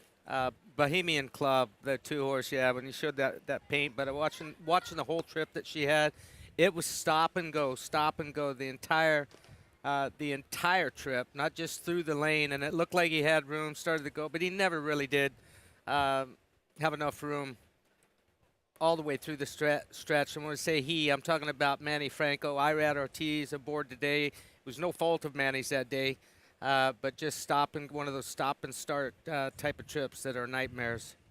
You got a Wesley Ward in here, the 8 Storm Kiss.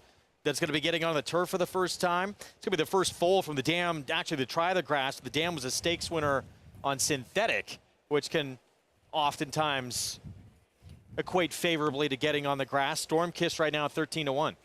Yeah, I mean, we said how tough this is going to be. And Storm Kiss, another one that's trying to turf for the first time, stretching out to the mile distance. But Wesley Ward, you've got to respect that. There is other speed in here. It looks like on paper she should clear from the outside. but Alcahira, she's got some front running speed as well. Post parade coming up in just a little bit. This pick 4 could be tremendous as well. All these races remaining. It is incredibly difficult to find a single. I know Bankett's probably going to take a lot of money in that Evan shipment coming up, but there are plenty of reasons to try and look elsewhere in that feature that still remains on the card. As we get a look at Flavia Pratt on Spicer, 1 of 2 in here for Chad Brown. This tells you how difficult this race is. We have a turf race coming up on this New York circuit. Chad Brown with 2 in the race at 9-2 and 7-1 on the board. Yeah, you don't see that often. Call to post for this 7th race here. Allowance optional claiming race at a mile over the inner turf. And we're going to begin our post parade here in just a second with Bravo Kitten Safi Joseph Jr. Pretty soft trip last time. Didn't run badly, but would have to improve. First of the 2 Chad Brown runners, this one for Peter Brandt, Bahamian Club. Yeah, we saw the trip this one got last time down on the inside. Should try to work out a cleaner trip here. Will be competitive. Favorite at 5-2. Got a big number sprinting last start. Yeah, I think that she's a bet against at this price. Not impossible, but I wonder if she really wants to go 2 turns in this far. Diamond Hands, we showed you that race last out. Prior to that was second to Pizza Bianca. Yeah, this horse has some tactical speed, and I thought ran okay last time, making the front end and get Luis Saez as well. Pizza Bianca, of course, Breeders' Cup winner. Alcahira for Bill Mott comes out of a grade 3. She's a very fair price at 7-2. I wouldn't want her much lower. I don't love her chances, but I can definitely see a good case for her. George Weaver Barnes sending out Linda's Gift at 6-1. This horse isn't impossible either. Cutting back from the 9 furlongs, the mile and the 16th race a couple back was good enough. Potentially the quick of the quick, this Wesley Ward runner. You would think she would stretch out. I think the second family may be okay, but we'll see if she's really a turf horse. Swift Action for Michael Trombetta. She's my goofy horse in this race. I don't know if she wants to go long. I don't know how good she really is, but I think she's a lot more interesting than 20-1. And Spicer Chad Brown as well, 7-1 with Flavia Pratt. Yeah, Andy had pointed out on June 16th, being on the insides, not necessarily wanted to be. This horse was wide that day. Going to probably be wide again. You could probably find some others that have better shots. Is graded stakes place, though. It's 7-1 for that barn. Just missed in a grade 3 in the Florida Oaks earlier this year, back in March. You don't see those kind of numbers often on that barn. Those silks, we know them well. And if you follow horse racing closely, you do as well. West Point Thoroughbreds sending out Gal in a Rush. And West Point, they do a tremendous job. Terry Finley and his group. Look at these wins. 998 victories, closing in on 1,000 total. Look at those earnings. Flightline, one of the top horses in the world right now. Part of that West Point group. 138 stakes wins. And West Point, such a great job of bringing in these big partnerships and allowing people who don't have the money to go all in on a horse, be part of a group that could be maybe a part of a special horse like a Flightline. Well, exactly. To be part of it, they were very active last weekend, or Monday and Tuesday, at the Fasig-Tipton Select Sale. Bought one of the eventual sale toppers on Tuesday night. There was a group of partners that went in besides West Point Thoroughbred. So, yeah, I mean, it affords the regular guy to not only be involved in one really good horse, but multiples if you choose to do that. Well, they have in this race coming up, Gal in a Rush, who is the 2-1 favorite. We'll see if she's able to stretch out to this mile distance. Let's go back to Maggie. And we'll take a look at the filly dropping out of the grade 3 Lake George, Alcahira. She was forwardly placed that day. She might be again. She woke up when she got out here on track. Now, she's a very tall, lanky, think kind of supermodel-esque frame. Not necessarily athlete frame where there's not a lot of muscle mass there. She's just, a tall drink of water where she does need to wear that breast collar to keep the saddle in place, as, horses that don't have a lot of substance to them and lack a bit of withers or have those slopey withers, the saddle will slip back on them. So that's what you're seeing from her. But getting a lovely warm up here with Jose Ortiz. Nothing against her. She's just not necessarily my type, so I'm always going to probably try to find another option. As let's look at those fuzzy horses, the 8 and 9 in here. Number 8, Storm Kiss. As you guys were saying, you have to go back a little bit with the pedigree, but the dam was at least stakes placed on the turf. She doesn't scream it physically, but when Wesley does this, I tend to pay attention, and she's a beautifully put together filly. She comes in here fit off a bit of a freshening, so given the fact that she's so nicely made, I think she should at least adjust to the conditions today. I don't know she's quite as good as the horses who do have that turf experience. Though I like number 9, Swift Action, as Andy brought up. You can kind of find excuses for the turf effort. She looks like a turf horse, and she is so long and scopy. So I see what Mike Trombetta is doing here. I'm picking up what he's laying down with this filly going the mile. She looks like a turf miler. Got a beautiful warm-up, too, by Trevor McCarthy, Greg. Maggie, thank you. Yeah, indeed. I mean, again, second dam stakes winner on the grass, graded stakes placed, gets the eye check from Maggie at a big number in here. So we'll see if she can continue to, 12-1 start in that first leg, couple more big upsets. Carryover day's a little tougher to get a double carryover, but you never know if they keep coming. I mean, if you're looking at Storm Kiss, Wesley does this too often. With success, and the dam is by Scat Daddy, and anytime I see Scat Daddy, I think of any and all surfaces: dirt, synthetic, or turf, sprint, long, and this filly is stretching out for the first time today on the grass. So I see Wesley attempt crazier things and pull it off. John Velasquez, there he is on board for Wesley with the 8 Storm Kiss. It's 17-1. Couple of speeds going longer, but this could be, we'll see, the speed of the speed, potentially. We're set for the pick 4. Let's go upstairs to John Embrial.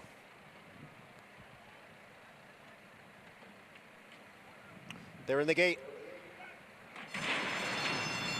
And they're off. It is Diamond Hands going out for the early lead. On the outside, moving up is a Storm Kiss. Storm Kiss going up to challenge Diamond Hands for the lead. And next is Al Kahira, who is running in third. Alongside is Spicer. And then down at the hedge is Gal in a Rush as they go around the clubhouse turn. It is Diamond Hands who shows the way here by a length. Storm Kiss is on the outside. And then comes Bahamian Club, who is racing in third. And now moving up on the outside is Spicer, who's in behind horses there. So the leader here is Diamond Hands with Al Kahira advancing up into second. Bahamian Club is next in third. On the outside is Storm Kiss in fourth, and Spicer running in fifth. The favorite Gal in a Rush is in sixth position. And then we come back to a Bravo Kitten, who's on the inside. And then it is Swift Action. And at the back of the pack is Linda's Gift. The half mile went in 49-4. Diamond Hands, Al Kahira, Storm Kiss, they're 1, 2, 3 with Bahamian Club down towards the hedge, and we'll need some racing room as the field comes into the stretch. It is Diamond Hands, Bahamian Club trying to squeeze through down at the rail. Here comes Bahamian Club now to take over the lead from Diamond Hands. Al Kahira is next in third, and then Gal in a Rush. Diamond Hands trying to come back again on Bahamian Club. They come for the finish. Very tight. Too tight to call. Was it Diamond Hands on the outside or Bahamian Club on the inside? A Friday photo finish. Thriller to kick off this late pick 4. Bahamian Club down on the inside, and those forest green Peter Brandt silks looks like got by Diamond Hands, and that was it. But Diamond Hands digs into the outside. Yeah, and there was a nasty bob at the finish. I'm not even going to call it because I couldn't tell if it was past the wire. That I think that Looks like I inside. think Bohemian Club held on. That was deja vu of her last trip. She didn't get through in her last trip when she was down on the hedge at Belmont Park, but today there was plenty of room for her, and she was game to go through there. A lot of times when you come out of a race where they were intimidated down inside, where they were, Bohemian Club, they hang up as the winner unofficially. 5-1, Bohemian Club just getting that bob, guys, down on the inside, tough spot, grinds this one out. You know, when you take beats and you suffer bad losses, and Jonathan and I were not thrilled with the first winner in this Big Six, it's races like this, Jonathan, that make you feel like there's hope in this game for us. Because they look to me like the two horses. I know they look to you like the two horses, and guess what? They were. Well, I also like the fact what you pointed out when we were watching those replays before, that on June 19th, those horses that were down on the inside were not where they needed. That's not where they wanted to be, and they come back and they run 1-2 in here. So when I get home tonight, I'm going to watch to see if there's any other horses stuck on the inside those 2 days. There were 2 weeks, one in May and one in June, when the rails were out 9 feet on the inner, and it just seemed like so weird watching the races. Like, what's going on? The inner turf were slow paces, speed's good. The races were falling apart with slow paces, and whatever it was, you didn't want to be inside. And yeah, for guys like us that believe in bias, we base a lot of our plays on bias, it's satisfying when you find something that's a little bit odd and actually seems to work out. So this was one of those good days, guys. There will be bad days, but this was a good one.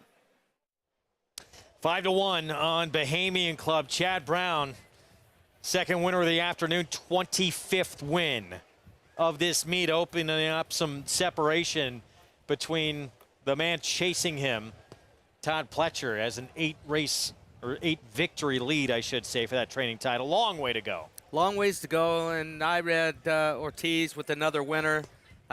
He's starting to open up as well. Yeah, 32 for that man right there, Arad Ortiz Jr. 7 ahead of the man currently in second, Luis Saez. Bohemian Club, that was fun to watch. Getting by Diamond Hands, 5-4, 6-3 finish. 5-1 here to start our late pick 4. We're going to take a timeout. We're going to look ahead to a terrific Saturday. And Steve Asmussen, he's got another very good 2-year-old Gulfport. It's won by nearly 20 lengths the first 2 starts of his career as he gears up for the Saratoga Special.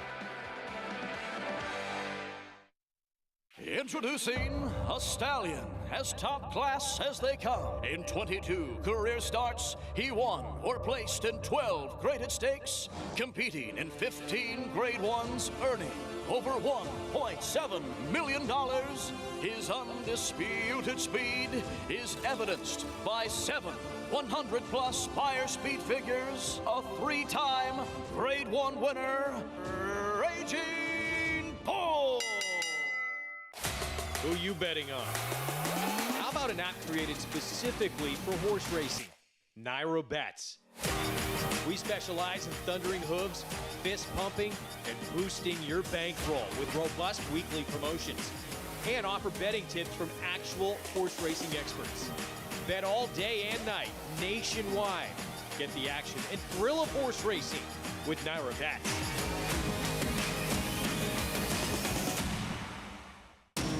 Every hair, every muscle, every contour, every pulse. In the juvenile, Essential Quality have won. in the Belmont, Essential Quality has won the Belmont Stakes.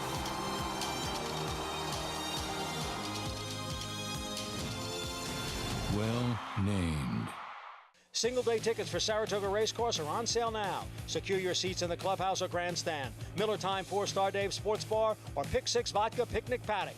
Experience the excitement through Labor Day. Buy now at NYRA.com. RaceLens is the most in-depth product in horse racing, with unique features found nowhere else. True odds, predictive analysis, and pace projection. RaceLens. It will change the way you follow horse racing and take your game to the next level.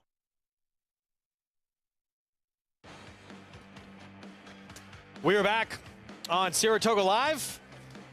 Here in upstate New York on a terrific Friday afternoon. Great crowd on hand, perfect weather. And after the racetrack, a lot of this crowd, you can guarantee it, going to be hitting Broadway. Absolutely. Man, this weather, it is finally taken a change for the better as far as temperatures go. It was humid, hot.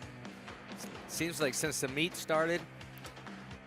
Wednesday's been a little light lately. It wasn't this Wednesday because of the temperature finally dropped. It is perfect this afternoon. Bahamian Club, Chad Brown, Arad Ortiz Jr., and Peter Brandt, your winning connections. Let's go to Maggie. And pleased to be joined here by Peter Brandt in the winner's circle. And Peter, that was a thriller as Bahamian Club, similar trip to what she had down at Belmont, but it worked today. Yes, it sure did. And great thrill to win a race like this at the horse you bred, you know, and she showed us some heart today. And you went to a very popular stallion in Kingman. And how satisfying is it to see her put everything together and put races back to back now? She's still lightly raced. It's great. I mean, she's we've always liked her, and she, you know, had a couple of little things happen to her. Chad gave her the time, and she's come back, you know, well, and hopefully she's got a good future. Peter, I do have to commend you on your sportsmanship with the mare Regal Glory. As you bought her, you've kept her racing, and now she's going to take on the boys this weekend in the 4-star Dave tomorrow, actually. Talk about that decision with Chad to do so. Well, Chad wanted to run there. You know, spotting weight was not my favorite thing, but he wanted to do it. So whether win, lose, or draw, we all love her, so that's great. And Peter, fillies have had a lot of success, and mares a lot of success recently, so I think she sits pretty well in that spot. Best of luck. I hope so. Thank you very much. Thanks. And Peter, with Bahamian Club getting the win, as he said, Greg, he's been on the wrong end of a lot of photos this meet, but this one going the right way. Big history in this game. We can play 6 degrees of Gary Stevens right now.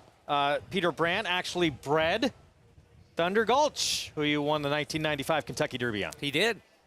And thank you very much for that, Peter. He's had some great ones. And since he's got back into this sport, he's teamed up with Chad Brown, and they have had tremendous success. As we look at the Run Happy photo finish, this was a throw down to the wire. Care to share what you said to me off air? This was a tough beat when you're second leading rider and you're trying to play catch up. That win right there was a 2-race swing for Irad Ortiz over Luis Saez. I was saying that when you're playing catch up in the standings, you know who's next to you, and you know when you get a tough beat like that on a bad bob. Either way, it turned into being a two-race swing, 2-win swing in Irad's favor. That's big. It would have been 5. Now it's 7 back. Saez trailing Arad Ortiz Jr., but it's still a long way ahead at this meet. We move on to the Evan Shipman, our feature on this special day celebrating the New York breeding program. 1 mile in this Wilson chute in the Evan Shipman, and bank it back from that trip to Dubai when he struggled in the Godolphin Mile. Last time he was in against New York-bred company, he dominated. One of the biggest numbers he has ever run when he won by 13.5 lengths in a romp on a muddy track at Belmont. We're going to look ahead again to that Grade 2 Saratoga Special. We talked to you about Gulfport, his main competition. Damon's Mound is Michelle Lavelle, his trainer, makes her Saratoga debut.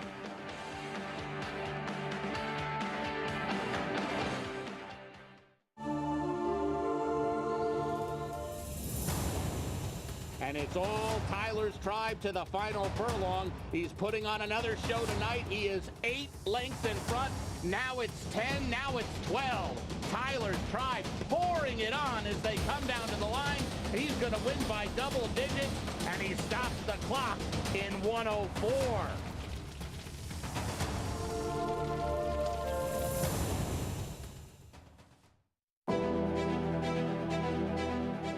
You don't have to be a multi-millionaire to get into this game. You can have a few $1,000s and have fun with it. But with the bonds, you're actually going to win. I've had the opportunity to win multiple races. In fact, this year I won 2 times in one day, which is almost unheard of to be able to do. This is going to happen with them. You will get into the winner's circle in Saratoga. You will walk that horse in, and you will stand there, look at the crowd, and the bonds will take you there and get you into that winner's circle. And it won't cost you a lot of money.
Warrior, who has the lead here. The Ride of a Lifetime on the outside is in second, and Momos is tailed off in third. They're inside the 8th pole. It is Jackie's Warrior in front by 2. The Ride of a Lifetime will be second best here.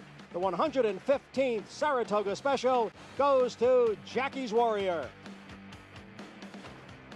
Jackie's Warrior, one of 5 wins in the Saratoga Special for Steve Asmussen, who would believe that he would go on to become what he has, a graded 1 winner at this racetrack at 2, at 3, and this season as a 4-year-old, the first ever to accomplish that.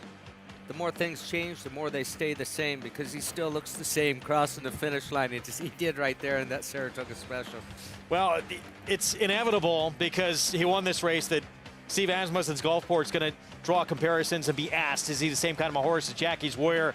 Steve says, I sure hope so. He's looked a lot like Jackie's Warrior the first 2 starts of his career, hasn't he? Yeah, brilliant, but he's doing it kind of in a different way. He's got a different stride. He's to me, he's lengthier with that stride, and he looks like the type of horse that to me right now, that may stretch out and get around the ground at least 2 turns. I'm not making any predictions. I'm not saying Kentucky Derby type or anything like that, but I know he's very, very special. 2 wins, 19 1/4 lengths combined, the margin of victory in those 2 races. Take a look at our field for our Saratoga Special. Start your weekend with Woodchuck. Beat the heat with a variety of refreshing Woodchuck hard ciders, America's original and official hard cider of Saratoga Racecourse. That's the field that's going to line up. A lot of attention, obviously, on Gulfport. And a horse we'll get to in a second. We start with Super Chow. Luis Saez will ride. Kind of the wild card in this race after a win down in Florida, but we'll have to improve. 8-1, morning line. Next door, it's going to be Michelle Lavelle's first ever runner at Saratoga. Damon's Mountain was sensational in his debut. And well, she saved a good one for her first one. This is the only horse, in my opinion, that could beat a horse like Gulfport. Broke slow in the debut, ran a fast number, was impressive that day. We'll need to break better to try to beat Gulfport. But like I said, I think this is the only one that has a chance of upsetting the big favorite. Yeah, poor break. Still won by 12.5 lengths. Next door, Valenzen Day. Rudy Rodriguez finally off the hump here at Saratoga. Yeah, he started out his career like he looked pretty good. Can he rebound from a terrible performance in the Sanford? Blinkers will go on. Yeah, he was nowhere in that Sanford. He won it first asking at Belmont back in mid-May. Gulfport, he will be the one to beat. His first 2 starts, he has looked like he could be any kind. I'm a speed figure horse player, and Gulfport is much faster than these horses. Looks like he could be any kind, like you mentioned, Wolfie. I'm excited to watch him run. He was impressive last time, and I'd imagine he'll be impressive tomorrow as well. Joel Rosario will hop aboard for the first time. He was 1-5 in that Bashford Manor win. And then Owens Leap, our colleague Tom Amos, just won his 4,000th career race. Around Ortiz Jr. rides. Unless he can make up over a dozen lengths on Gulfport, he's going to have to look elsewhere for 4,001. 8-1 on Owens Leap. Yeah, who was chasing quite a long way back to Gulfport in that race last time out. So Gulfport, he's been sensational these first 2 starts. Maggie, tell us more. Well, to even compliment what you said, that Steve Asmussen said about comparing him to Jackie's Warrior, after the Bashford Manor win, MV Magner and Coolmore bought into him because he showed that he looked very special, quote unquote, in that performance, and they're hoping that there's more to come. Now, in this proverbial blowout, so a 3 furlong move in which he did cover it in 37-4, and you can see the rider, once we get to the gallop out, kind of pull him up, say, whoop, slow down. And we see Steve do this with his horses often Monday before that they run. I love this horse's stride, though. Wow, he really extends himself well. And yes, as Gary said, a little different way of going than Jackie's Warrior. I wonder, with the stride that he has, if going further is going to actually be better. At least based upon that, I think it should be for him, as Steve looks to win that record-tying 6th Saratoga Special. But I do think this horse is special. Really like what I'm seeing. Ears flicking back and forth throughout that work. It'll be nice to see him up against Damon's Mound coming tomorrow, guys. One of the big showdowns we're looking forward to. A lot of people talking about both these runners. That will be fun. That's race 4 on our card tomorrow. That includes the 4-star Dave. Up next, it's our Friday feature. in the Evan Shipman out of the Wilson Chute, 1 mile distance. And Bankett back in action, but the favorite right now, it is not Bankett, the millionaire. It is Tiergan, who just ran 9 days ago here at the meet, and he put up an incredible figure, dominating that group by 10 lengths at this mile distance, was claimed out of this race, and now comes the quick return. Can he do it again?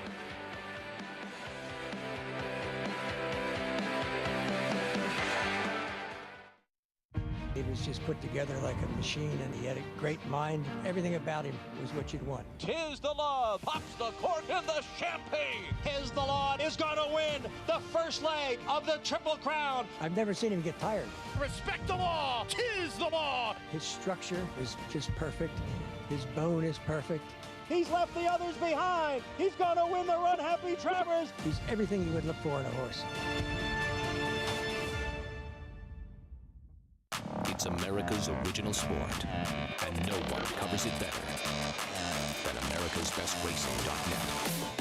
From the sport to the lifestyle, the best races, horses, and destination venues, cocktails, gambling, fashion, and more. America'sBestRacing.net is a sport for you. Live it, love it, bet it.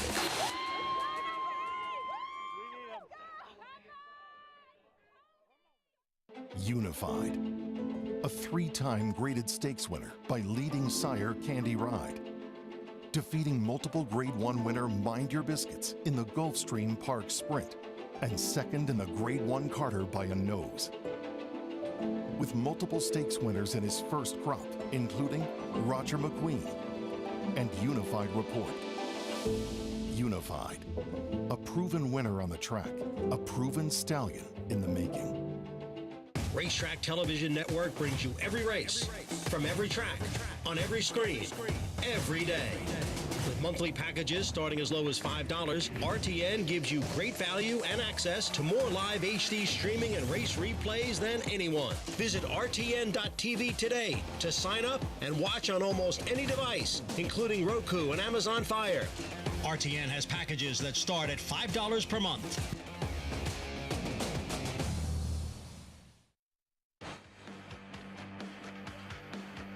Thanks for joining us here on a glorious Friday afternoon at the Spa on Saratoga Live.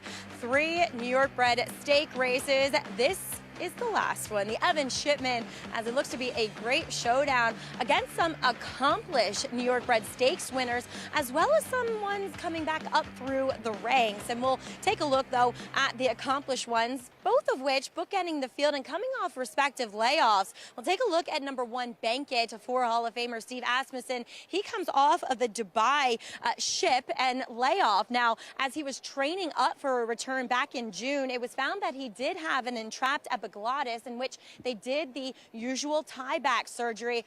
And this horse looks sensational today. Granted, he's always one that has caught my eye, but with the layoff in mind, he looks incredibly fit here. And what a proud disposition he has here in the paddock. He's just touting himself, kind of saying to everyone, look at me, everybody, please look at me. And I am, Bankett. I am, once again, as I've always liked him, too, at this flat mile distance. I think he just looks sensational. I liked his last workout here locally, as he has been prepping for the most part down at Belmont.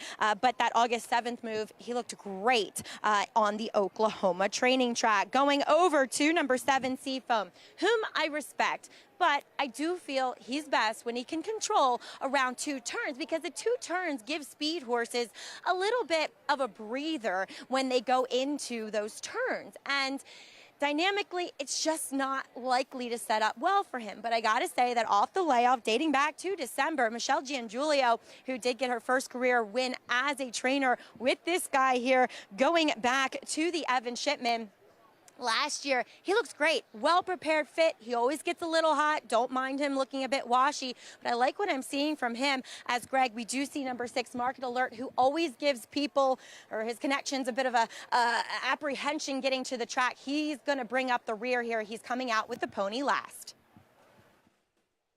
Okay, Maggie, thank you. Slow and steady, Market Alert. Jose Ortiz will be aboard for Jimmy Ryerson. He's 9-1 on the board right now, so we'll see him likely last in our post parade coming up. Tiergan taking a lot of money right now. Public believing he can repeat what he did just 9 days ago on this racetrack. We start things off with Bankett, the millionaire, back in against New York-bred company. If you trust him and think he's going to run his best race, he's the horse to beat. But I don't trust this guy. I don't like the race he ran before he went over to Maidan. Brooklyn Strong, he won the Remsen a couple of years ago. Yeah, and he hasn't done a whole lot since then, Wolfie. 3 jokers, 7-1. John Velasquez aboard. I actually picked this horse. I thought he was the best price of any contenders here. He was wide against a good rail last time, and he has races fast enough to win. Rudy Rodriguez, he finally won at the meet, and this horse has speed with Saez. Does have some speed, but does have to get a little bit faster from a speed figure standpoint to compete with the top 2. 8-5, Andy on Tiergan. Yeah, I think it's an underlay on a horse whose best race beats these. Can he come back on short rest to win this, much like the horse on the outside did last year? Seafoam, he's got speed going longer for Michelle Giangiulio. Yeah, I don't know. I don't trust him off the layoff with the track last time. We'll see. And here's Market Alert, the bad actor at 9-1. Yeah, I mean, this horse doesn't not make sense, has an okay figure, but like I said, just is going to have to get a little bit better to beat a horse like the 5 Tiergan or the 1 Bankett. Our coverage continues over on FS1 with the Evan Shipman coming up right after a break.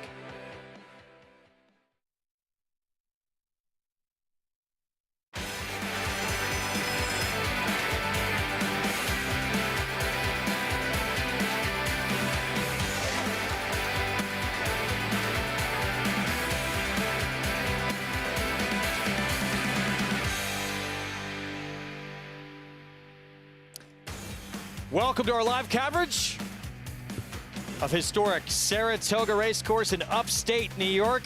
There's no racetrack experience quite like it here in Saratoga Springs. Our coverage brought to you by America's Best Racing. For the love of the race, visit americasbestracing.net today. Good to have you with us. Greg Wolf alongside Hall of Fame rider Gary Stevens on a special day celebrating the New York breeding program, and we have a New York-bred stake coming up, our feature on this Friday card, Gary. The Evan Shipman with the return of the millionaire Bankett.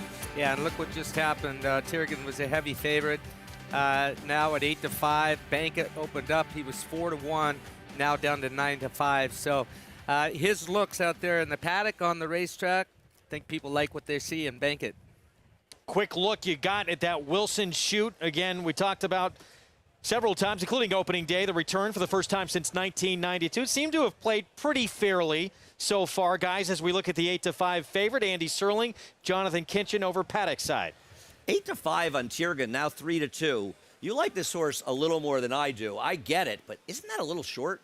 No, I like the horse in a multi-race setting, but I wouldn't be wanting to bet this horse at 3-2. I think this race is a lot more wide open than that. There is a trainer change, a high-percentage trainer, and Bill Morey obviously hasn't been winning at the meet, but he is a high-percentage trainer in general. Horses that switch to his barn in his career, 27% wins when they switch over, so there's this idea that there might be an improvement. Listen, I looked him up 1 to 14 days off the claim. He's 0 for 3. It's a non-sample. I get it. This guy's good. 1 mile, 1.5 turns. His figure was big. I just couldn't take 3-2 on him. I think his 3-2 price is somewhat of a knock on both the 1 off the layoff and the 7, the outside, who I'm surprised. David Aragona nailed it as usual. This horse is the clear 3rd choice. That makes me like 3 jokers oddly even more. Not because I don't like Tiergan, and I agree with you. He's in some ways the horse to beat, but the price is too short. 3 jokers was 2-3 wide last time against a good rail early in Belmont Day last time. Ran a 94 Beyer 2-back, fast enough to win this race. Why can't he win? Isn't 7-1 a very generous price? Oh, I think it's a great price, and this is a horse who has run well at the distance, has run well at Saratoga, and also he runs well fresh. He hasn't run since June 11th, a little bit of a layoff here, and he runs well in those situations. Yeah, okay. Well, we're going to try to beat these. We're going to try to beat the inside and outside. Hopefully Maggie has some good things to say about my selection, 3 jokers. Yeah, a little freshening always does a horse good. Oftentimes, as John Terranova does bring back 3 jokers, as you guys were mentioning, and he looks incredibly fit. I mean, this is the shortest layoff of any of the horses that come back in off of lines in their form. But he's moving well. Sometimes I'm a bit critical of his warm-ups. All things look good there. I get it with him. He's just never been one that's reached out and grabbed me to pick him.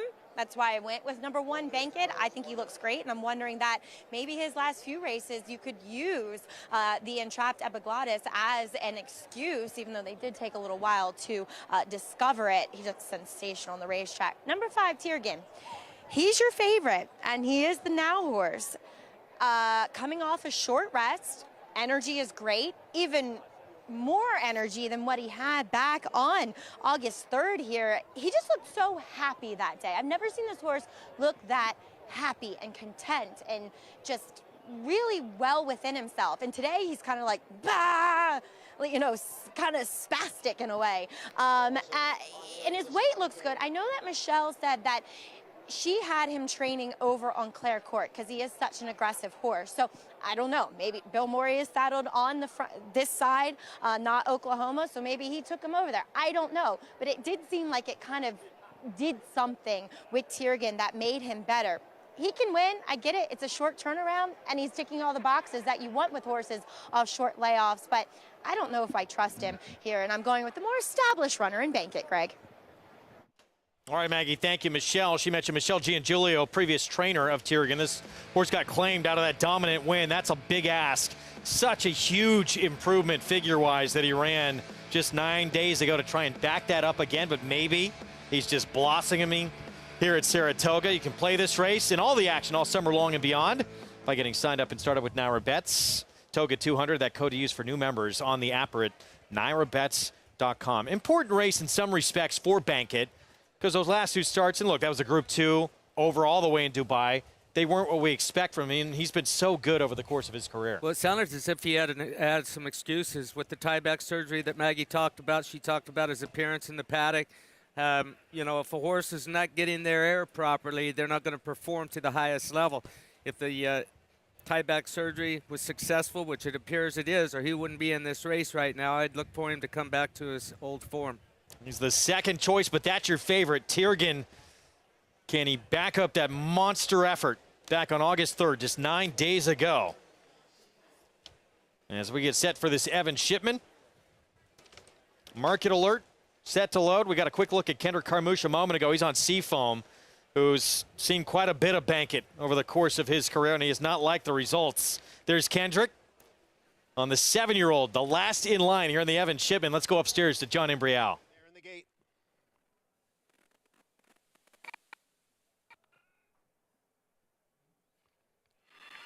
And they're off. There is a storm brewing. Bankit's down on the inside. Brooklyn Strong is up close, and there goes Seafoam now from the extreme outside, and Seafoam has now taken the lead from There Is a Storm Brewing. Market Alert is now up into 3rd. Bankit down to the rail, runs in 4th. Brooklyn Strong is 5th. Tiergan's on the outside in 6th, and 3 Jokers trails the field in 7th. As they head up the backstretch, the quarter 1 in 24 and 2. It's Seafoam by a length. Market Alert runs in 2nd, with There Is a Storm Brewing just in behind the front 2 and in 3rd. And then comes a Brooklyn Strong next in 4th. Bankit is 5th, about 4.5 lengths from the lead. And then Tiergan and 3 Jokers, all chasing. Seafoam, who ran the half mile in 48 seconds and takes the field into the far turn. It is Seafoam on top here, with Market Alert still in 2nd. And now it's 2 lengths, back to Bankit in 3rd. And another 2 to Brooklyn Strong. Tiergan is on the outside, still with a lot to do as they come for the top of the stretch. It is Seafoam and Market Alert. They've been 1-2 right from the start, and they are right together into the stretch. Here's Market Alert in the blue blinkers. On the inside, Seafoam battles on. It is Seafoam who's holding the lead. Bankit's on the outside now, coming up to challenge. It is Bankit and Seafoam, and those 2 are together with the 16th of the finish. Bankit on the outside, Seafoam on the inside. The 2 of them will fight it out to the finish, and it's going to be tight, and it looked like Bankit got it. A photo finish it will be in the Evan Shipman handicap. Bankit and Seafoam. Bankit, he beat Seafoam in the commentator. He beat him in the Alex M. Robb last year, the year before, and it looks like he gets him here again in the Evan Shipman. Yeah, it was close. Head Bob's Joel gave this horse a great ride. He was very patient with him, just a methodical ride. He was in a great spot around the turn. just behind the front runners with options. When I say with options, he could go inside, outside. He chose to go outside, and it was the right move to make, get him in the clear. Oh man, there's a good good. Bob could go either way here. This picture should tell us a little different story, but Seafoam gets his head down too. We might have a dead heat. Seafoam, yeah, looked inside. Seafoam looked like he got the best of the Bob, but I'm not sure if he was physically in front or not. Guys, did you get a good look? Yeah, there's no chance that the 7 won the race. The 1 won. He got a good stalking trip. I got to tell you, Seafoam's got a lot of fight in him. Bacon may have a little hang in him, but he got the job done. Yeah, I mean, Seafoam got a great trip from Kendrick. He fought when he got headed by Bacon on the inside. Bacon just kind of had all the momentum. And it's one of those situations where the photo was, if he would have just been a little bit closer, he did get the Bob on the inside. He just wasn't close enough. Yeah, you're right. He got all of the Bob. It just wasn't enough he could do. And these guys showed up, and nobody else really did. Brooklyn Strong getting the third. And the late money came in for Bankett, who I believe went out favored or was close with Tiergan. So Bankett, it's up at 2-1. Seafoam ran a very good race, but in the end, class prevails here. He really did. He was doing all the hard work up front. Seafoam was. He got a flyer out of the starting gate. Joel, he had this steady just a tiny bit when they started into that left-hand bend, the slight bend after that shoot start. But it put him in the perfect spot, and he was able to get out off of the fence and just sit where he wanted to around the turn, and removed him to the outside. That's where he wanted to be. Long, powerful strides. It was a good comeback race for him. So Bankett back to his winning ways in here. Horse who's accomplished a lot over his career. When he's back in with the New York Breds, he is usually very dangerous. Joel Rosario, 25th winner of the meet for him. Asmussen Barn keeps rolling along as well. This one a lot closer than probably most expected. Bankett, again, better than Seafoam in the feature in the Evan Chipman. A Grade 1 winner of nearly $2 million, Silver State hails from the sire line of legendary Claiborne stallion Danzig. And his second dam is full sister to Kentucky Derby winner Monarchos. After winning the Oaklawn Handicap, Silver State defeated Knicks Go in the Grade 1 Metropolitan Handicap. On the board in 12 of 14 starts from ages 2 to 4, his career included a 6-race winning streak. Grade 1 winner Silver State, standing at Claiborne Farm. Who you betting on? How about an app created specifically for horse racing? NY-bred. We specialize in thundering hooves, fist pumping, and boosting your bankroll with robust weekly promotions. And offer betting tips from actual horse racing experts. Bet all day and night, nationwide. Get the action and thrill of horse racing with NY-bred.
Back on Saratoga Live, and a thriller in the Evan shipment. It goes to Bankett.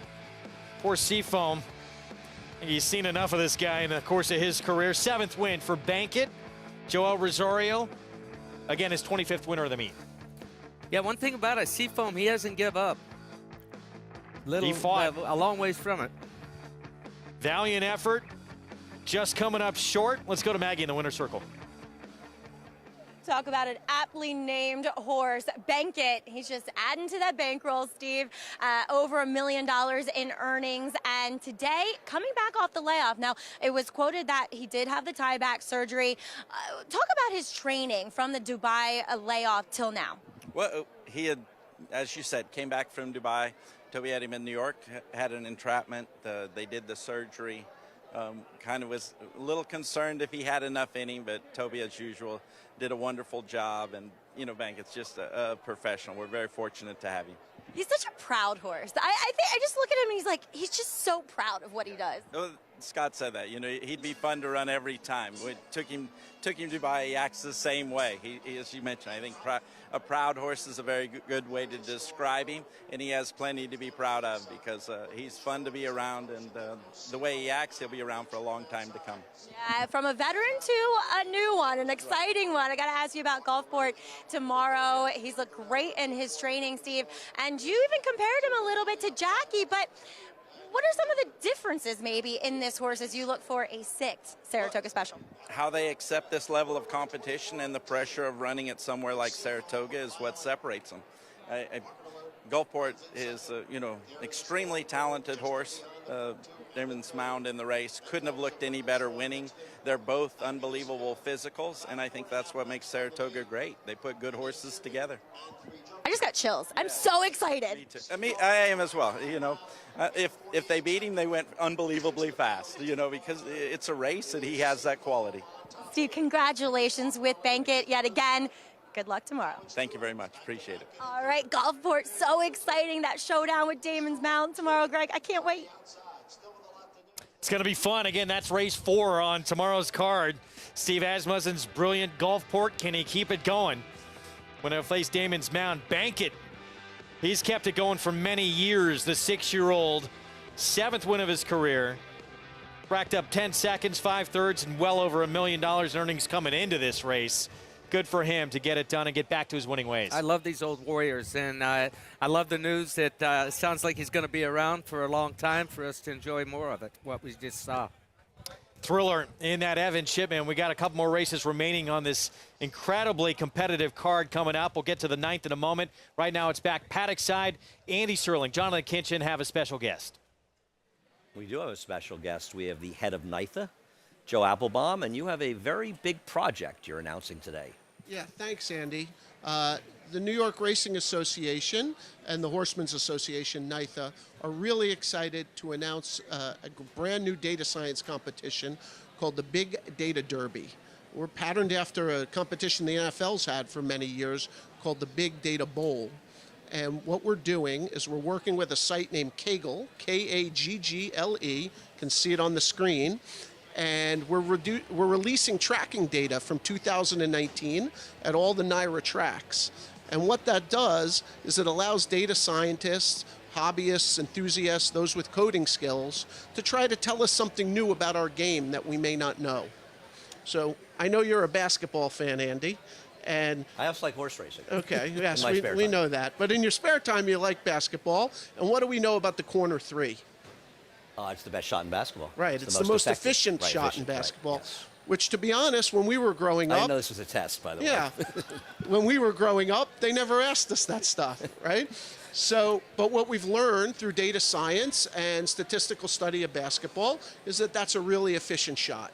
And for years in horse racing, we've been developing this data, and now we're going to try to put it to the test and let people who have the requisite statistical skills out there try to teach us something new about our game. No, this is great fun. I mean, I look at the Pace Advantage message board. There's a lot of like nerdy talk about things like this, which is pretty interesting stuff. And I think it's perfect for a lot of people that follow the game. And not only they can learn from it, we can learn from it. I think it's a great initiative in the industry.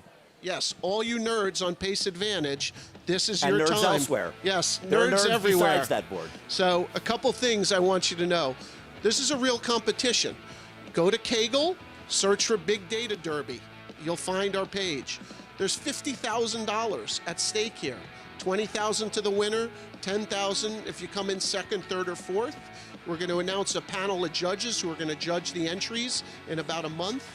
The competition itself is going to take 3 months. It's going to end just after the Breeders' Cup, and we're hoping to do a big reveal at an industry conference in early December. And essentially, while analytics have taken over sports, and obviously racing has been using analytics, speed figures, things for years, but this is a real analytics approach to analyzing trip handicapping.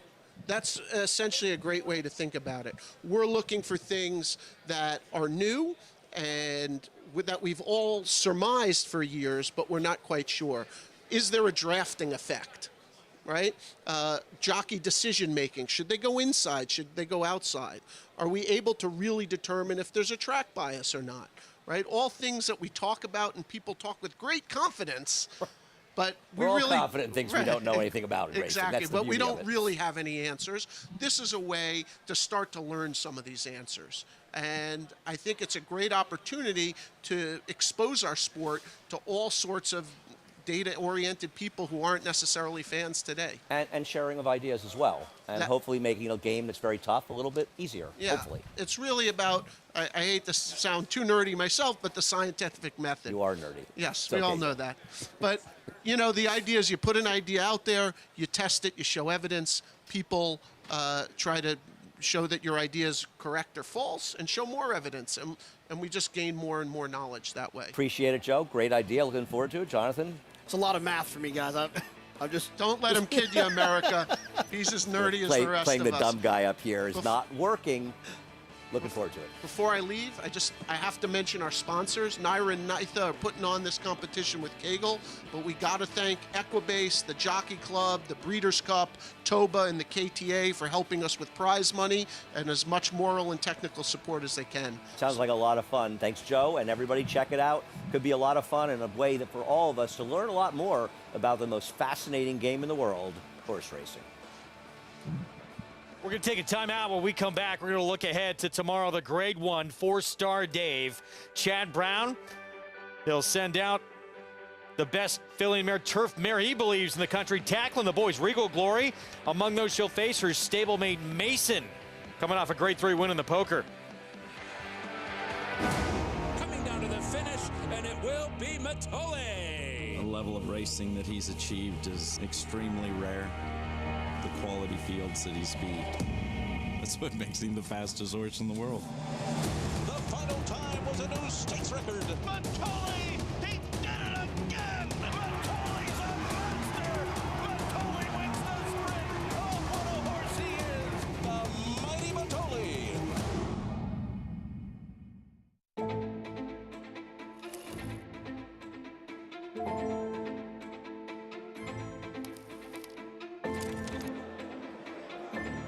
Good morning, ladies and gentlemen, and welcome to the Keeneland September yearling sale. A terrific maternal pedigree, Grade 1 winners, and champions across the pitch. Echo Zulu Parties. Life is good. Next goal, superstar. Go to the back. Good luck. Every breeder hopes to leave a lasting genetic legacy. It's one of the few true paths to immortality. The importance, permanence, and legacy of Alapa is best understood by the influence of Prince Palatine. To put Prince Palatine's significance and that of the farm into a proper perspective, every stallion at Alapa traces their parentage back to Prince Palatine. Hill and Dale at Alapa, where the obscure becomes obvious.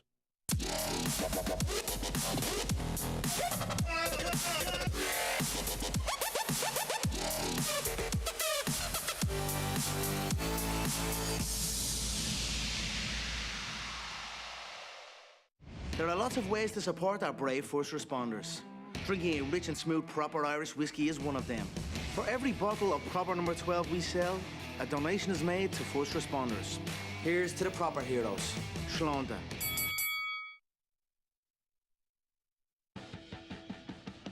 Back on Saratoga Live on our FS1 coverage. It's brought to you in part by America's Best Racing. For the love of the race, visit americasbestracing.net today. Our ABR race of the weekend is a good one.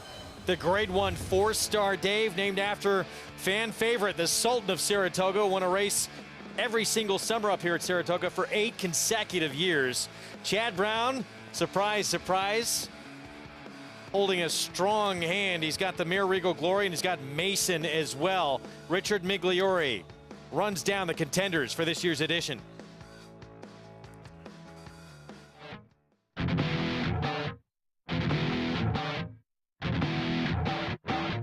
The Sultan of Saratoga may be gone, but 4-star Dave is not forgotten. One of only 4 horses to be buried at Clare Court, 4-star Dave won at least 1 race at Saratoga for 8 consecutive years. In this year's contest, named in his honor, Regal Glory seeks to accomplish a historic feat, defeating males. The 6-year-old daughter of Animal Kingdom takes on 4 rivals and places her unblemished seasonal record on the line. Regal Glory enters the race after a victory in the Grade 1 Just a Game at Belmont Park on June 11th. The mare is also undefeated at the Spa, including triumphs in the Grade 3 Lake George and the Grade 3 Lake Placid in 2019. She would join Got Stormy as the only female to win this race. Regal Glory will face a stiff challenge from none other than her stablemate, Mason, also conditioned by Chad Brown. He collected his first graded stakes score in North America in the Grade 3 Poker at Belmont Park. The 4-year-old son of Kingman also won the Seek Again Stakes in May and is pursuing his first Grade 1 victory. The 3rd time may be the charm for dual Grade 1 millionaire Casa Creed. The 6-year-old won the Grade 1 Jaipur at Belmont Park in his last engagement. Casa Creed has finished 3rd twice in the 4-star Dave and has not won at the Spa since he took the Grade 2 National Museum of Racing and Hall of Fame in 2019. If Casa Creed crosses the finish line first, it will be Hall of Famer Bill Mott's 5th 4-star Dave win. This quality field guarantees a performance worthy of 4-star Dave's legacy at the Spa. Year in, year out, this is a terrific race. In 2 of the last 3 years, it has been a filly or mare who's won this race. Got Stormy has won 2 of the last 3 editions. Can a mare do it again? Regal Glory's been very good. Chad Brown's very high on this mare. He said that he's been pointing for this race for a long time. He thinks she's the leader of the division, mile division. Love the timing of from the Just a Game, which she's winning right here, coming away easy winner with that brilliant kick that she's got. I look forward to seeing her perform again tomorrow. 3 Grade 1 wins her last 4 starts. Obviously, she's been so good against her own division, deserving this chance now to step up and tackle the boys. She's been so good, guys. I mean, she's the one to beat, it looks like, on Saturday. She looks like the one to me as well, Greg, and I think you agree, Jonathan. Yeah, she's just gotten so good, and it's funny because she was just, I think early in her career, I thought she was just an average stakes horse. I agree. And now she's kind of freaky what she can do sometimes. I thought she was super impressive in the Just the Game, the way that, and Jose rode her with so much confidence. And that's the difference now, is that Jose really believes in her, and I think that he makes better decisions when he's in a confident situation like that. One of the things to me that pointed out how good she is she's won races way against the grain of the race. And the Della Rose last year at a mile here, even though against a lesser field, was a race that showed it. She was wide, slow pace, everything that happens that horses lose turf races, yet she still overcame it and won. She did the same thing in Florida. Was she much better in the field? Yeah, but she's still impressive in the way she wins. No, I do. I like the way she runs. She's tractable. She doesn't have to be forward. She doesn't have to be out of it. But they give her the lead. She'll take the lead. Jose can kind of put her where he wants. And when you have a good horse that you can put in different spots, I think it's a huge edge. And she just seems to respond when they asked her. You look at the Just a Game, and good trip or not, be on a quick pace, she just flies by those horses. And listen, I'm not taking Mason lightly. I think Casa Creed's obviously very good, but it's going to be hard to beat the filly in here. It's nice to beat Chad Brown, though, and have a backup. But, you know, Jonathan, I don't love Mason's last race. I think each race he's run since first coming over from Europe has been a little less good than the one before it. I thought Public Sector maybe even had a tougher trip than him, and Public Sector ran okay in his next start and weak in his next start after that. I think he has to step forward. And here's a question, Jonathan. Chad Brown has come in this race before with a strong hand. This is one of the few big turf races in New York that Chad Brown has not won. Yeah, you know, if we were at a bar and someone asked me, and I didn't know, you could get a lot of people with this trivia question. You know, name a graded stake race that Chad hasn't won here. No one would guess this one. Right. Now, to be fair, it's not one of these things that like, ooh, the 4-star Dave comes and it's bad voodoo for Chad Brown.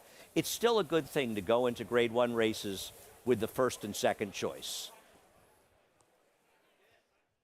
Good position to be in, and frequently that's the case for Chad Brown in these big races, trying to get one, a rare one that he does not have. We'll have live coverage for you coming up tomorrow. Right now, the 9th race next. 5.5 furlong turf sprint for New York Breds in this 40 maiden claiming group. Let's go back to Maggie.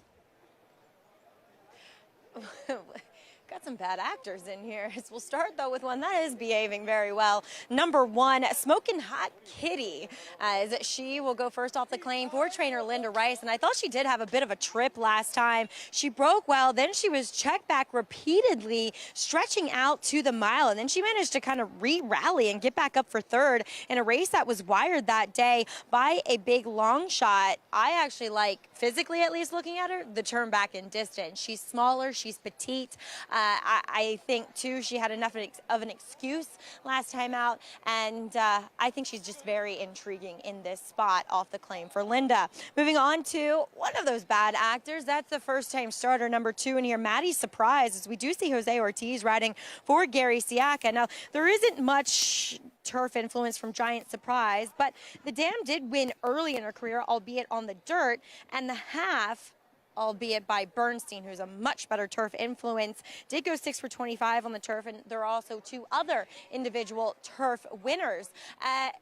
She has a massive turf hoof on her. She looks like a turf sprinter. She's big, she's strong, but she was acting up really badly. It took them quite a while to get the tack on her. I will continue to watch how she behaves out on the racetrack as well. Number 5 is Eli Dancer. She was being good. As talking about 2 bad actors and 2 good ones. She was a good one. As Eli Dancer, I wish I felt more confident about her switching to the turf, though I do know that Jose Cameo wanted to run her on the turf first time out at Fairgrounds, so I suppose that's a good thing. The dam did win on the turf in Ireland, has not produced a winner, though.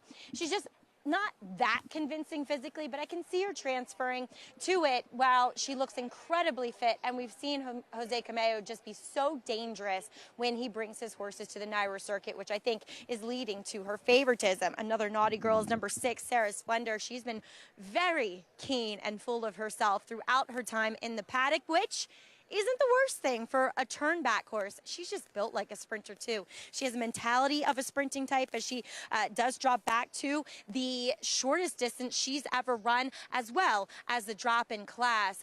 All those things should add up to help her a bit here, Greg. All right, Maggie, thank you. Intriguing 9th here coming up, and the favorite, back to Eli Dancer, the 5 who Maggie was talking about. This will be the first time on the turf, and showed speed on that race taken off the turf. Doesn't appear to be a ton of speed in here. We should mention the rail's out 27 feet on this Mellon turf course. What does that mean for a speed horse? Well, it doesn't really hinder the speed horse, but look, we've got a full field. Well, 9 horses. They limit it to 10 horses when there's when the rail is out to 27 feet, but it comes up pretty sharp, that quick turn. Here's the one. Here's Smokin' Hot Kitty. Jose Lezcano, Linda Rice. With a horse in the turf sprint yesterday, but that made it 2 for 24 over the last 5 years. Maddie's Surprise. Dam produced a couple of multiple winners on the grass. Yeah, Gary Siaka gets Jose Ortiz. This horse does have some pedigree and also has worked okay on the turf. Christophe Clement, Flavien Prat team up with the 3. This is the one taking money that I want no part of. The race 2 back when she appeared to run well, she had a very good setup, but I guess in this field she can win. First on the turf for Eli Dancer. The dam won her debut, and it was sprinting on the grass. Yeah, taking a lot of money. We'll see. This one for a sharp outfit.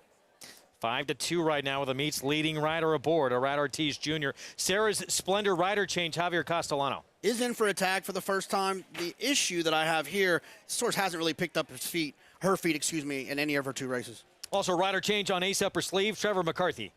Yeah, she really doesn't have that much turf pedigree and would obviously have to improve first time on the grass. Unqualified was beat less than a length of this condition last start. It's a pretty good name. It's a great name. Speed figure is okay. I try to find horses that are dropping in these maiden 40s. We skip to the 10, JK Lola blinkers on. Yeah, another one that has a couple of speed figures, but just doesn't really pick up her feet when it matters. Also eligible draws in the 11, Galleyhead with Ricardo Santana Jr. She just didn't do much running first time on the grass and doesn't draw, well, she doesn't draw that badly on the outside. She's a big price if you like her. And One Journey, debut coming up. The Dam did win sprinting on the grass. Big price here. She did. How much other turf pedigree there is debatable. I have to one horse to try the turf with no success. So 5 minutes to post somewhere out there. One Journey. There's the 9 for Carlos Martin with Eric Cancel. So that's our field here for this 5.5 furlong turf sprint as we send it back to the paddock.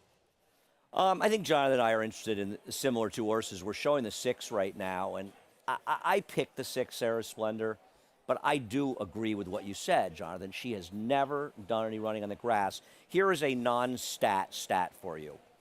The trainer, Jorge Abreu, has dropped 4 horses from maiden special to maiden claimer and cut them back for a route to sprint in the turf with 2 wins and one other time hitting the board with an ROI of just under $7. So small sample size, but it's worked. No, it's look, if this horse, had speed and fade or came running late or just did some running in those 2 races, I would like the horse off the maiden special weight to maiden claim. There's just no running. Now, I'm not going to talk anyone off the horse. Nor you be shocked if this horse wins. Not at all. Not at all. Listen, and I picked her, and you're 100% right.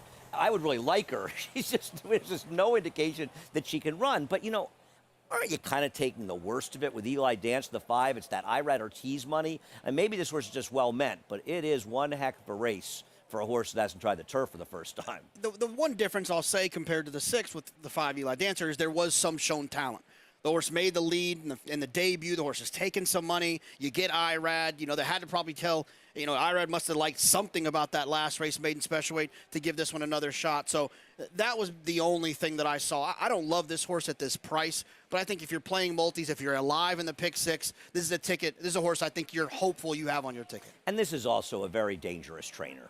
This is a guy who's come to New York with intention. He won like 2 or 3 races at Belmont with limited starters. He has a win here in a couple of seconds. Limited starters. This is a trainer to keep an eye on. His horses are very live. You mentioned to be the 2 with the other Ortiz, Jose Ortiz riding Matty Surprise, and you don't expect Gary Siaka to take much money. I don't love turf for the sire side, but the Dam has produced 3 turf winners out of 6 to try it, a 4-year-old firster. Yeah, so you got the pedigree, and then on July 24th, they worked on the turf here on the Oklahoma, and the workout report liked that work. So when you're looking at these horses where there's nothing that's overwhelming in here, there's no huge dropper that's 4 to 5. It's just kind of a field of and I just feel like in those situations, the 2 Matty Surprises is a horse that I could look at. Well, I mean, when the 1 is 3 to 1 and the 3 are 3 to 1, I have to play against those 2. I'm not saying they can't win, but I prefer others.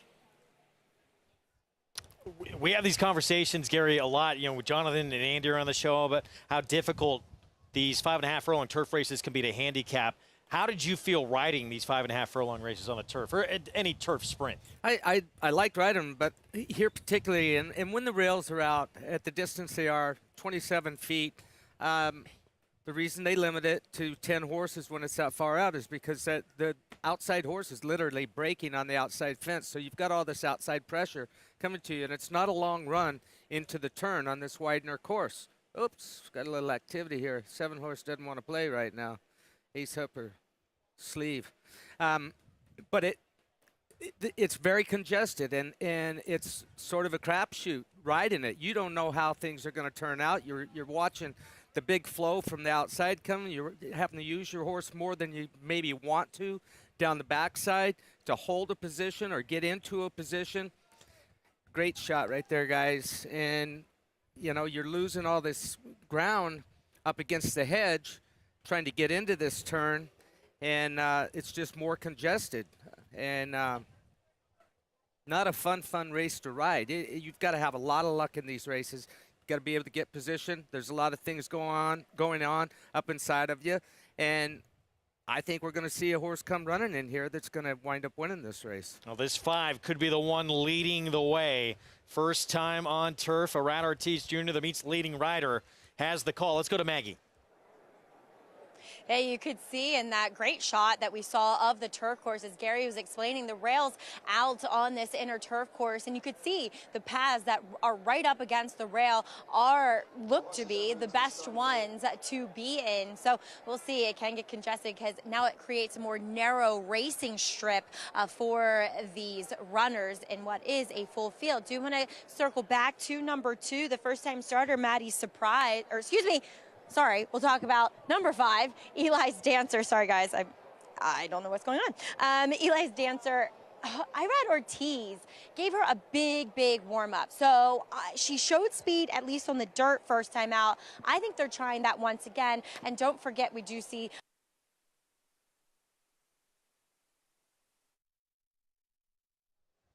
Apologies there. We lost audio from Maggie. We'll see if we can get that back. We did see Eric Hensel, I believe, hop off the 9, One Journey.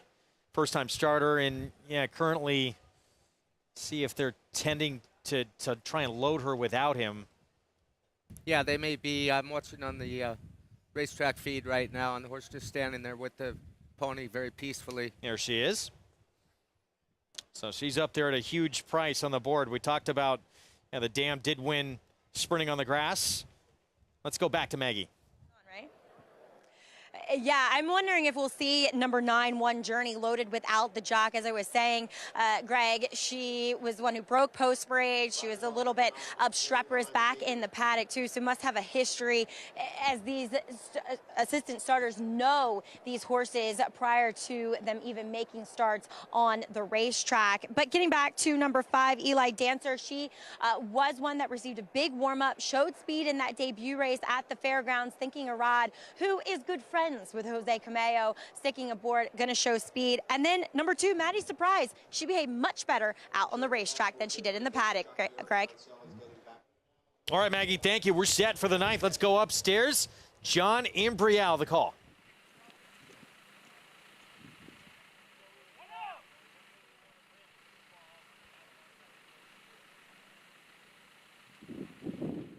And we're set for the start.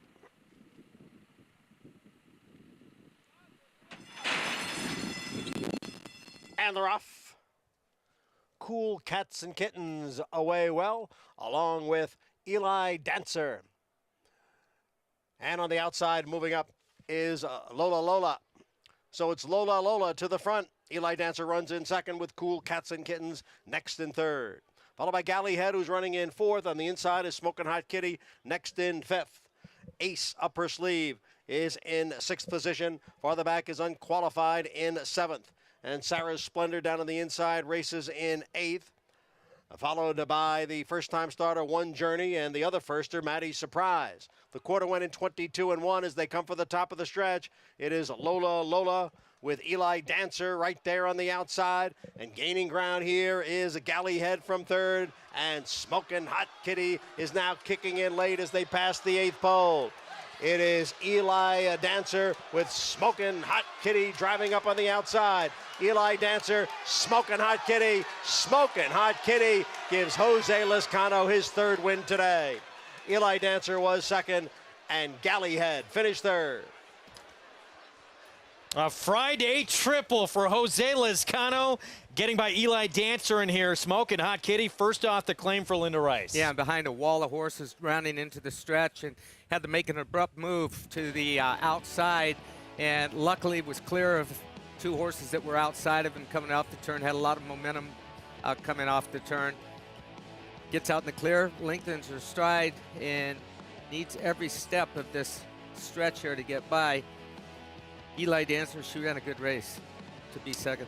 She did. That was in her turf debut. 16-1 shot, by the way, in third. Little surprising guys who made the lead in this race. It was Lola Lola and aggressive Dylan Davis. Right. Jonathan thinks they may want to look at this. You'll get to that in a second. But Linda Rice now won 2 straight off the claim with turf sprinters after going 1 for 23. Yeah, just at the top of the stretch. It felt like the 1 and the 8 when the 1 was trying to get out. Bumped the 8 a little bit. I don't know if it was a lot. It was in the heat of the moment. watching it live, so we'll have to see the replay or just wait a Right. little bit longer. They'll let us know if they did decide to look at it. But I will say this, though. The 5 ran well, just unfortunately got nailed late. Okay, now where are we? The red cap. Yep. Right here. We saw something similar to that earlier this week. The one earlier this week was a little bit more dramatic, I think, than that. They probably won't look at that. If you had the 1, hold your breath for a couple another seconds. If you had the 5, I guess you can hold your breath as well. Yeah, I'm not. I needed the 5, but I'm not confident that I'm going to get this. But Smoking Hot Kitty gets off the claim. Jose Lozcano having a tremendous day today with 3 wins, Greg. He is indeed. There's Linda Rice. Let's go back and look again at the pan view of where this potential interference happened. Yesterday, well, I don't think there was. I mean, it looked like it, and it was lucky there wasn't. Yesterday, we saw an incident very, very similar to this. You see the rider in the black cap steadying right there.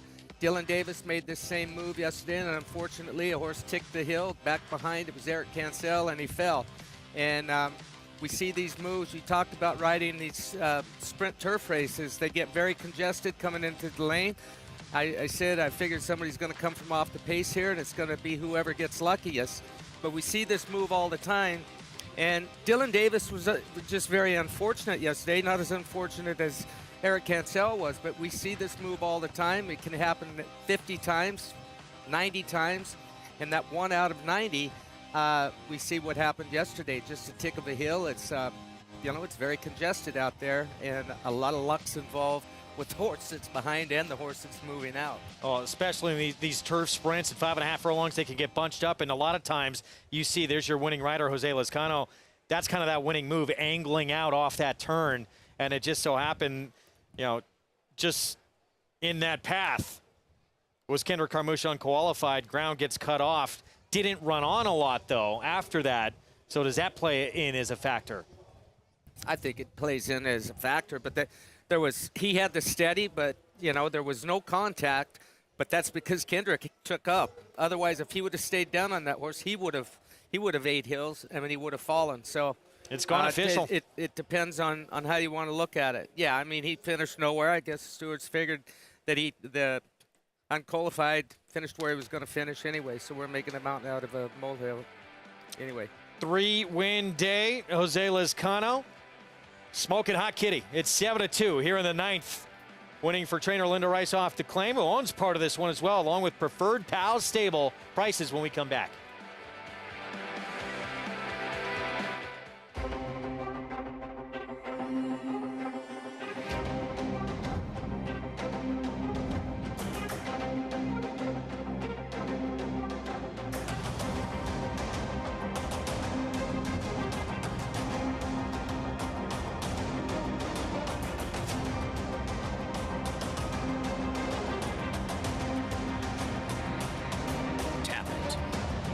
Standing at Gainesway. The Fasig-Tipton New York-bred yearling sale, offering a catalog of New York-bred yearlings selected on pedigree and conformation.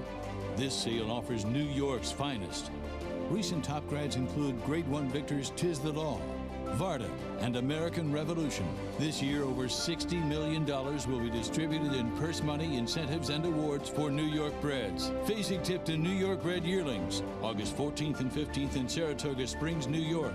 Where will you be?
Welcome back to Saratoga Live, as we are proudly brought to you by Claiborne Farm, 100 years of doing the usual unusually well. As pleased to be here with the hot hand in the winner's circle, Jose Lescano picking up your third winner of the day. This one was Smoking Hot Kitty. Jose, we had just talked about the trouble that she had in her previous race. You watched it. What did you think about Linda claiming her and bringing her back at the 5.5 furlongs today? Well, I see the first race he run in the grass, the 3 quarters in Aqueduct, and I really like his performance that day, you know what I mean? And I think he'll be doing good today in this distance. And two, a great ride by you, because obviously your inside post allowed you to save ground, but you were able to tip out at the right moment too. Yeah, you know, I had to wait one more jump, you know, worry about the horse outside, you know, they really so way out, you know. For, you know, I give him one jump, and when I ask him, I feel he really respond, you know what I mean, and get there to the wire to win the race.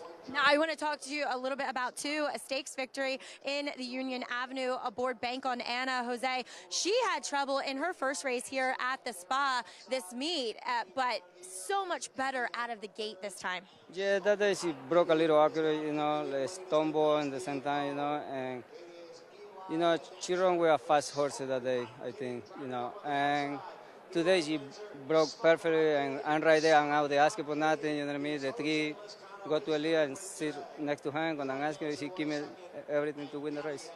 Jose, congratulations on a huge day for you here. Thank you, Maya. Jose Lescano riding hot today, having everything in the right spot to get to the winner's circle. Greg?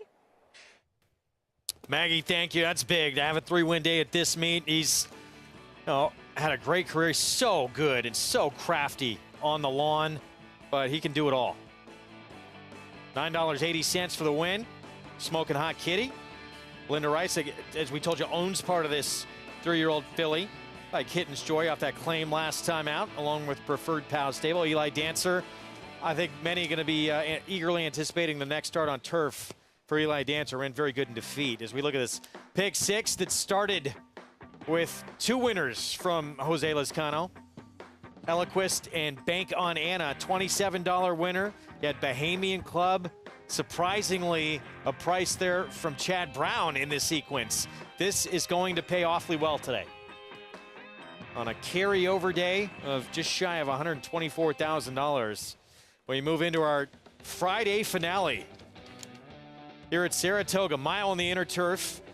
A New York-bred first allowance condition race, and it is wide open as that board reflects. She's a Mia, though, the one to beat. Christophe Clement, Joel Rosario team up with the 11 in here, just missed last time out. That was in Stakes Company here at the meet back on July 20th. We'll have much more on this field to close out our Friday card.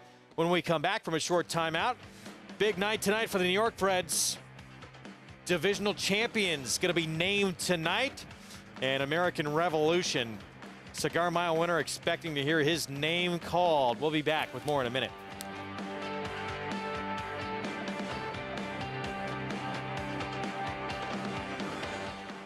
Catholic Boy, one of only 3 American 3-year-old colts in history to win Grade 1s on both dirt and turf, including the immortal Secretariat. A 6-time graded stakes winner from ages 2 to 4, he was the fastest 3-year-old of his crop over 10 furlongs. Now his progeny are bringing top dollar in the sales ring. Dual surface Grade 1 winner Catholic Boy, standing at Claiborne Farm.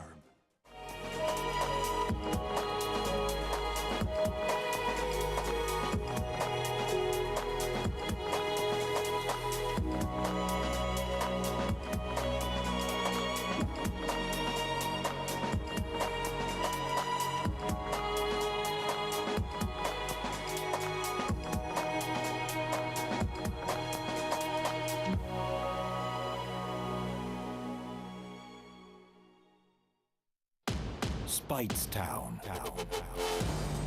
Munning. Echo Town. It's Echo Town for Joe Talamo, and Echo Town raced away, and Echo Town is drawing away in the stretch. Echo Town wins the Allen Jerkin Stakes. A sire line so prolific, it repeats itself. Echo Town.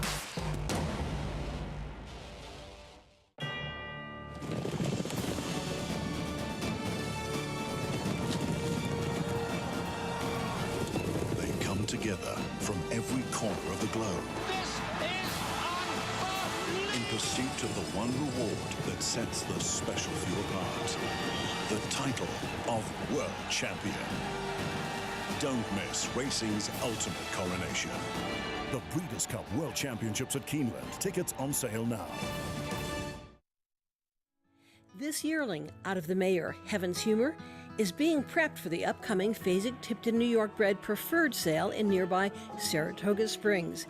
His shiny chestnut coat is only one of the ways in which he resembles his sire, Salamini. Salamini foals are good bone, good size, lots of chestnuts, and that's what we need to do at the yearling level. Yeah. Prove that, he has a pretty baby. The 2022 breeding season marks Salamini's third year at stud. That's traditionally a tough year to attract mares, but Salamini still covered more than 80 mares. Many breeders love the fact that he's a son of established sire of sires, Curlin, and that he was second in the Breeders' Cup Juvenile and crossed the finish line first in the Grade 1 Cash Call Futurity. Salamini wins the Los Alamitos Cash Call Futurity. Salamini came down in that race because of a controversial DQ. But the McMahons tell breeders, if you want to make the New York preferred sale at Saratoga with a yearling, make sure your mare is from a good family, or that she performed well on the racetrack, or she has a proven record of producing racehorses. This Salamini yearling is out of the mare Very Charming, and he earned his way into the sale also based on his good looks. Well, every year there's better and better mares being bred in New York. We see that in our breeding shed. I'm sure the other breeding sheds do also. So I think, we have a very bright future ahead of us. Salamini going to have 21 yearlings in the upcoming sale here. You can find out more about this program, New York Thoroughbred Breeding and Development Fund, by going to nybreds.com.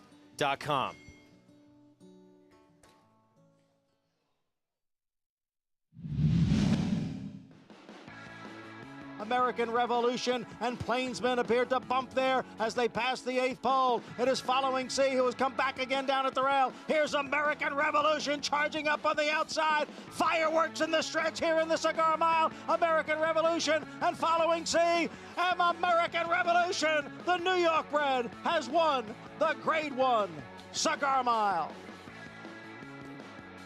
Big moment for this New York bred, capping off a sensational three-year-old campaign that really began. He debuted in October 2020. We didn't see him again until June of 2021. Really, that's the starting point. Broke his maiden, and from June to the beginning of December, became a Grade 1 winner. He's a racehorse, a good racehorse, open company there, and what a tremendous feat. Big effort there, and he's going to be one of many tonight that New York Thoroughbred Breeders honoring the 2021 New York Bred Divisional Champions tonight, is voted on by the top turf riders in New York. We got a chance to see him last summer, really in his coming out party in that Albany, when he was so terrific here at Saratoga, winning against New York Bred Company. And these are all the categories we're going to see tonight, guys, as we send it over to the paddock, including a couple of horses in the older horse category. We saw duke it out earlier in that Evan Shipman. We love the New York Breds. They start with an advantage. I've seen that commercial. Best New York bred of all time, commentator. First $1 million New York bred winner was Win, the turf horse. Amazing horse, a little before your time. Yes. Some of my favorites I liked, obviously Tits of Law was a ton of fun. Funny Side was Mind okay. Your Biscuits was also another really cool one. Sir Harry Lewis, who ran over in Europe, was a big winner. No, the Group 1 winner over in Europe, New York bred. It was Sir Harry Lewis. My horse to talk about this year is Shipsational. First of all, I love that Eddie Barker had this horse because I'm friendly with Eddie. I like Eddie. And you like seeing a guy who's a little under the radar, who had a very good horse. I mean, this horse was exceptional in the New York bred races here last year, and he went down to Florida, and he ran very, very well down those races at Tampa behind Classic Causeway.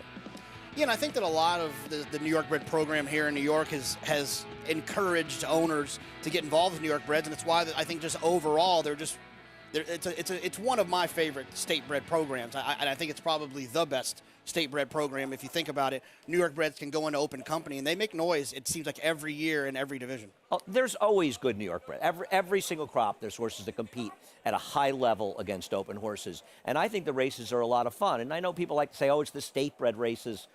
When you cash, they don't go, it's a state-bred race. We're going to give you like 80 cents on the dollar for your thing. And you can find interesting races, New York bred races, all the time. No, and we get to kind of get a front row seat to it here at NYRA all the time and getting to see these races. And I love those big days where it's just all New York breds. And it's always a lot of fun. And then I always get excited when a New York bred shows up in the Breeders' Cup or whatever it might be. It's always a lot of commentators. You know, Commentator paid 9-2 in his debut. He won by 10.5 lengths. I think it was the day after the Travers in the first race. He won by 10.5. Commentator paid 11 and change, Greg. How did we not get rich? If we had a time machine, we'd be very good at this game. He was a fun one. Have our nightcap still coming up. And for those of you watching on FS1 right now, we're going to have this nightcap for you on our FS2 coverage that happens right after a timeout here. We're going to switch over to FS2. That's what we're bringing race 10 on the card. Mile again on the inner turf in this state-bred A other than on a Friday card where we honor and really celebrate this New York breeding program. Those awards going to be a lot of fun taking place later tonight. We'll see you next after this timeout over on FS2.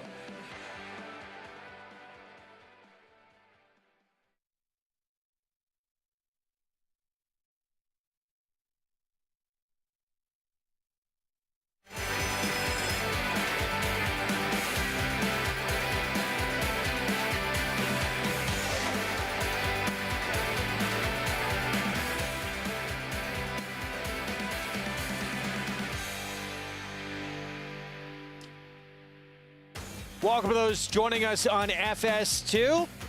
You're watching Saratoga Live at the premier meet in the country. We have the nightcap still to come on our Friday coverage. It's brought to you in part by America's Best Racing. For the love of the race, visit americasbestracing.net today. What a racetrack, so much history here. And year in, year out, we see new champions that run on this racetrack, and Saturday is going to be special here, obviously, with that Saratoga Special Gulfport, and some great competition lining up against him. Damon's Mound been talked about quite a bit, but we still have this race to close out our card. We had a pick 6 carryover coming into today. Greg Wolf, Hall of Famer Gary Stevens. We've had some big prices. Biggest price was in the first leg of the sequence. We'll see how it plays out here to close things out. Yeah, and it doesn't get any easier in this race. It's been tough handicapping all day long. A lot of horses with a lot of chances.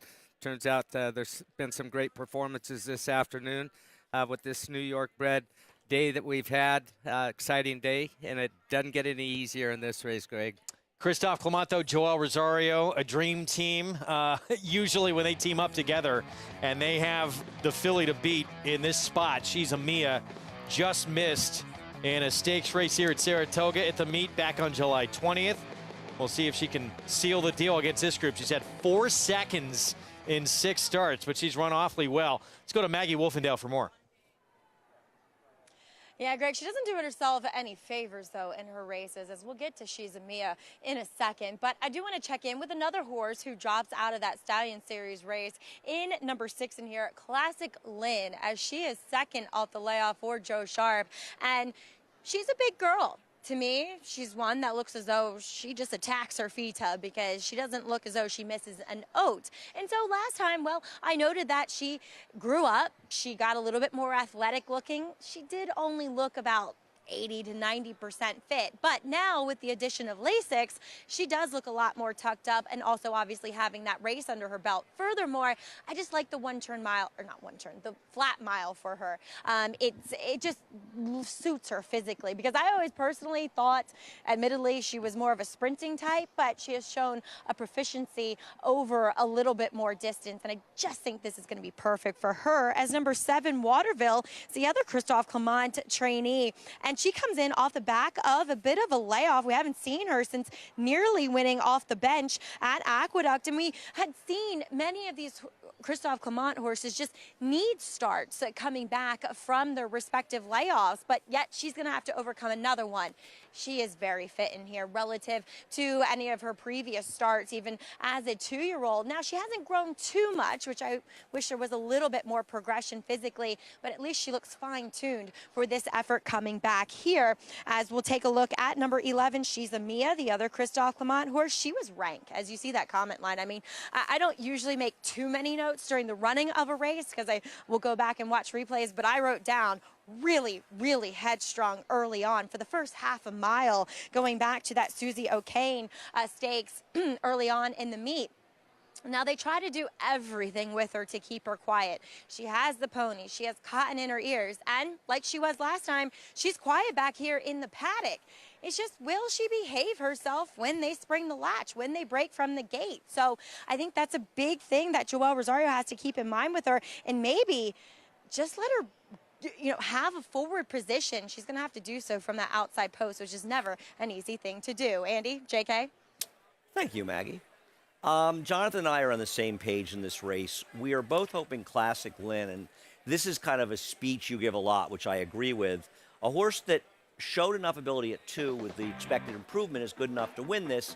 And I think 2 things. She needed this race, and I also don't think going inside did her any favors. No, and she looked like she might run well at this spot. But one of the things that I'll remember, and one of the things I love about this show, not patting myself on the back, but patting Maggie on the back, is that I remember in this pre-race interview, there was a conversation with Joe Sharp, and he said, she might need one. She'd been off all this time. Well, she got one. So she did. If she needed it, she got it. Now I'm expecting her to run back to her potential. I think she could be tough in here today. Yeah, I liked her last time, and I'm giving her one more chance in here. And I'm going to take my chances against the horse who's favored. She's a Mia. I know Joelle Rosario's a magician at giving great rides in turf races, but the post does her no favors. And frankly, she should have won last time. I couldn't agree with you more. If she wasn't going to win last time, well, why do I want to take her at a short price drawn out in the 11 hole today? Can she win? If you're alive in the pick 6 to the 11, good for you. It's a good place to be in. I just don't love her in here from a win standpoint. No, I agree. I'm taking a shot against her. What about the number 4 horse, Sunfleet Sweet? Not good stats for Mark Casse, stretching horse down the turf off maiden wins. She was impressive last time, but a different game at a mile. It's just my issue is that a Hall of Famer like Mark Casse has run this horse 7 times, always sprinting. Now, all of a sudden, he feels like she wants to go long. I think he's just trying something different with her. Gentlemen, thank you. Walking down Champions Way, about to come onto the track, and here we go for our post parade. One of many rider changes here. Eric Cancellon looking to fly, kicking things off. Got the money last time in a fast-paced race that collapsed. She does have a better post, though. Got a big figure, 9-1 right now. Here's Fistful of Dice. Just going to have to get faster to beat some of the top ones in here. Bit of a trip last time. Yeah, trouble trip, 15-1. Theodora Grace at 13-1. Not my kind of stretch out, and she took advantage of a collapsed pace in her last victory. Just claimed now with Bob Clasera. Sinfully Sweet comes off a maiden win. If you're going to get a horse to stretch out, I think drawing inside helps. You can save ground and get cover to help him relax. Lescano with a 3-win day, trying to make it 4 on a 19-1 shot. There's 3 horses not covered in this pick 6, the 2, 10, and 12. If somebody said there were 3 not covered, I would have bet a lot of money this was one of them. Classic Lynn, Joe Sharp, Luis Saez. We talked about needing the race last time. I'm expecting Classic Lynn to take another step forward today. Clement Barn has the favorite, also has Waterville with Dylan Davis. She just runs so infrequently, it scares me. She ran okay in her return race. That was 4 months ago, and that was also a perfect trip. Todd Pletcher with a filly coming off a maiden win. She ran well last time. She got a great trip. I don't know how much better of a trip she can get today, but she is tactical. It's Todd. You get Flavian as well. And the win was at Saratoga. Here's Dufresne, Kendrick Carmouche. Can she walk through a mile of grass and come out clean on the other side? Jose Ortiz on Master of the Tunes. I see what you did there, Andy. I like the 10 in here. This horse was wide last time, got carried out. This horse could run better in here. Could be the blow-up of the pick 6, right? Favorite, Christophe Clement, She's a Mia. If we had 2 dunce cabs, Jonathan and I would wear them together if she wins this race. But we don't have them, guys. And Temperamental Jose Gomez. We'll dig one up. Don't worry, guys. Well, to be fair, I think that we would have to have two separate ones. Mine probably wouldn't fit. You don't get your hair in there. Your hair is bigger than my entire head. 5-2 on the one the guys against are both against here in the paddock, but the public still with. She's a Mia in Joel Rosario we trust. So we'll see. And Gary, a few rider changes here. Why are we seeing that? These guys, the guys that took off, Tyler Gaffleon, Johnny Velasquez, Manny Franco, all riding in the Arlington Million tomorrow. A few of them in the Beverly D at Churchill Downs. And listen, we've had so many flight cancellations over the past week, flying everywhere. I believe they're on the last flight out. I think they're on a 6 o'clock flight out of Albany. And there's no direct flights to Louisville out of here. So they're in for a little bit of a night. Hopefully no delays for them and that they fly safely. They may have even chartered a plane, put a group together. That wouldn't surprise me. But that is why the changes here in the last race. Safe travels, gentlemen. We're going to have live coverage of that race on our program tomorrow, so you don't want to miss that. That Grade 1 Arlington Million being run at, obviously, Churchill Downs. And we'll have that entire card for you coming up tomorrow as we look again at Joel Rosario on Chiza Mia. And outside post here in this race on the inner turf, he's going to have to try and work out a trip. Yeah, look, I liked a couple different horses in here. I like the 8 horse, and I like the 11. I like the 11's form better than the 8 filly of Todd Pletcher's. Just broke her maiden last time out with Flavian Pratt. I hate this outside post position. Well, close to the outside, the 11 post position for this filly. She showed just enough speed in her last race with a 5 post position and only a 6 horse field. We've got a full field here today, and she's got just enough speed to get her hung up going into this first turn, and that's the only reason that I didn't pick Chiza Mia in here. And, you know, you look at the record from her, too. 4 seconds and 6 starts. She's got a second in Open Stakes Company. That was in the Tepin last year as a 2-year-old. Does she have that will to win? And I guess with that record, it's fair to make that or question it. Yeah, when you start seeing them stack up, was she unlucky? I mean, her last race, she had some problems, had problems the race before that. Maybe she's camera shy. I don't know. It's too early to say that, but when they fit, I'd take a horse like this all day long that started 6 times and 1 win in 4 seconds. Moneymaker. Love to own. Absolutely. Maybe not the one to put your win bet on, though. Let's go to Maggie for more.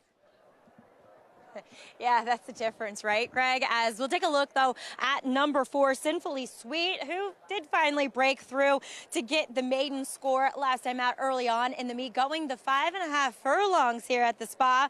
Now she's going to stretch out to the mile, and she could project to be the speed in here, I suppose, depending on what everybody else does, but I don't see anybody that fast, as she's a big, strong girl, and I've always liked her. And she comes into this race very calm and composed, which is always good for horses trying longer distances for the first time. Like I said, I'm a fan of hers, and she just always looks the part in here. And I think at a mile on this inner turf course with the rails down, the fact that she could project to be inside speed could play into her advantage. We'll see. Did the proverbial light bulb go off here, Greg? Can she go back-to-back with victories? Yeah, we'll find out. She's taking money here, no question. 10-1 morning line, down to 5-1. And Mark Casse had a nice win a few days ago at the meet. See if he can collect another one here on this 4-year-old filly by Twirling Candy. Trying to win for the 2nd time here at the meet, from 5.5 to a mile here in back-to-back races. Mark's actually having a very good meet. Horses are all running well. 4 wins, 32 starts, but they're all running well. Said 12 in the money, and I don't even know if that's updated since this printout. Another look at our reigning Eclipse Award-winning rider. He's having another outstanding year, Joel Rosario. One of the absolute best in the game, and he's on Chiza Mia. Got to know her for the first time last time out when she just missed in that Susie O'Kane.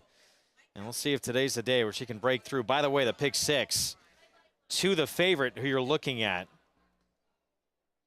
Coming back, I just had it up. I believe just over $41,000. $41,119. Much, much bigger to some others in here. And there's some others that can win this race, certainly. What Love Looks Like, the 8 over 63,000. Fistful of Dice, Andy mentioned, had a trip last time. Sort of an intriguing long shot. No one hits it. If the 2, 10, or 12 somehow win this race, we'll have a double carryover in the pick 6. Let's go upstairs. John Imbrial with our finale on this Friday card.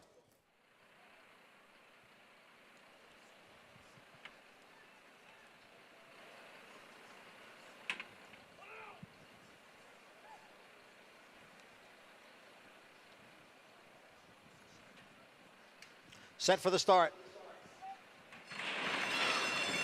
And they're off.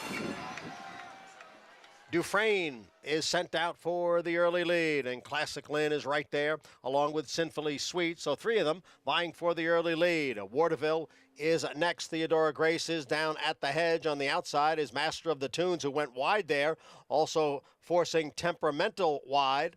And also going wide there on the turn was Candy Monet. So up front, the leader is Dufresne. In front here by a length, Sinfully Sweet runs in second, and Classic Lynn is next in third. And then on the inside is Theodora Grace, who is sitting in a fourth, about 3.5 lengths from the lead. Waterville is in fifth, and alongside is Fistful of Dice. Then it's a length and a half to Master of the Tunes running in seventh, followed by What Love Looks Like next in eighth. On the outside is Temperamental in ninth position, followed at the hedge by Looking to Fly in 10th. Then comes Candy Monet, and She's a Mia is the trailer in 12th. The quarter went in 24-2, the half mile in 48-4, midway on the turn. It is Dufresne who has the lead here, with Sinfully Sweet racing in second. Classic Lynn is on the outside in third, with Theodora Grace down on the inside as they come into the stretch. It is still Dufresne, the one to catch here. Theodora Grace now comes on through. It is Dufresne, Theodora Grace. On the far outside is Waterville putting in a late run as they come on for the finish here. It is Theodora Grace, Waterville, and What Love Looks Like making a late surge photo finish. It's a photo in the finale. Theodora Grace was there, What Love Looks Like, and Waterville. Tight finish in our Friday finale. Maybe Theodora Grace with a Rat Ortiz Jr. Yeah, it looked like it. Won by a head. There was a bunch of horses running late, and look, the 8 horse was locked down, and she was actually behind the 7 horse. 8 horse gets rolling late. Looks like she might get up for second here. Blanket finish. But I believe the 3 held on pretty easily. Theodora Grace. 13-1. Rat Ortiz Jr. on a double-digit price to close things out here. His second winner on the card. Something's been very clear in the show that we've done, the second half we've been on, is the power of the rail on this inner turf course. The rail's coming down this week. This horse rode the rail virtually every step of the way. A sensational ride, gained that pocket for Irad. Even the speed holding on as long as she did. That race earlier today with the rail runners, and she holds on. There were some unlucky horses in this race, but Irad giving a fabulous ride here, getting it done. I know a couple of people who come to the racetrack and they just bet every Irad horse. They were rewarded just now. Yeah, and she was tough to like on paper. Yeah, and the 8, What Love Looks Like, with Flavian Pratt, just got out a little bit late. Arguably could have been considered best in this race. Just got out too late. Came running, but just ran out of racetrack. And unfortunately, I'm going to have to lose a little more money on our horse, Classic Lynn. You can't win with 3 wide trips in this inner turf, and I think it's something the riders have got to be aware of. 13-1 to close things out. Theodora Grace stretching out slightly from 7/8 off a win last time out at Belmont to this mile distance, and able to get by this pace setter, Dufresne. Well, the only thing I can say, Andy, watching this pan going into the first turn, these 3 wide trips, yeah, probably not the place to be. There only can be a couple of horses with 1 and 2 wide trips with what happens going into the first turn. It's helter-skelter. 12 horses. There were about 7 of them, at least half the field. I think you're going to have to go back and look at trouble for a lot of different horses in this race. Joel Rosario, he did a great job from that 11 post position getting over and saving ground, but first horse bolt, send out the 5 horse to the middle of the racetrack. I mean, there's 3 of them that are eliminated right there, so that ruined all chance for them. And just tough races with these full fields, and yeah, the inside's the place to be after the fence coming down, but best trip got the money here. A win for trainer Bob Caceres on a runner he just claimed last time out. Tough to claim a horse who wins and then win right back, and he's able to do that with his 5-year-old mare, who now wins for the 4th time in 10 career starts. Does so at 13-1 with the meet's leading rider, Rad Ortiz Jr. Prices when we come back.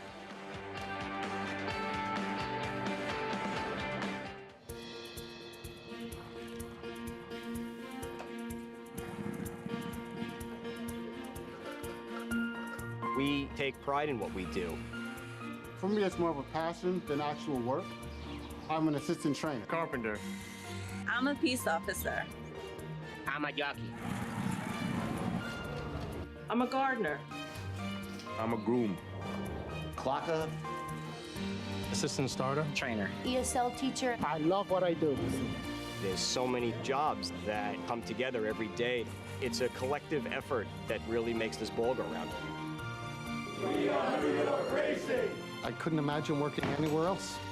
For me, riding horses in the morning is the best thing I can do. New York Racing helps support my small business. It's extremely important to the New York economy. Like my dream come true. This is like a big family. We are New York Horse Racing.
Back on Saratoga Live here on FS2, program brought to you in part by the champion sprinter, Run Happy. Never lost in his career while sprinting and now standing in legendary stall number 1 at Claiborne Farm. Theodora Grace, Rad Ortiz Jr. at 13-1. Back-to-back wins off the claim for Bob Caceres. Let's go to Maggie. Pleased to be here with Bob. As Bob, you tipped your hand maybe a little bit by pegging a Rad Ortiz to get the mount first off the claim on Theodora Grace. Did you like her a little bit here? Honestly, I didn't peg him. She was open at the draw. I needed a rider, and Steve Russian called me, and I said, you want a rider? Name on. Absolutely. You and Steve Russian go back quite a ways, don't you? Oh, I put him together with Edgar Prado 30 years ago. Yeah, absolutely. You guys almost jockeying in the same position, if you will, as Jock's agents throughout the years. Yeah, Steve and I have been very close. We shared some houses up here in the past, and No, he's an exercise rider for me, way back at Suffolk Downs. Wow, that's even going way further back than my memory serves. Yet. That's true, but Bob, Iraq gave her just a perfect ride, and she was determined, much like we've seen in her winning performances. Horse and rider, I just watched. Irad gave it a perfect trip. I mean, he couldn't ask for better. She breaks in more of an outside pose. We're probably third. Well, Bob, well done. Irad, yeah. Well done to you as well, and congratulations getting your first winner of the meet. All right, well, thank you very much. All right, can you detect the Boston accent a little there, guys? Comes through a bit. Theodora Grace, 13-1. I think he's going to enjoy this one, though, in New York tonight. Winning at Saratoga. As Maggie mentioned, first win of the meet. And to get Arad Ortiz Jr., these relationships pay off in this business, don't they? Yeah, they do. They really do. Back 30 years. Now, Arad, a couple of wins today, 33 wins now at the meet, 29. You don't ever expect here in New York to see Arad Ortiz Jr. on a horse that pays that price. No, and but look, he's making a difference on a lot of these rides, having an exceptional meet, riding hard, riding aggressive. Appreciate watching him. Look at that pick six, $575,000. It was difficult to come up with. That's why it paid what it did. $123,000 carryover coming in. Started with a couple of Jose Lezcano winners, including a $27 winner that knocked a lot of people out right off the bat. You get Bahamian Club, Chad Brown somehow going off at 5-1. It was a tough race. And then the biggest price of all in the last, creating that monster payout. Well done to whoever was able to put that together. Saratoga Showdown standings here at the end. $175 bankroll created by our winner. Congratulations. That's free to play each and every day on the show. And you're competing for real prizes. Punch in those selections. Fun Friday afternoon on a day where we celebrate this New York breeding program, and we were not disappointed. No, we weren't. And congratulations to Philly Man 22. Well done. That's a good bankroll. Good bankroll. Tomorrow, we got a lot to look forward to. Obviously, that big showdown of those 2-year-olds in the Saratoga Special, but the big one later on in the day in that Grade 1 4-star Dave, Chad Brown with the mare, who's the one to beat, Regal Glory. She's put together 4 consecutive graded stakes wins, 3 Grade 1s, and now she's going to tackle the boys. Yeah, Chad's got a double-edged sword. He's also got Mason in there, but this Just a Game performance was unbelievable. She's 6 years old now. She's undefeated this year, 3 Grade 1s in a row, and she just continues to do her job and do it well. I read our Jose Ortiz aboard this day, and the acceleration is brilliant here. Look, she runs by Philly that runs second here, came back in Italian, came back and won a Grade 1 herself next time out, and that just speaks how great this race was here. Her trainer believes she's the absolute best in the Philly Mare Turf division. So now she's going to tackle the boys and try and make it 5 in a row. And figures-wise, she looks like she's the one to beat. Obviously, Mason, her stablemate for Chad Brown. Going to be some stiff competition in our ABR race of the week. Well, Costa Creed's in with a great chance, too. He's always right there knocking on the door. He's just coming off a Grade 1 win in Jaipur last time at Belmont Park. So he's another one that's a fast finisher. Yeah, former Chad Brown horse. Front Run the Fed showing up in here as well, and showing up as a 6-year-old now off one of the better figures he's ever run. That was at 5.5 furlongs. Different test here at a mile.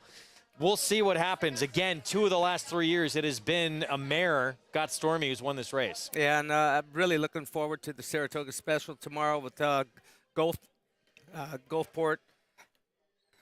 Damon's Mound, too, yeah. Gulfport, sounds like you never want to. I know Steve Asmussen's getting asked about it a lot, the comparisons with Jackie's Warrior, unfairly probably at this point. But sounds like he's awfully confident in this horse. I don't know if it's unfair or not. Really? This horse, he may take it to a different level. Coolmore just bought into him. That says a lot right there. We will have that for you in the program tomorrow. That's race 4 on the card. Our coverage begins on FS1 tomorrow, starting at 12:30 Eastern time. Check your local listings because we're going back and forth between FS1 and FS2. Good for Rudy Rodriguez. What do you think now? Finally, Rudy on the board after a first half of the meet that was awfully difficult. And what do you think now? Back to his winning ways in the John Morrissey. Bank on Anna. Big afternoon for Jose Lezcano, part of a 3-win day. And Bank It, the old veteran, back from Dubai with a win in the Evans Shipment. We'll see you tomorrow at 12:30.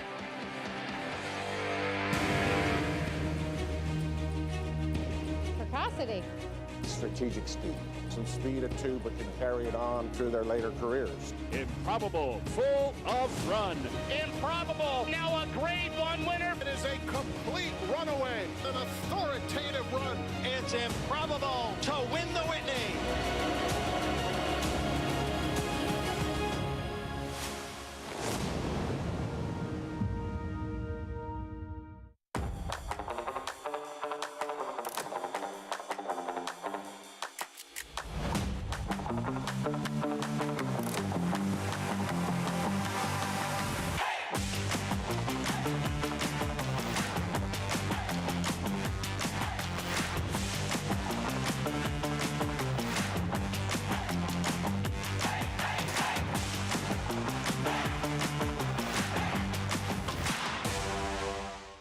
Eclipse champion Run Happy, the #1 second crop dirt sire of last year, is back and showing a new dimension with winners on turf, dirt, and all weather.